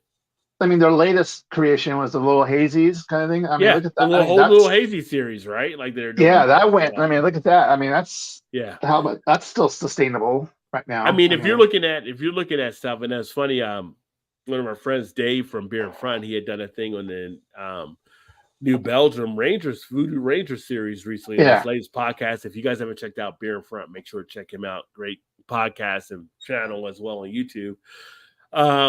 And he was he brought up a point that I found pretty interesting, talking about Sam Adams when they did the Rebel. Remember when they did the Rebel beer with Sam Adams? And they kind of did it, and it didn't work, and they kind of just sort of fused it, right? With New Belgium, they kind of took their Ranger, but then they created the Voodoo Ranger off the initial Ranger thing. They kind of stuck with it and kind of revamped it for what it needs to be done. And it's kind of like they looked at stuff, they put the effort into it, and they put the stuff behind it to actually have it succeed. Some breweries don't do that. They put an idea out there and it kind of just falls flat and they kind of walk away from it. And he was just like, imagine if Sam Adams and their Rebel series would have done the same thing New Belgium did.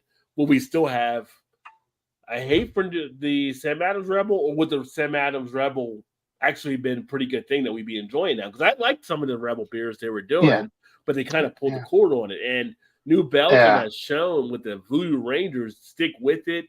build the story around it, build the beer behind it, how much you can succeed. And now you can't go into a store pretty much without seeing it. A Voodoo beer on the shelf for something. Juicy IPA, Atomic Pumpkin, whatever it may be. You're always going to find a Voodoo Ranger on the shelf.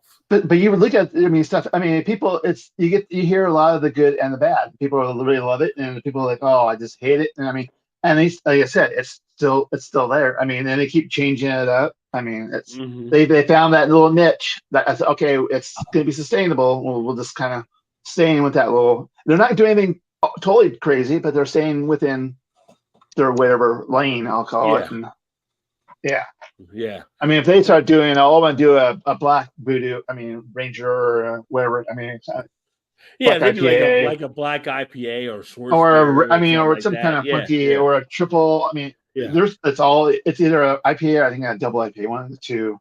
Usually it's an IPA type. And they did the pumpkin with the Atomic Pumpkin, but usually it's an IPA type thing. Yeah. Yeah. They're not going to venture out and tell the styles. Yeah. But you put it in that foundation and you build around it and you follow the legwork and stuff you put out there. But it's interesting because some breweries just haven't done that. The way the craft beer world is now with 9,600 breweries or whatever we have out there, it's to a point where you just can't throw darts anymore. You have to put the work in to kind of decide and find what you want to actually provide to the consumer. And the consumers are becoming more knowledgeable as they're learning more about the beer and stuff too. So it's always a chicken and egg thing. Like, do you really want an IPA or do you want an IPA because IPAs are only available? If they have a lager first. Yeah, you see like they say, oh, what's this Schwartz beer? What's this Keller beer? What's this other type of beer style that you actually have? Consumers don't know to ask about those. But when you introduce them, like one of my breweries here in Baltimore, the Guilford, they don't have an IPA. It's all Europe-based beers. So the beers you're having there, people love and enjoy. But if you're not exposed to that style, you don't know to ask about that style either. What it was like when the West Coast became, I was thinking, every brewery out here is people walk in, you sitting there walking in, and just say, they walk in, it's like, oh, you don't have an IPA? Well, no. And you just walk out the door. I was like, if you didn't have an IPA, even though they say you're doing all German beers, and you didn't have an IPA, they turn around and walk out the door. I'm going like, there's other good beers out there, folks. Yeah.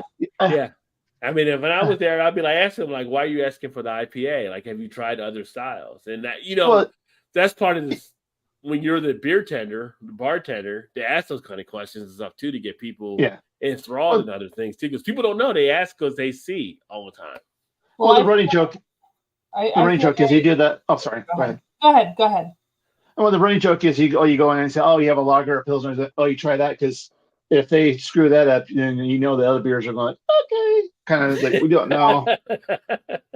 I mean, you don't know. I mean, they can still be good. They just screwed up the lager. I mean, but it's like you're kind of like just susceptible, kind of but so as a person who hasn't owned a brewery before, but is intending to, 2028 is the plot.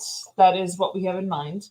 But I love that I'm seeing this downturn beforehand, because if you get in on the boom, you have more chance of failure.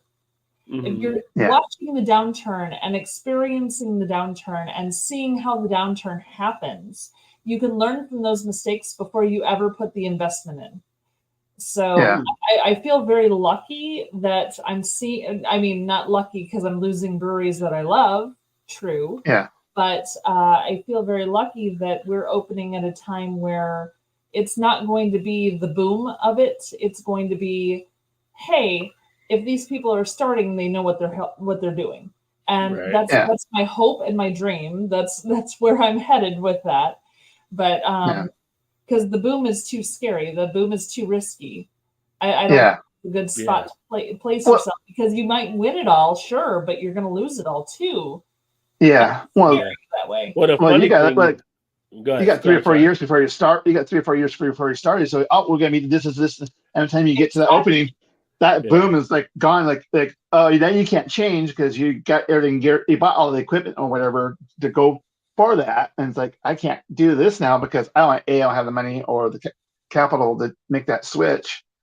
I'm contemplating that as well. I'm making sure that what we're doing is going to be focused on what we're doing. But Yeah. we've been brewery fans. We've been to over 400 breweries between the two of us over the years. And Well, know your demographic. yeah, know Yeah. the demographic for Yeah. God's sake. And people don't. Honestly, that is a huge thing where breweries open up and they're like super psychedelic and they're in like a super high up neighborhood in Chicago. And I'm like, psychedelic? That's where you were going with this? Okay. We'll see how it goes. It doesn't go well. I'm sorry, Yeah. it doesn't go well. But you have to know who you're catering to and who's going to show up. Yeah. That's Yeah. huge. Mm-hmm. So there's a lot of things going into it, but we have a couple years yet to figure out what we're doing and the spot that we're Yeah. doing. Yeah. Yeah, I mean, time and place. It is funny because I think back in like when I was in Cincinnati in the mid '90s, we had a brewery right there in Northern Kentucky, right across the bridge from Cincinnati. That was a microbrewery that did a lot of European style beers and fantastic beers, but the timing was just off, right? Like if they'd have been 10 years later, they would have been fine. They were ahead of the game. I thought Like, you they meant were the doing Marzing stuff. came out in November or something. Oh, no. It's like, wait, what? No, they were making good beers, but people weren't prepared for it yet, right? Yeah. And then 10 years later, that brewery would have been smashing as far as because they were kind of Mm-hmm. just ahead of the game a little bit. They saw what they were doing, which was great, but it was just too far ahead for the main population. Right. And once people started getting into the micro and the kind of craft beers, they would have killed it. They would have killed it. And like that place now is like some building they use for some business or whatever like that. Like when I go back to Cincinnati, I see that. I'm like, you were 10 years ahead of where you needed to be, which sucks for them, but it's just like timing does matter. And so like to Shark's point is like demographics, know where people are, kind of meeting them where they are so you can actually have success as a brewery or a business is what matters along those lines. Agreed. Yeah. And then I think the last beer news item I had here, what if I can find it? What did I do with it before I go back to the comments? So this is funny. So facial recognition is now being used at Browns games to shorten the beer lines. What? So essentially, you walk to a system that recognizes your face, it has your information in the computer, and I guess it goes ahead and gets the beer that you need, so that you're not waiting in line somewhere. I don't know. It's the Browns. Oh, that's interesting. You try to figure out the Browns, so that's a whole. Okay, we need to ask Joe. We need to ask Joey to confirm this. Yeah, we get a square table on this one here, but they're kind of working with some stuff. But it's kind of interesting because now, as we see the stuff with AI and things going into the technology age, that you can essentially possibly go to a game, they recognize your face, and they go ahead and provide you with the beer. They know you're over 21. They know you're blah blah blah. They have your information. Yeah, you gotta be scanned. Yeah. I don't know about the whole privacy type thing, giving that up for that, but at the same point, you're not waiting in a long line, and it's like now you're getting the beer scanning served. your eyeballs or something. It's like, gotta be something because if you get people with all the makeup on, like you stand in front of a computer, and the computer does the whole wipe scan, and then it serves you the beer or whatever.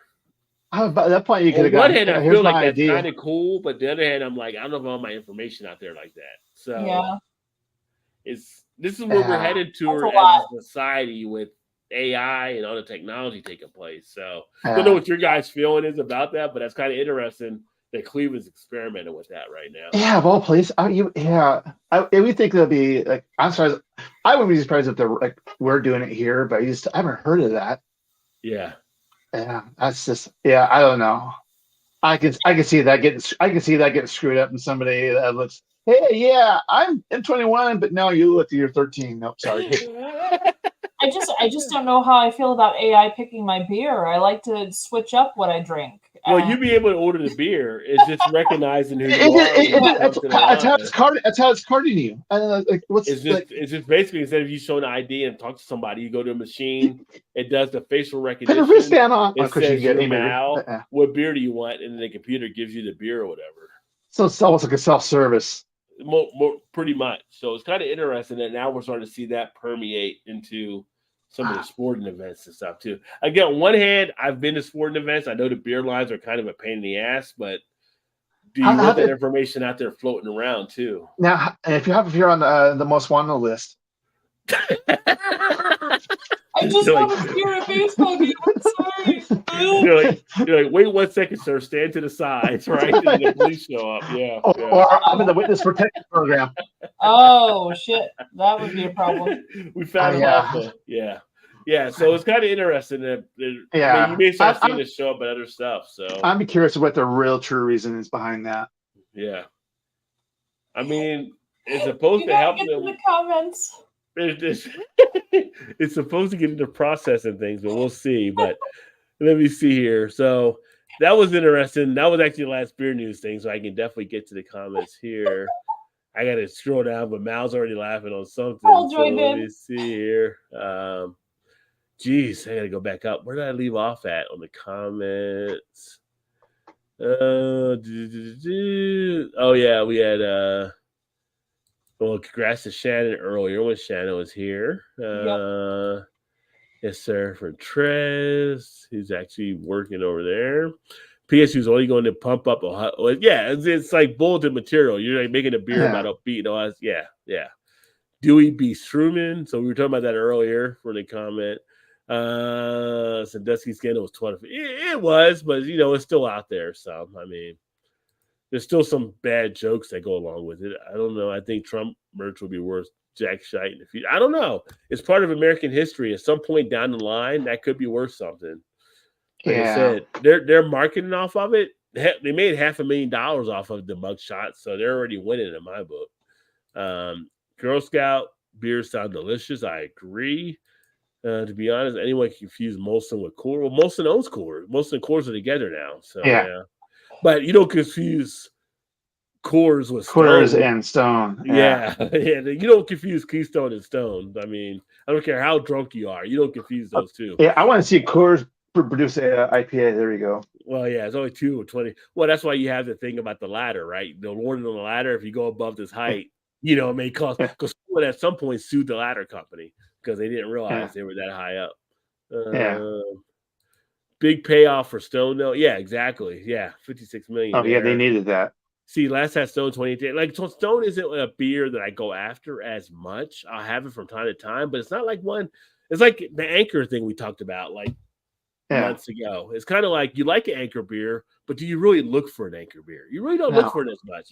Christmas comes around. Oh, that'd be nice to have or something. Yeah. Stick around, Paul. We're getting there. I promise. We're getting there. No IPAs at Dovetail. They can't expand because of their techniques. Open fermenters, cool ship, engineer water quality. Yeah, and it's knowing your lane, right? So they do a good job in their lane, so they don't need to expand from what I understand about Dovetail. Browns games, they also automatically charge your card. Well, that's not good. Hey, Paul's in the house. Cheers, I just got home from Pop-Tart land. Cheers, brother. Now's it. Hi, Paul. I'm just waiting for Al. Hey, bro. That's what got me laughing, by the way.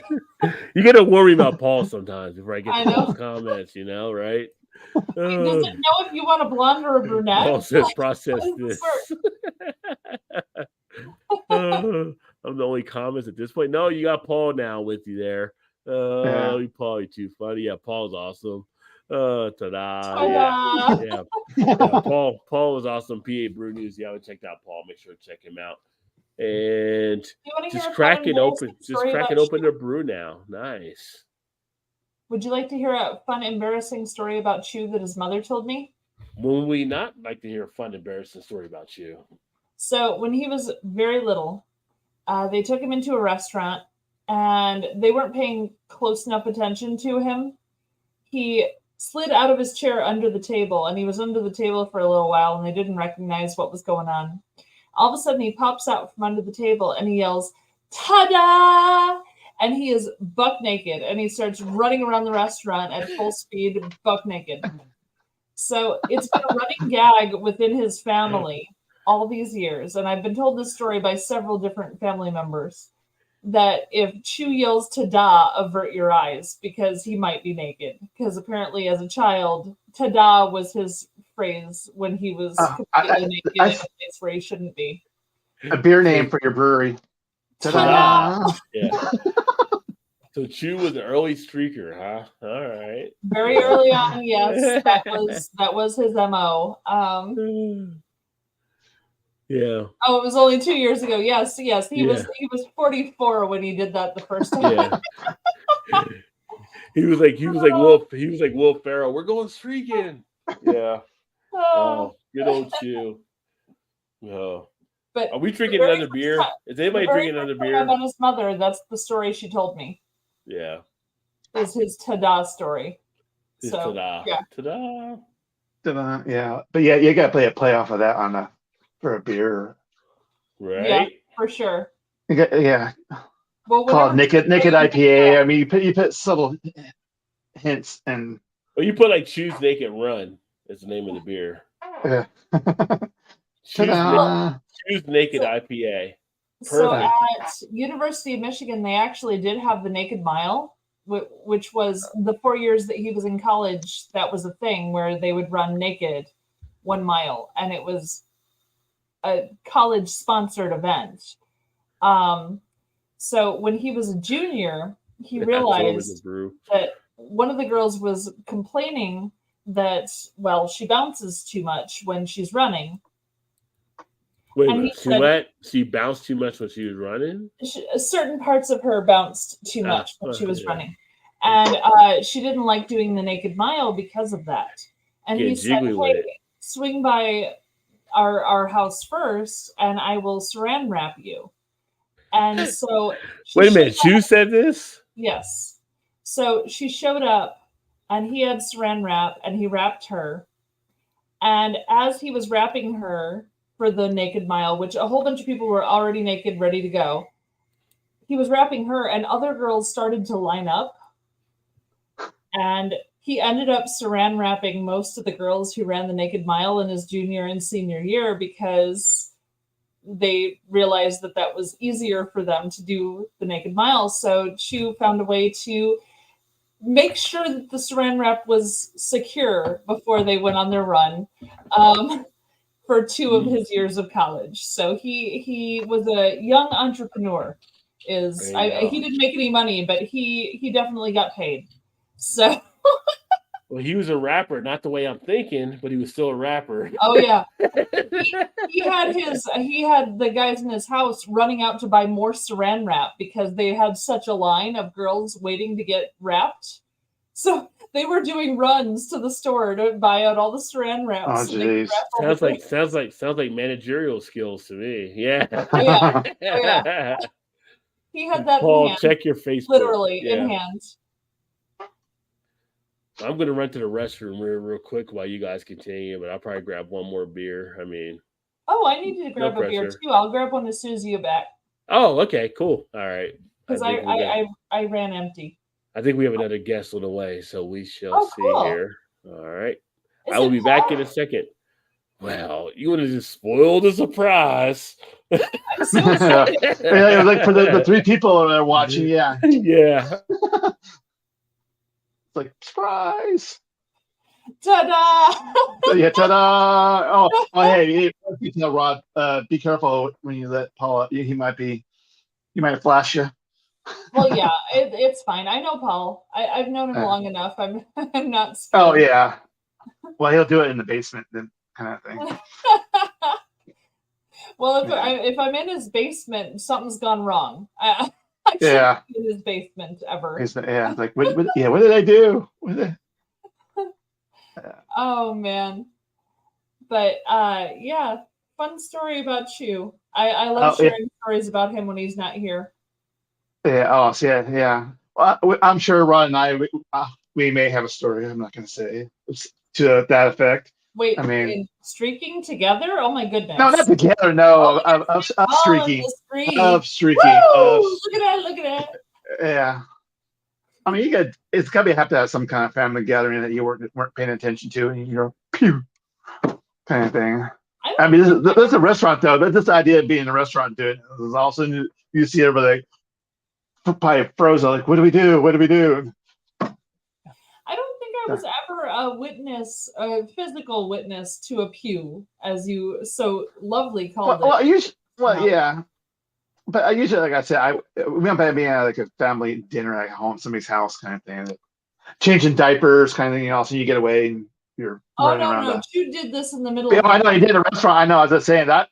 yeah, I don't see that part. But I mean, just somebody running around the house and with family or whatever, or I mean, kind of thing, just because you're getting ready for bed, I mean, kids kind of thing, and I mean, so it's. But yeah, anyways, but yeah. No, there's a reason I don't have kids yet. My baby is going to be my brewery, and I'm aware of that, and I'm cool with that. So. Yeah, because I work at a college university, and we've had a couple streakers middle of the day. You know, that was a fraternity sorority hazing. Fraternity dare or whatever, yeah. Yeah, they kind of thing that they had to. Right. I was like, yeah, but just to be shocked of, I mean, because look at you're a kid. I mean, yeah. Like, yeah. Now, if you're doing it now, big one, like, okay, yeah, you're cut off. If you're taking your clothes off now. So I mentioned that was the first time I met Chu's mother. The first time I met Chu's father was actually even more interesting. Okay. I walked into the house and they took my coat and I walked to the kitchen and he was sitting at the head of the table all by himself. There was no one else in the room. And he said, "Oh, so you're the new one, huh?" And I said, "Yep." And he said, "Well, spin around. Let me get a look at you." So I turned around, and this man's almost 70 at the time. Wait a minute, what? Turn around, get a look at you. What are we doing here? This was Chu's dad, my father-in-law, the first time I met him. He said, "Turn around, let me get a look at you." And I turned around, and he said, over my shoulder, yelling down the hallway to where Chu was, "Chu, you can keep this one. She's got a nice ass." And I looked at him, and I said, "Damn, I wish I could say the same about you." And he just stared at me for a second. And after that, we were best buddies. Like, we were in. Oh, yeah, I love her. Yeah. He just adored me. This is good. This is going to be fun. Get a shitty ass. Nothing like establishing family ties. Cheers, Paul. What's happening, brother? Hi, Paul. Oh, here we are. Cheers. Oh, the Beast from the East. That's so cute. I didn't even put like a subtitle on mine. I should have. Everyone else has one. You can still put a subtitle on it. I don't know if there is one yet, but that needs to be a Bam Bam Bigelow brew. Bam Bam Bigelow. There you go. There's a name for the past. What's going on, brother? How's life in the Pop-Tart world? All right, now that Rod's back, it's popping as always. Yeah, it's popping as always. I just got back. We're just hanging out with James from Rampant Lion Beer Reviews, so that was fun. I think New Jersey. That was pretty cool. To Cape May in Glasstown. I was going down. They wanted to go down. He wanted to go down to Cape.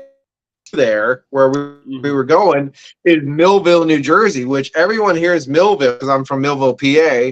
Everyone thinks I'm from New Jersey. I'm like, well, absolutely not, for one. And then two is, all right, let's see what Millville is all about. And then we went to Glasstown, which was fun because it was in the middle of like in a kind of almost slightly abandoned looking, but like kind of an executive airport. So it was like all private stuff. So it had a nice feel to it. It was very interesting. You could see, I talked to the guy for a while. He said he could see like military, national weird things that you don't usually see. But the beer was also very good. I'll tell you what, Cape May is really good. Cape May was very good. Brewing? Yeah. We talked about Cape May earlier there. Cape May does some pretty good beers, yeah. They had a stout on Cavs. We drank the whole thing. Yeah. We were talking about it earlier. They're actually not self-distributed now, so hopefully, if you were getting them, distribution doesn't get cut off. But usually when I go to Jersey, I get their beers, and they're pretty solid on what they do. Yeah, we were pretty happy with almost everything. Yeah. So you see the PA's over here. Sup, dude? JT. Rob, you got a beer? I do. I haven't cracked it open yet, though. I got a what do you got there, Paul? Musket. Musket. Musket from Belgium, from the De Prof brewery. And this is an old bottle of Chanel. 8%. Nice. Mm-hmm. Back in the 70s around midnight, my dad busted me, and bouncing was a bit uncomfortable. Oh, JT, I'm so glad I wasn't there for that. That's like one of those "what had happened was" stories. What had happened was. Yeah. Oh, baby, we were outside naked in the alley behind our house one Saturday night around midnight when I heard the back door open and came downstairs to investigate. Yeah. Well, it's the 70s. It's a little crazy back then. So people were doing different stuff. I teased about Chew doing the saran wrap for all the girls, but I didn't mention the fact that he did actually run the Naked Mile all 4 years that he was in college. So he did actually run that. There you go. Oh, that's good. Okay. He likes to run naked, apparently, it seems. So Not anymore. He's not so much for running. He's a little too beer laden. I know the feeling. Cheers, Trez. Have a good weekend, my friend. Great having you on board. Hi, Trez. I just would not run. No way. So I'm cracking this one open. I finally decided to pick up here. It is from Southern Tier. It is part of their Blackwater series, which I'm a fan of. And it is they're the Hazelnut Deluxe Imperial I Stout. hated that. You hated it? I hope you really got. I hope we got a dodgy bottle, dodgy 4% 4%. ABV. I hope first you time really I've had it. Yeah, first time I had this one.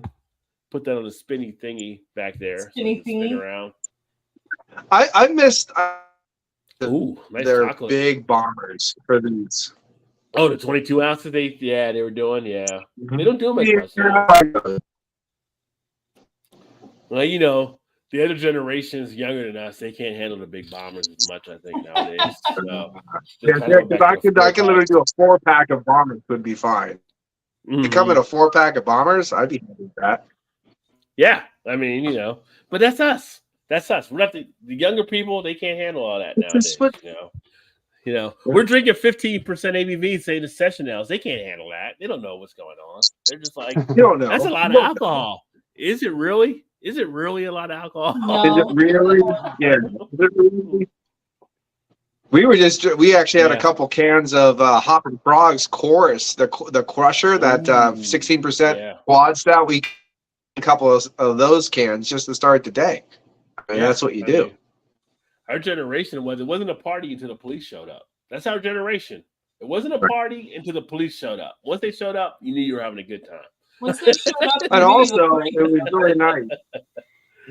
Plus, it was really, really super nice. We didn't have cell phones like we do now, or there'd be a lot more crazy restrictions out there. Might be incriminated on a few things. Just saying. Yeah. No, we'll be able like this. How is your beer going? Behind the bars. It's a lot easier doing a Shaggy. It wasn't me when there was no video evidence. Yeah. All right, boys. We have a lot of deniability here. All right, boys. I'm too thirsty to wait what you got? for the conversation to stop. I got Lock Street Brewing from Ontario, Canada. This was given to me by Shane's Craft Beer Reviews, and it's called The Jealous Mistress. Ontario, Canada. Where's that? Okay. Yeah. It's called The Jealous Mistress, and it is an English brown ale made with Rosewood Estate Winery honey. It's a 6.7% ABV, and their little, description talks about how being a mistress is being the obsession of someone. So that's cute. They also call it a strong ale in French. So, but they call it brown ale in English. So who knows? Yeah. But brown ale. What's the ABV on it?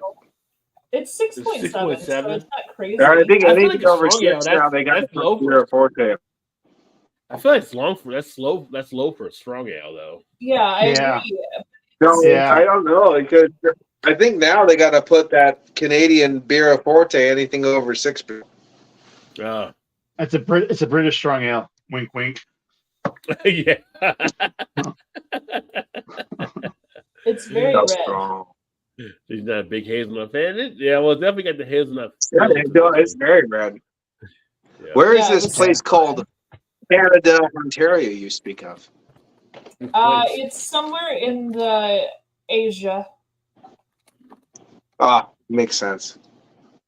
That's it. I couldn't even keep a straight face. Did you say somewhere in the Asia? Like yes, that is exactly what I said. Like the Ohio State University?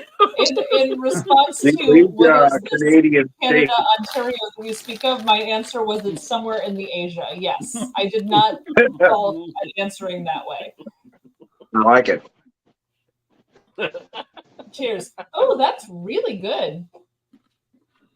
Oh, it's a honey brown. It's just beautiful. You said you got it from Shane, right? Shane got you that one. Yeah, this one was from Shane. It's a whole 4-pack. So, but it was that's just really, really nice. Very drinkable. That do that all day. Reminds me of Honey Brown, and Honey Brown does not taste extremely good. Remember the old days of Honey Brown? The Honey Brown lager? Yeah, no. I use it chili nowadays, yeah. But this is how Honey Brown should be. That's what this is. This is lovely. It's a little bit bitter. It's a little bit sweet. It's easy drinking, super light on the mouthfeel. You could have a couple of them in a sitting. That's really beautiful. You get the maltiness. You get a little bit of caramel. You get a little bit of roasty toasty. Not smoky, no smoky. But that's really nice. This is how Honey Brown should be. Okay. When So you like it? This. The university. Like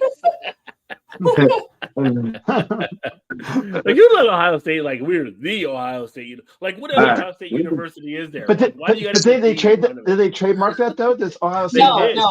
It got shut down. It got shut down. Okay, yeah, I knew they were trying to. They were not able to trademark the word "the." It was just out of the question. They could not trademark it. So then what if you add another trademark?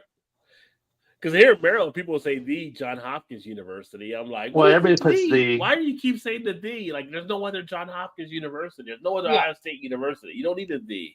But, yeah.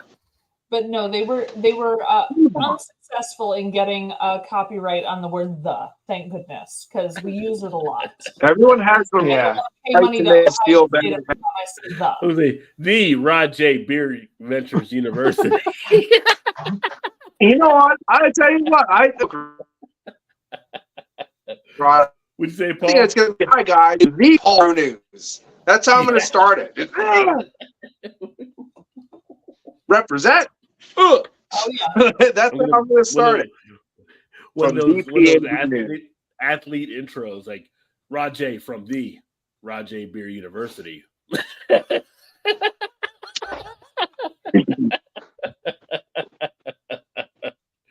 Oh my God! What the hell? Yeah, yeah. I got buddies. Way to go! They're from the Ohio State. Look what Mallory. Really? What? Look what? Look what Mallory started with the right? Yeah. The Roger. Yeah. So now it's it. Oh, that's it'll say the PA University of Jaw. Yeah. You're right. I started the problem with the Asia. Well, JC said he said the University of New Orleans. I said it's all right. Canada, it's good. I like it. I believe that's in the Asia. The McDonald's located on. Okay. It's like a crazy.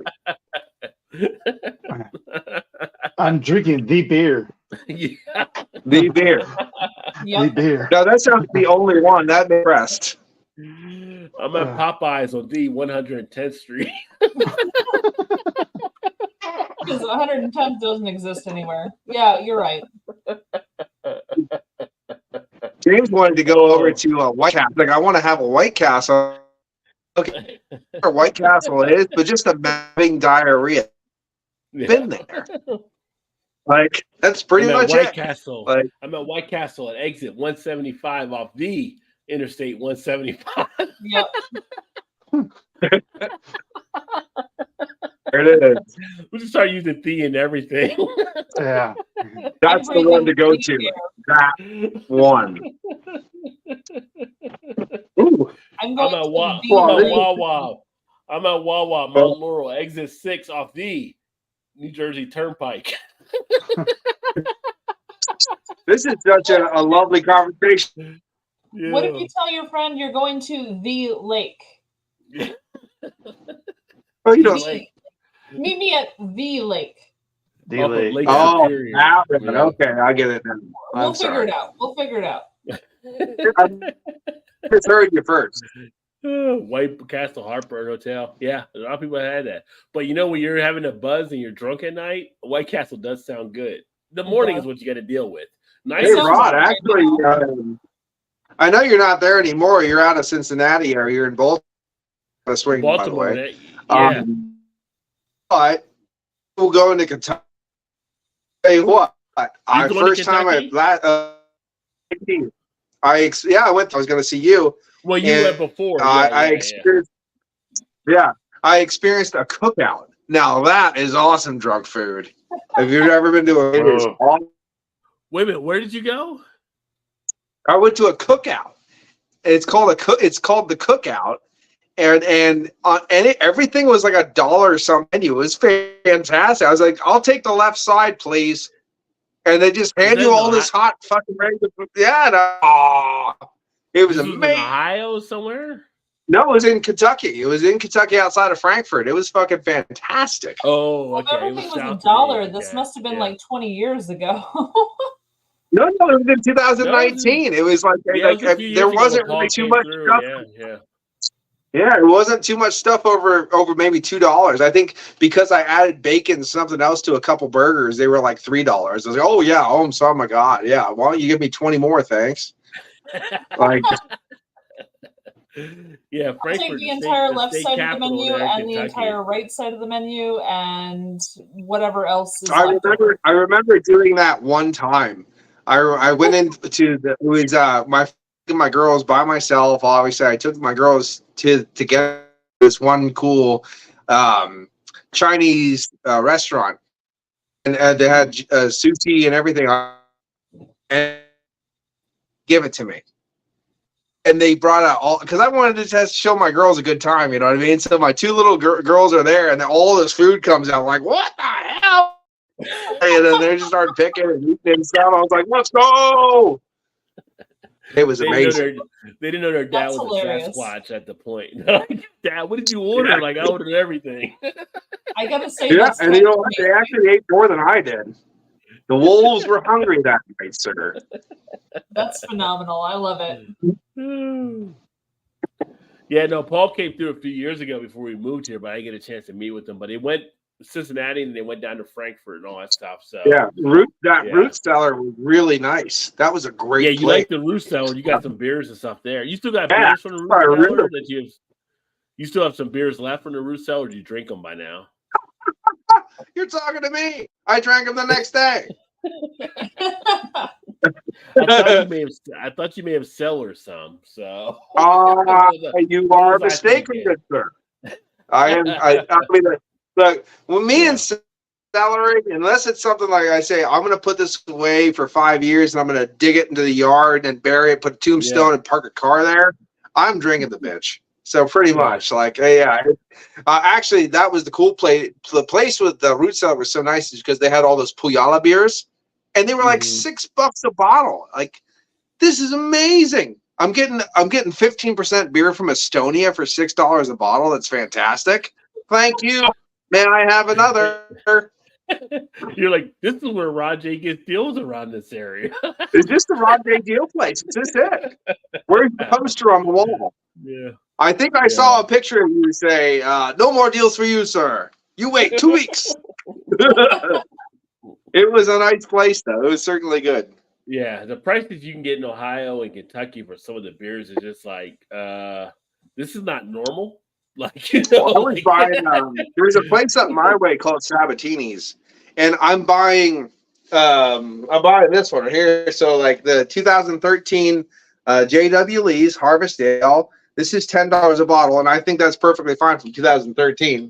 They also have 2002s, which are epic, for $10 a bottle. Wow. The Tom Hardy Ale, 18. It comes with a glass for $20. Yeah. $20 for that for the glass. You know what I mean? Like, hello. Yeah. I was buying cans of Chorus the Quasher, which is brewery only, as far as I knew, for $7 a can.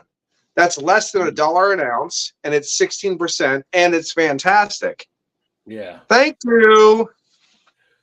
I almost did like the comments of like, so I married expert. Hello, like that kind of thing. So. I need to do some of Thomas Hardy. Gilbert has gotten on to me like, you need to drink some of these Thomas Hardy beers. I'm like, I keep seeing them, but I don't pick them up. I need to pick some up and start drinking some of them. You see them? Oh no, 18 is aging like a goddamn dream. Yeah. I didn't like it when I had this when it was fresh. I was not impressed. The 18 is aging quite well. Oh, really? So, Okay. So, yeah, okay. very well. Very well. Rod, man, I'm gonna have to crash. I'm tired. You got to crash. Yeah, I gotta crash.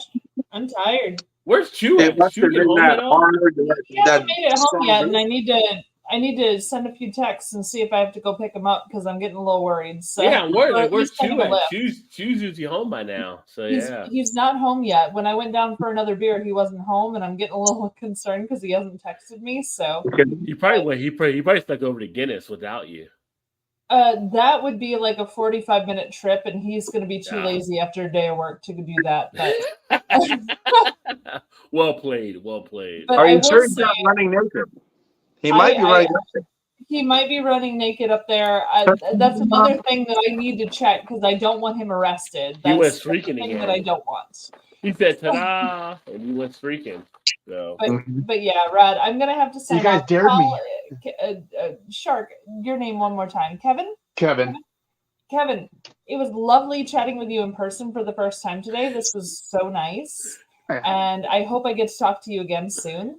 And Oh, Paul, I just adore Yeah. you. Honestly, every comment you've ever sent, I laugh like a bastard. I can't even handle myself when you send out the comments. So you're phenomenal. And I love you guys all so much, but I really got to clock out, man. I got you. I know you were great. JC said it's not even Friday yet, Mal, but technically in the East it is. You guys are just running behind a little bit. I know. I'm just a sleepy kid, man. I've been working myself too hard, but Yeah. I love you all, and I hope you have an amazing night. And Vanessa just got back. I'm not trying to put peer pressure on you. I'm just No, saying I love Vanessa, and she's in my heart for always. Like every inch of that woman is in my heart forever. But I definitely need to sleep. Yeah.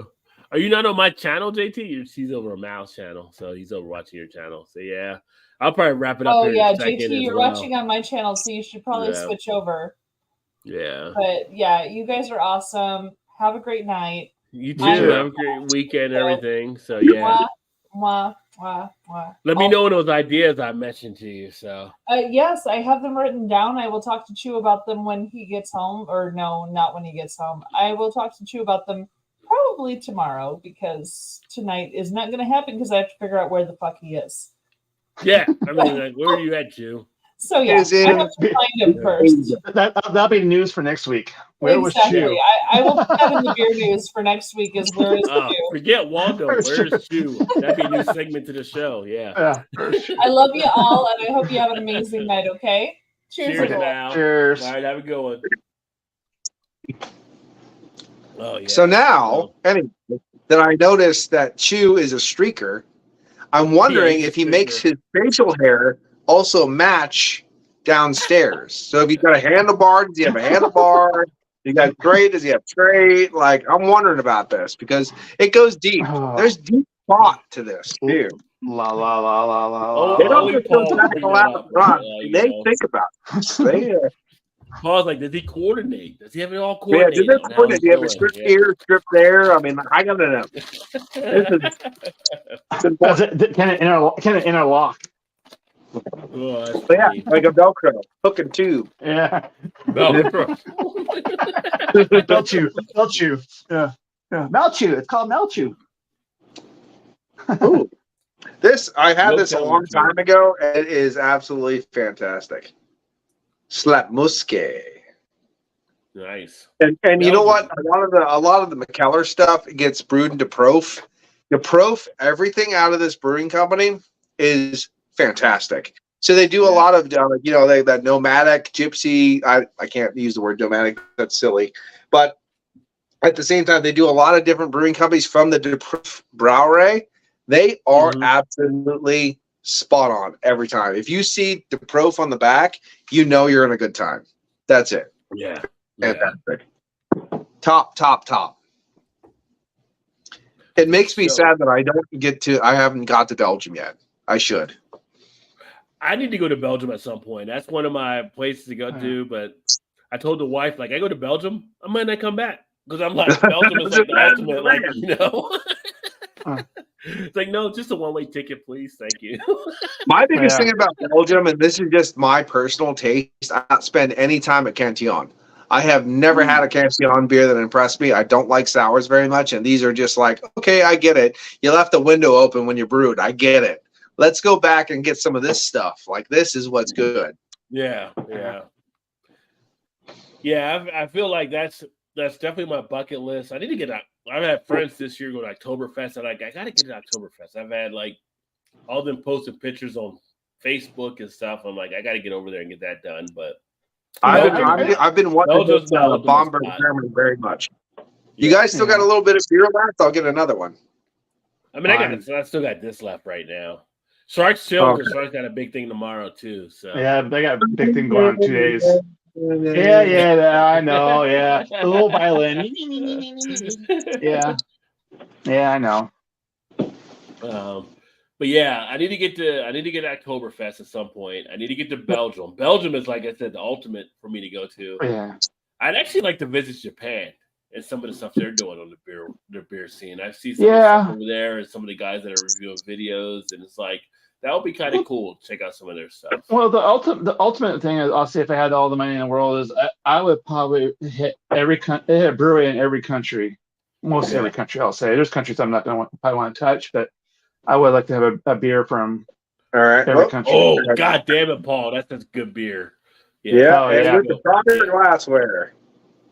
You can do it. Yeah, that is a solid beer. I mean, I got a case of it.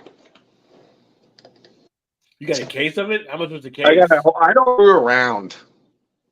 I went for it. Let's do it. Actually, I got a case of I think it's 24 that comes in a case, 24 or 20. That's still so I got a case of this, and then I went camping over the weekend, and I got a 5 milliliter mini keg of the Yerbach to go camping with, and it was magic. Let's just say I like smoked beer. Well, I mean, if you're going to do smoked beer, you can't beat X and Curla. So yeah, they are especially around a campfire in the woods. Oh my goodness! Yeah. They're like the Godfather. There, it's like you can't beat them. It's just like, what are you gonna do? I got X and Curla. Okay, I quit, Uncle. I can't beat you. Yeah. I can't beat you. It's just so speaking this is that's the oak smoke double bock. I'll tell you what, it's hard to beat. Yeah, it is, to me, it's their best beer. Yeah, absolutely. It's like anybody. Now, I will say though, for what it is, their soft smoke, that one, the Helles, for being a Helles, that soft smoke is glorious because you can just chug and chug and chug. But my biggest thing is because of course, where we live in America, we're paying $100 a case almost. Do you want something to chug, chug, chug? Or do you want something like this, which is almost the same price, and it's savory and a treat? Savory. Sit there and enjoy and just, put your feet up. Oh, would I love to get cases of the Helles? Yes, but I'm not going to pay that price for a Helles. Right. You know what I mean? Yeah. Well, the other thing. Go ahead, Shark. No, the next talk about smoke beer is, how about that? People are smoking the hops and putting it into the beer. Now, are they smoking them or are they smoking them? No, well, probably both. But no, they are cousins. But they like you do. They're smoking meat. They're smoking the hops and throwing it into the beer. And I guess it actually brings out a subtle smoky aroma into the beer. Oh, all right. I have to give that a go. The township in front of my house. I'm sorry. Yeah, that's it. It's a homebrew trick right now. I don't know how many big breweries are gonna try that. Yeah, if they have the ability to. Yeah. Well, the township in front of my house was nice enough to cut down all my privacy trees like dick bags. So I am going to string up lines and I'm going to put hops there instead. So I want to get a couple hop rhizomes and I'm just going to grow hops. Be like, cut this down, assholes. You know what I mean? It's going to be one of those kind of deals. Like, because this is gonna grow like crazy. Like, all right, here you go. So, yeah, and it's gonna be quick too. So hopefully it's gonna Cascade, Fuggles, Amarillo, and maybe Willamette or something else like a Chinook. If I could find something like that, I think that combination will really work. Because I love Amarillo, I love Fuggles, I love Cascade. Well, you might. So I just figured out Centennial. You might. I don't know how you are with like Centennial. That's good. Yeah. Yeah. Mm-hmm. Yeah, I've grown them before, and I said they grow like a weed. So if you get that high, you'll have your privacy in no time. Yeah, exactly. I want like a nice 7-8 foot tall wall of hop. You can go even higher than that. I mean, yeah. 20 foot tall. They keep going, so I don't care. That's good. That's not good if you're getting the bad stuff there for sure. Yeah. Mm-hmm. Apparently, it likes wind, sun, and drainage, and I have all three of those. Yeah. Cheers, Jordy. Happy Thursday. Well, hey, Jordy. Happy Friday now. So happy Thursday. Yeah. Good morning, Friday, wherever you're good morning, at. Jordy. As Beer Man would say, wherever you're at in this world. So yeah.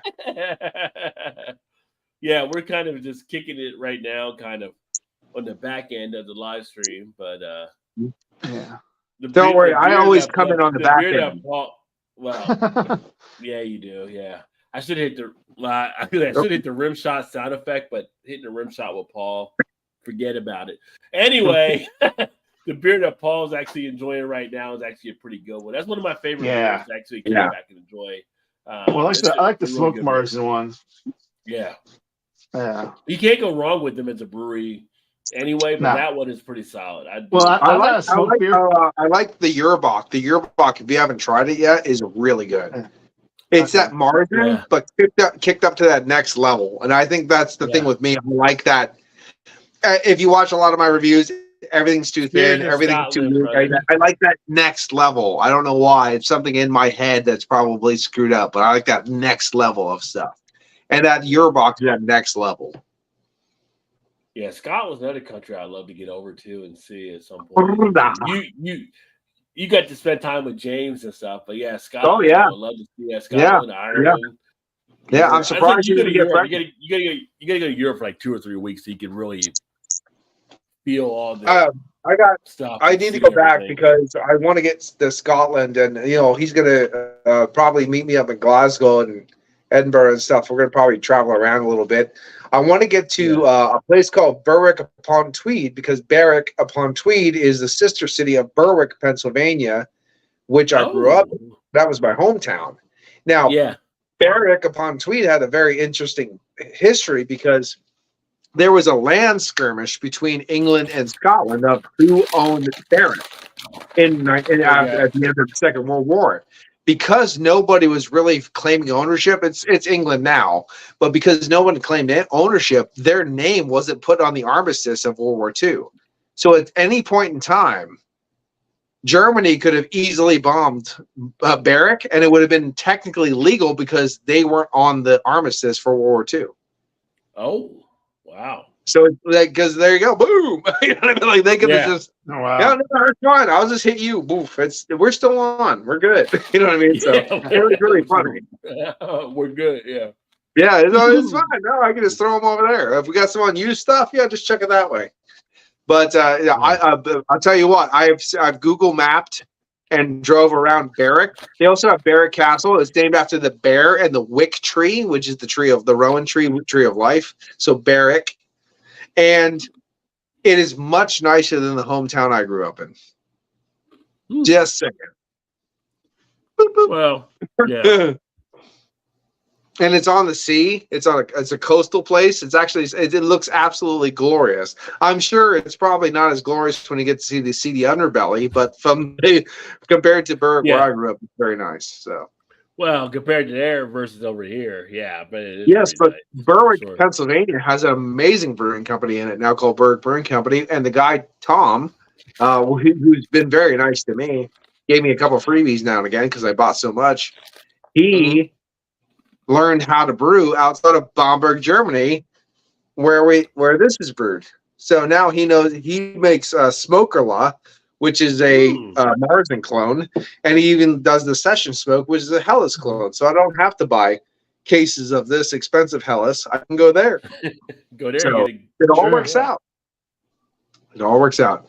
Of course, the day I move out of Berwick, they open a brewery. Of course. That's how it happens. Of course. Yeah. That's exactly how it happens. Well, it's like when I moved to Maryland, it was like I moved to Maryland in my old spot in Kentucky. They opened a brewery like within half a mile from our house. I'm like, really? Like, you put a really? No, guys, really? That was sibling distance too. So like, dang it. Yeah, I was gonna almost have a brewery. I mean, literally probably about 3 blocks. I've been here 15 years, no brewery. I moved, you put a brewery here. Really? Yeah. What's the Don't feel bad. I did that. I did 26 years before they put a brewery in, so don't feel bad. Nothing wrong with Coors Light. You know, it hits fizzy water shit, but I still like it. Enjoy. You know, it's just enjoying what you got at the time. Every beer has a spot, right? Every beer can be something for a certain moment. The whole thing about drinking beer is like, don't be a dick. You know, you enjoy what you like and just go from there. Yeah, absolutely. I've been drinking Modelo during the week. I mean, I like Modelo, so I'll drink that one. Well, I mean, like, you know, I completely agree with that. But Rod and Jordy, I mean, just reevaluate your life choices. Well, I mean, just saying. So he's telling you to drink Corona instead. Nothing wrong with Modelo here and there. You know, I'm not saying I'm not going to buy stock in the company because I'm drinking other beers, but I'll have it once in a while. I like the idea of like Corona, like, you know, you have to shove lime in me to make it better. Cheers, I don't go up to my girlfriend and shove lime in her just to make her better because nothing will make her better. But I'm just saying, it's interesting. Not at all. You gotta know your limitations. Yeah. Cheers, Phil. He's up now. That is a proper statement. Morning all. Yeah, Modelo's a. I mean, right now Modelo is the hottest selling beer in America because of the whole Bud Light fiasco. But you know, that's what it is. Fans like. I had no problem. Modelo. If I was going to choose like a macro beer, Modelo was fine anyway, right? So I actually like Modelo Negro was a very nice beer. Yeah. No, it's nice. I'd rather have that one versus the regular one. Yeah, I usually like that one. If I'm at because we're better people. Yeah. If I'm at Chipotle, they'll have that there usually. I'll get that. But like usually, you just see the lager special everywhere. Yeah. For fighters. Well, then you have that. Was it the gold now? Wherever that is, the ultra version. I've had Soul before too. Yeah. I was just gonna say, what about Soul? What about El Presidente? What about Boquín? Just don't bring the Pacifico shit in. That's all I'm saying. No, I'm just joking. What about Pacifico? Oh, hey, don't forget Dos Equis. Dos Equis, yeah. I drink a lot out of Cancun. Where's the man of the world guy? Where is he at? When I was in Cancun, he was the man of the world. He wasn't the man of the or Dos Equis. The world, man of the world, wherever. Yeah. There you go. Yeah, he was. I think the last vacation we took out of country was Cancun. I had Dos Equis there at the resort. So Chicago for the Bud Light thing, yeah. Well, probably there. Now it's even more probably because of the whole Bud Light thing. So.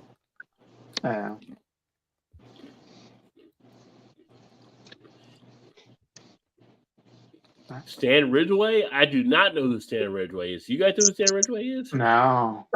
I mean, I can't believe you don't. That's so stupid that you don't. You're so stupid. But you don't know either. He's like answer the question and says you don't know. I see what you're doing there, Paul. No, I can't even talk. I can't talk to you right now because you don't know who Stan Ridgway is. So yeah. I do not know who Stan Ridgway is. So. I don't even know who you are. Like, what are you fucking talking about? So JT's in Texas? No, JT's in Chicago. Oh, Chicago. Well, he said Mexico, country. Rod James. Like, you're like... Yeah. The Rod. I mean, I'm internationally known. Yeah. The Shark. The Shark. Not the Shark, but the Shark. Yeah. I'm gonna put D in front of everything from now on, just because. I'm just saying, it's a good idea. It's a good The idea. end. No. You know what? When you're in Mexico and Cancun and that heat's hitting you, Dos Equis works. I'm just gonna say it works. Dos Equis Amber. When you're out there. Well, yeah. that's the other thing is like you need something completely light and sessionable while you're in that heat, like on the sun, on the beach with the wind, and that's why you get a nice smoked lager from Germany and don't drink that stuff. But they didn't have it at the resort. They didn't have that. And the hangar well, was not that. It's not as bad with that German beer. Yeah. Just saying. If they would have had that at the resort, I would have had that. If you would have packed 5 milliliter kegs of it, that. Lead singer and songwriter for the 80s band Wall of Voodoo. Oh, okay. I'm on the Mexican radio. Bing, bing, bing, bing. I'm a Mexican. Whoa, radio. Singer for So Emerson was figured out before I think JT said that there. I figured out before all that. Fuck you. I thought you guys. I never heard of Stan Ridgway though. I mean, we have a lot of American musicians. I just had not heard of Stan there. I know Stan from Eminem, like he writes about Stan, but that's about it. Let me see. Live in Chicago, but I'm from New Orleans. Yeah. Yes, JT. And JT is a big musical background. Mexican radio. Oh, come on, I got that immediately. What's wrong with you guys? I just held back. So it's 4.2. Yeah. Well, it's light. It's definitely light. As Paul would say, a little thin. It's a bit thin. It is a bit thin. Oh. Let me see. Where am I at here? I'm losing my spots on the comments. Is that your favorite musician? Why you need to like step up in the world? Get big control over yourself. Yeah. It might have been the Oscar Blues beer earlier. I don't know. That was 4 hours ago. Rumblefish. That was 4 hours ago. What the hell? God damn it, Shark. You don't need to tell me when it was. For the Rumblefish. I still remember going off on my mom the one day. She's like, AC/DC is my favorite band. I said, well, maybe one day in the life, I understand that. AC/DC is your favorite band, Lay's is your favorite potato chips, and McDonald's is your favorite food. But some people like me have better choices in their fucking life. And I just these that I like Wham myself. Now that is a choice I like. Did you ever see the Wham Slayer mashup? If you haven't done it already, please do go on YouTube and type up Wham Slayer mashup because it's sexy as hell. I'm more of a Spandau I actually became gay halfway through and then became straight by the end of it. Yeah. What was Spandau Ballet? True? That's the one they did, right? Spandau Ballet, yeah. Yeah. I learned about that watching Black Adder. That was good times. Really? Yeah. Spandau Ballet. No, Spandau Ballet. 1983. Yeah. Oh, okay, cool.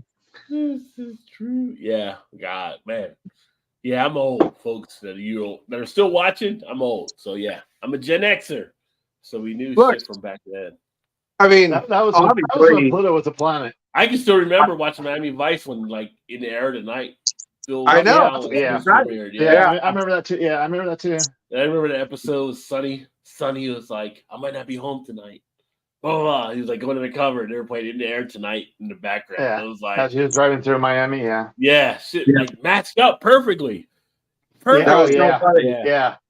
I told my girlfriend recently. We were when we were kids. My mom would drive us home, and we hit this one flat spot, which is rare here. There's a nice flat spot. I see the sun going down, and we'd roll up our sleeves, going, "Miami Vice, Miami Vice."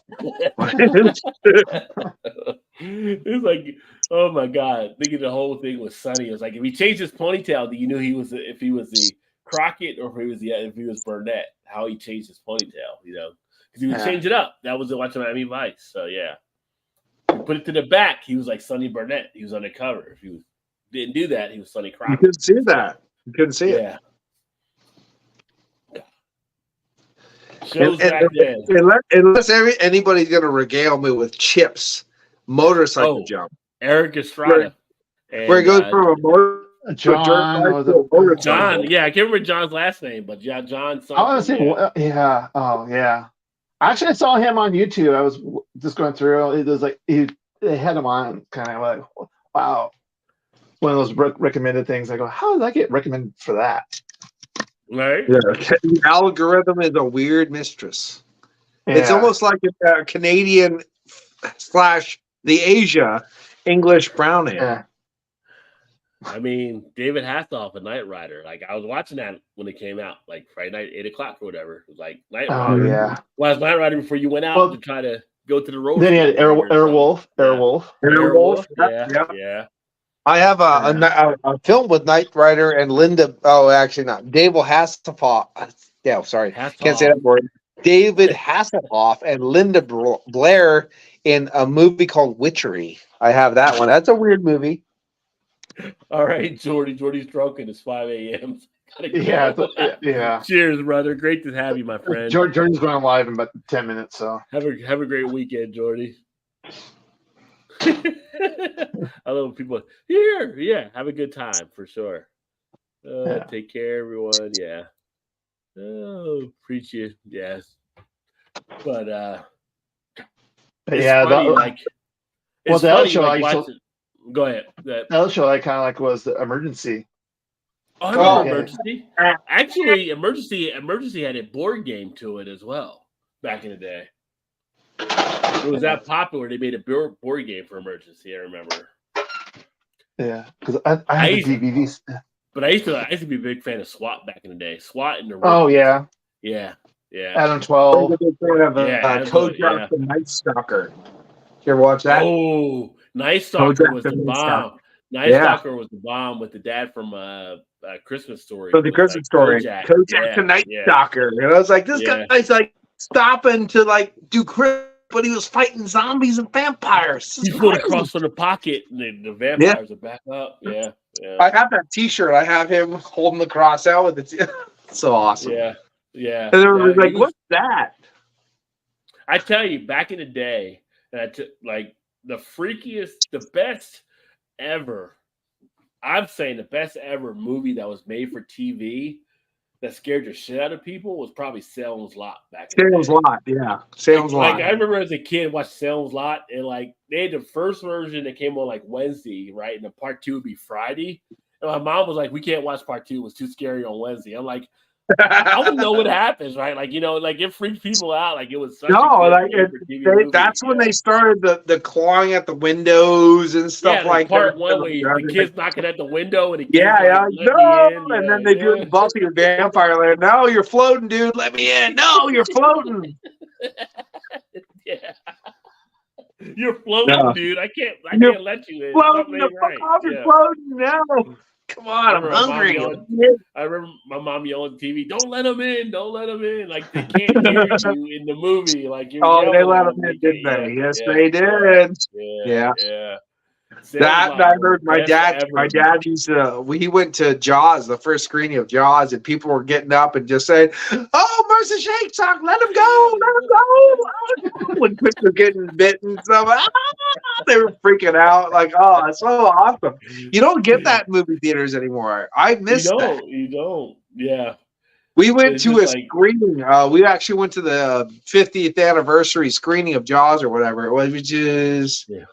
It was either in 2005 or it's going to be up here. It was one of the anniversary screenings of Jaws. Yeah, that's where I got that. And that, but nobody said a damn word the whole time. Nobody. We were trying to sing along, show me the way. They're like, "Shh!" I'm like, "Fuck off!" And we just kept on. They're like, "Kick me out!" Like, plus they had a bar there, so we got drunk. But at the same time, it's like, no, this is not the first screening of Jaws. This should only be fans in this place. Because I went to a screening of Night of the Living Dead. It was we screamed, we laughed, we yelled, we did that. It was amazing. So we did that in Jaws. Nobody said a word because everyone's a stuck-up piece of crap. Like I was like, you can't. This is not the first time you've ever seen Jaws. Right. Like, come on, sing along, scream, have a good time. Nope, can't do it. And that's the difference between going to like a rural area and having a screening of a movie and going to a college town with a bunch of stuck-up bastards. But whatever, it is what it is. Well, it's funny, like JT's point there is like the movies now, like they don't have anything in the writing that kind of pulls you in as much. Like I can still watch Jaws, and it's still the scene where Richard Dreyfuss goes into the ocean and he gets to the boat, and the head will pop out from the person they got like eaten by the shark. It'll still freak you out a little bit. Like you don't have that in a lot of movies nowadays. It was such a good. Let me ask you a real quick question, and like for JT and everybody, name a movie that was recent you gave a fuck about a single character. Like you were indebted to that character. Like you showed, like you saw something in that character that you put yourself into. I bet you can't, because that's the point. Yeah. Everything now is cannon fodder.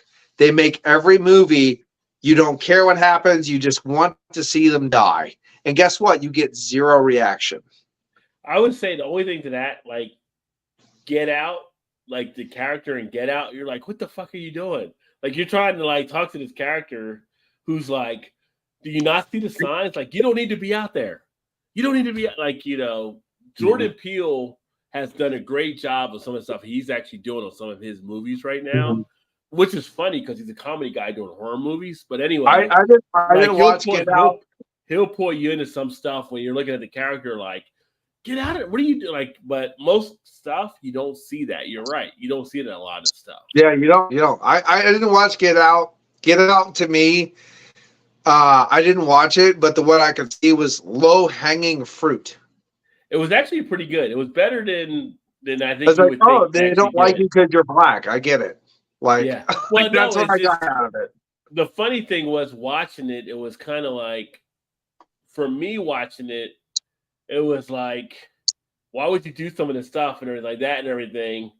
But it was actually enough that brought you into that character, and it's just like you were more watching not just the main character but his buddy, because his buddy was like basically the sound of reason, like you don't need to be doing this shit, like you need to get over here, like you know.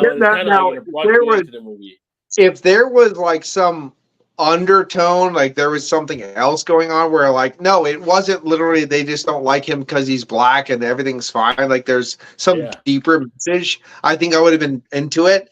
But it just seemed like that was the trivial thing, and from what I was talking to you right now, it still seems that was the trivial piece. No, there was the undertone reason why they wanted him there. There was the other undertone to it. Okay, I might check it out. I might check it out because there's some deeper message. Yeah, there's definitely another undertone to it and everything like that, but you're kind of watching it. For me, as a black person watching it, like, it can't be that. Like, it, at the end of the ship for this or that, but it's kind of like you see where he's fallen into this whole thing too. Yeah. And what they're actually driving from their perspective. My biggest thing is at the end of the movie, it can't be that. Yeah. You'd have to watch and if it is, I'm going to be fucking furious. But if it's not, I'll be happy. Yeah, I think if you watch it through, you'll actually enjoy it from what actually turns out in the end. So, but yeah, watching that, I do want to see the Nope. I haven't watched Nope yet, but I do want to see that one. I understand that chainsaws, tits, and sex and boobs is fun, especially when you put them together and on your first date, and then she doesn't come home. It's fun. Well, that's the one thing. But I'm just saying, like, you can't have that. I don't like low-hanging fruit. You've seen lots of films where there's low-hanging fruit, and you're like, I know what's going to happen, low-hanging fruit. To me, Get Out just seemed like low-hanging fruit. So now I'm very intrigued about watching it. Well, the one thing, like, Jordan Peele didn't usually use any of that kind of stuff in it, so you don't have to worry about that. It was kind of like, it was actually written from a pretty good perspective on how he was doing it. Yeah. Is there any breast? No. He doesn't do any of that stuff. He doesn't. Sorry. It's more like psychological stuff that he's actually doing. Yeah, it's all psychological. I can't watch it if there's not 10K. Yeah. It's definitely got more of a psychological perspective that he actually provides. Oh, that's good. I'll check it out. No, there were parts with it that was kind of like, if it was me, I wouldn't do that. But it was kind of like this. But you're not there. Like actually, you know what? Naivety that comes into play. Yes, actually, that's the nice thing about it too. It's like that kind of mental thing where, like, you saw the relationship going bad from out far, but the guy didn't do anything to change it. Right. And you got this voice from his buddy that's kind of trying to give him hints that he's just not picking up. Yeah. So it's kind of like, you're kind of involved in it from that regard. So it's almost like it's like if I was black at my first marriage. It's like right there.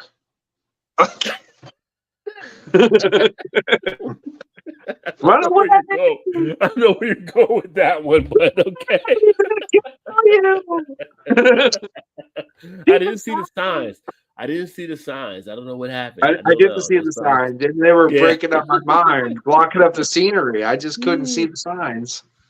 But he's actually become a pretty good horror type writer. So I'm pretty impressed with stuff he's doing. Jordan Peele. He would say digital filming techniques. That's why people love Coen bro movies. They still use the old school celluloid. Coen brothers make some pretty good movies for what they're actually doing there as well. Movies used to be photography and not digital graphics. Everybody's using technology. Hey, what's up, Nemo? Cheers, everyone. Happy Friday, my friend. Technology should only use for. I have not seen the Ballad of Buster Scruggs. Well, you haven't seen the Ballad of Buster Scruggs yet? That's you've seen that one? Yeah, of course. That's a good old fucking with me, or have you actually seen it? No, I'm saying it's a western. Yeah, no, you should definitely do it. Okay. I saw the western that Idris Elba did on Netflix. That was actually pretty good that they did too. Mm-hmm. So, it's like trying to find time to do a lot of shit. It's so hard now. Do you ever see a movie called Once Upon a Time in the West? You know what's funny? I've never watched it, but my mom loves it. That's like the best western. It's one of the most beautifully shot films I think I've ever seen. I'll have to watch that at some point. I should watch that. Yeah. She swears by it, like that's her favorite western that was ever made. It's pretty fucking fantastic. Yeah, yeah. Would you say like my favorite western, like Outlaw Josie Wales? Outlaws of Josie Wales, yeah, that's it. Yeah, actually, one of my favorite westerns is actually, well, honestly, I really like the Cherokee Kid with Sinbad, and I like Lightning Jack with Paul Hogan, but. For a western that doesn't feel like a western, that is pretty raw, is actually The Great Silence with Klaus Kinski. It's actually set in a western area, but it's in the winter, which you don't see very often. And it's pretty raw. Yeah. I haven't seen that one. Okay. Mm-hmm. Yeah, Josie Wales, Pale Rider. They're kind of my favorites to actually watch. I mean, I can sit there. My wife wants to say, "Are you watching this again?" I'm like, yeah, I'll watch it. And I'll recite the lines while I'm watching it. I'm still enjoying it. It's just such a great. What's the other one? That Coven did the One Tin Soldier song for the Billy Jack one. Oh, the Billy Jack, yeah. Billy Jack. I'm gonna put this front of my foot up outside of your face. Really? Really? Yeah. That's pretty good too. Yeah, because I'm a big Coven fan. So, are you out?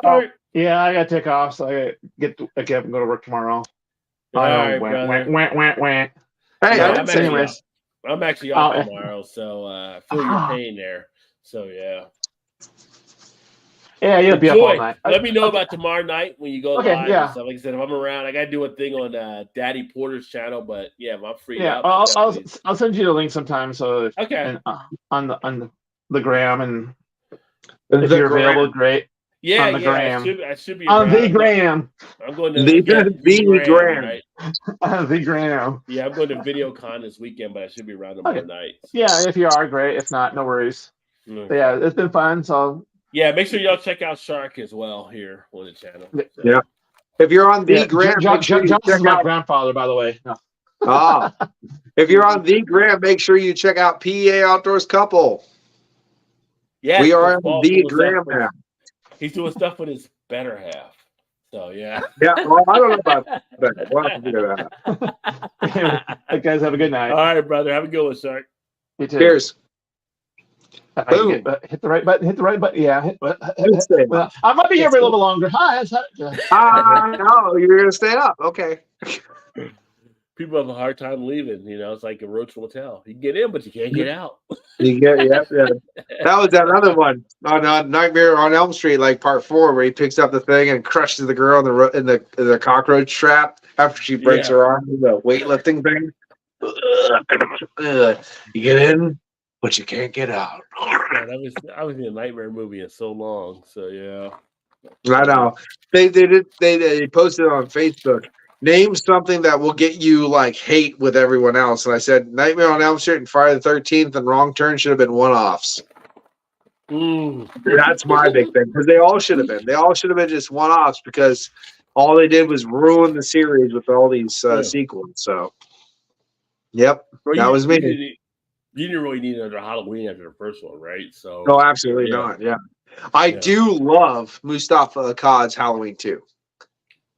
But you like that one? Okay, I do like it. I really do. I've always loved Halloween 2. Like it's just here's the thing about Halloween 2.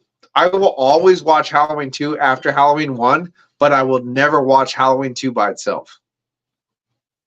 Do you know what I mean? Really? I will never put Halloween 2 on by itself. Together before you do it. Yes, but I have to watch them together. Yes, exactly. Okay. And Halloween 2, 1981, the same year I was born. So there you go. Because I'm a young pup. But do you watch Halloween 3, Season of a Witch? Of course, because Tom Hanks with that mustache is just sex delicious. I feel like Halloween 3 is like the Rocky 5. Like you don't need it. I love Halloween 3. You don't need Halloween 3, Season of a Witch. You don't need it. Just get rid of it. Like I will. The thing about Halloween 3 is I'll watch Halloween 3 by itself whenever I feel like it. Halloween 3. Yeah, because it didn't match up to the rest of the series. No, so you can just watch it anytime you want. I don't think 4 should have happened. I don't think 5 should have happened.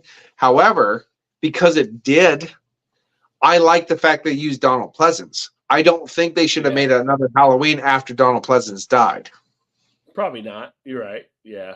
That's my point. Like, if you made him, that's great. But once he died, stop making him. Well, you know what I mean? The last Halloween that just came out, it was like they just came out with the one where Jamie. They just made a Halloween movie called Halloween Begins, Kill, Death Again, in Part 216. Yeah, right. Like, you know what? Fuck Hollywood. Fuck your money grabbing bullshit. And I don't like you. And I don't like you. And I don't like anything you ever do. You know what I mean? It's one of the things. Just you're done. You're done with it. Let it go. There's almost that you can only get milk out of a dead cow for so long, and then that dries up too. You know what I mean? It's sad the cow died, but get another cow. Hollywood likes the milk, though. They like milk. They do. They are milkmen. Absolutely. For sure. I mean, how many there was like 12 wrong turns or something like that. It's just like, oh my god. They got another Saw coming out. I'm like, what? Did this guy die like 5 movies ago? I love the fact it wasn't the first point of the Saw was the guy had cancer and he only had so long to live. Apparently, he found the cure for it. Did you get a hold of Michael Jordan and find out how to cure AIDS too? I don't know if he told Pfizer or not, but he had the cure. You're right. I was just just kill a couple of people and you're fine. Like unbelievable. Like. I mean, Wrong Turn was so good. Yeah. I went to the movie theater twice to see it. I loved that film. And then they just ruined it completely after that. Yeah. Wrong Turn should have been one and done. You don't need all these other ones. I would hope they would never make a remake to Duel. Like Duel was a great movie. Was perfect. Back in the day with Dennis Quaid. And it was like perfect. Steven Spielberg's first big movie or whatever. Like you would never need to make a remake. You could watch it today and still be pulled in and be intense. I love the fact that in Duel, they used the Roger Corman dinosaur sound when the truck goes off the cliff. Yeah. And they used the same Roger Corman dinosaur sound in Jaws when he was sinking to the bottom after he got blown up. Oh, okay. Yeah. This dual Jaws reference right there. And I like, you don't get this any other place but the Rod James. Just the. Yeah, no, I mean that's one of my favorite movies to actually watch, and just like the intensity of it is it's kind of crazy because it's a movie that doesn't have a lot of dialogue. Nope. And it's just this matchup between Dennis Quaid driving a car and this truck driver driving a truck, and it pulls you in. Just the visualization of it all. It's like honestly, you don't remake to it. You don't need a remake to it. It's just you really don't get another thing like that until Hitcher. Remember Hitcher? That Yeah, was another Hitcher, one. Little That was a Rutger really Hauer. good. Yeah. They really Yeah. pulled you in. They like the whole thing. Like he was a creepy bastard. Yeah. But you all Yeah. got that kind of like no, yes, no, yes, no. They put the girl to the truck and tore her apart. Like you don't get that in other films. Yeah. Like you just don't. Like usually the hero comes in right at the second and saves the day. Well, sorry, your hero didn't show up. Yeah. That's Right. rough. I know you got one already, but like, damn, we could do a fucking movie podcast. I know you already got a movie podcast, but I'm like, I told you that I haven't dude, done it in a long time. I know I haven't done it in a long time. I haven't Like, been yeah, on the Muscular Destroyer the site, and I haven't been on Maniacs Meet in quite a long time because of working all the time and stuff like that. But no, this is the Rob J Movie Podcast, and I'm your guest host there, Paul Ramelli, from PA Bruno. Yeah. We could easily vibe into that as well. So yeah, it's, You're gonna tonight on a very special Rob J beer. Well, we got Sam up, so Sam's up in Australia. So cheers, my friend. Sammy boy. What is happening down under, buddy? And let's see here. I eat sandwich on RYE, rye. Rye, baby. I have a cheese sandwich on rye. I'll do movies up until about 2005 or 2010. Yeah. A movie that actually is older than my normal thing that I watch all the time is Dog Soldiers that came out in 2001. It's a very fucking fantastic film. I haven't seen that one. It's on YouTube for free. Whoop, whoop. Okay. What's Dog that one Soldiers. Just imagine The Howling versus a army movie and Rambo all put together. It's fantastic. Yeah. Like Dog Soldier. What did they say? It was like it's like Rambo, Predator, and Jaws all mixed together with wolves. Like it's fantastic. Wow. It's fantastic. That's okay. Interesting mix. What's The only thing is that I know that most people don't have. Most people will have a problem. Some people don't. It's a British film, which makes it even better. There's a lot of accents in it, and if you're not really good on accents, it's a little harder. But if you can get the closed caption, it's fine. But I can all my buddies are from the UK, basically that in Canada. So gibber is usually I'm used to that. So it's a really good film. So I love the fact that it's a UK film. Actually, The Last Voyage of Demeter, right? The captain in that is the bad guy, one of the bad guys in Dog Soldiers. So it's really nice to see him still employed, making a living on it as an actor. I'm really happy to see him there. Oh, nice. Okay. And actually, one of the main guys from Dog Soldiers, one of the good guys, was famous in that movie Train Spotting in 1996. Oh, with Ewan McGregor. Yeah. I'm trying to think of the one movie from back in the day. Well, if we keep talking, I'm going to get a beer because this is ridiculous. Well, we'll probably wrap up here in a second, but okay. I'm trying to think of the movie with Tom Cruise, Kevin Bacon, when they're in military school. Taps. That okay. Was have you ever seen that? Taps? No. They were like no. That's a classic. You should check that out. That's a classic movie. I think it was came out like mid 80s or so. George C. Scott. Basically, it's a whole thing where they want to shut down this little military school and the school's fighting back against it, and it's pretty good. It's like Tom Cruise's first big movie type thing, but Kevin Bacon's in it. I believe it's Kevin. Maybe it's not Kevin Bacon. Maybe it's somebody else I'm thinking of. But George C. Scott's in it, and it basically take over this military school, and it was just I got it on DVD somewhere around here in the house in storage, but it was one of those movies that was just impactful. It was kind of an interesting type film. So Taps is actually a pretty cool. I have check out. I have a guy that you probably haven't heard of in a while. I have his first film. It's a vampire film. It's a weird urban vampire film called Night Owl. It's John Leguizamo's first film. Really? Okay. Yeah, Night Owl. I have that on DVD. Little crazy vampire film from the early 80s. Yeah, Taps was 81, and I was thinking of it was actually I'm thinking of Timothy Hutton was the person in it with Tom Cruise, George C. Scott, Sean Penn, Basically, like I said, it's a military school trying to fight back for being close. It's really just like this intriguing type film that takes place, and pretty good acting. It's pretty good. But the military school trying to get closed down and stuff.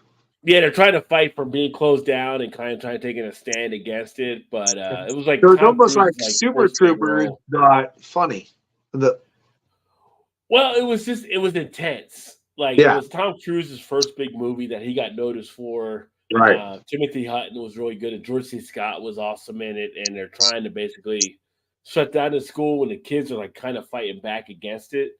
And it's just like an intense type film. But it was kind of like that was where you kind of saw some of the brilliance of Tom Cruise coming out and some of the other actors that were in it and stuff. So really enthralling. I know you like some of the old school type movies. No, I do. Absolutely. If you haven't seen Taps, that's actually a great one to check out. Taps out. Yeah, I like stuff like that, but I also like. It is funny when you go look back because most of these people, Brad Pitt, Val Kilmer, things like that, Tom Cruise, Kevin Bacon, you just keep using those words. Always horror. They start in horror. Yeah. George Clooney. Funny you mentioned Brad Pitt. You look at Brad Pitt. He was actually in True Romance, and what he played. And it was kind of like he was this character in it, but he didn't realize, featured that was going to be Brad Pitt and stuff. But he nailed this role as a stoner in the movie, which is just like awesome when the police come in and it's just like Brad Pitt doing his role. And now he's Brad fucking Pitt. You see him doing that, and you're like later on, like that's fucking Brad Pitt. That was Kevin Bacon. Kevin Bacon was in the first Friday 13th. He would have realized that. He was one of the first killed. Brad Pitt was in Cutting Class. Yeah. So it is interesting. It is interesting. Yeah. You see some of these actors do some of the stuff they did, but no, it's cool. But if you ever get a chance to check out Taps, I would definitely recommend it for an old, like, nice throwback. For sure. So this was Paul J's movie adventures. So that was fun. Yeah, who's your George Scott favorite? Yeah, I'm telling you, Taps is a solid. I like to go back and watch for a time. Like I said, I have it on DVD. Like, I don't buy a lot of DVD movies and stuff, but over the years, that was one of the movies I actually picked up because it's just it's one of those classic. I want to say, like, for us coming up during that time, coming of age movie, like, our parents, that would have been like the Josie Wales type stuff like that. They would have watched, but like Taps was like something when we were younger was kind of like this role and standing up. These kids were standing up for what they thought was right for what they were doing, even if it wasn't right. It was just like this enthralling movie that is like captivating you the whole time. So Taps is one of those Gen X type things, just like you would see Breakfast Club or 16 Candles, some of the other stuff that it was just like, those are just movies of our time that we actually saw. Ferris Bueller's Day Off of the Ferris Bueller Day Off, right? Yeah. But that being said, we'll go ahead and get signed off here because we are at the 1 o'clock hour, just past the 1 o'clock hour. The witching hour is upon us. For those of you that listen later on the podcast, this will be a long podcast to actually check out. But great to have Paul join in and everybody else from earlier. We had Shark on besides Mal and Todd. And hopefully you guys enjoyed. Back next week, 8 o'clock Eastern, as usual. Thanks for everybody tuned in. And we will catch up with you then. Cheers, everybody. Cheers. Get me to 1,000 subscribers. Help Paul out. PA Brew News. Subscribe.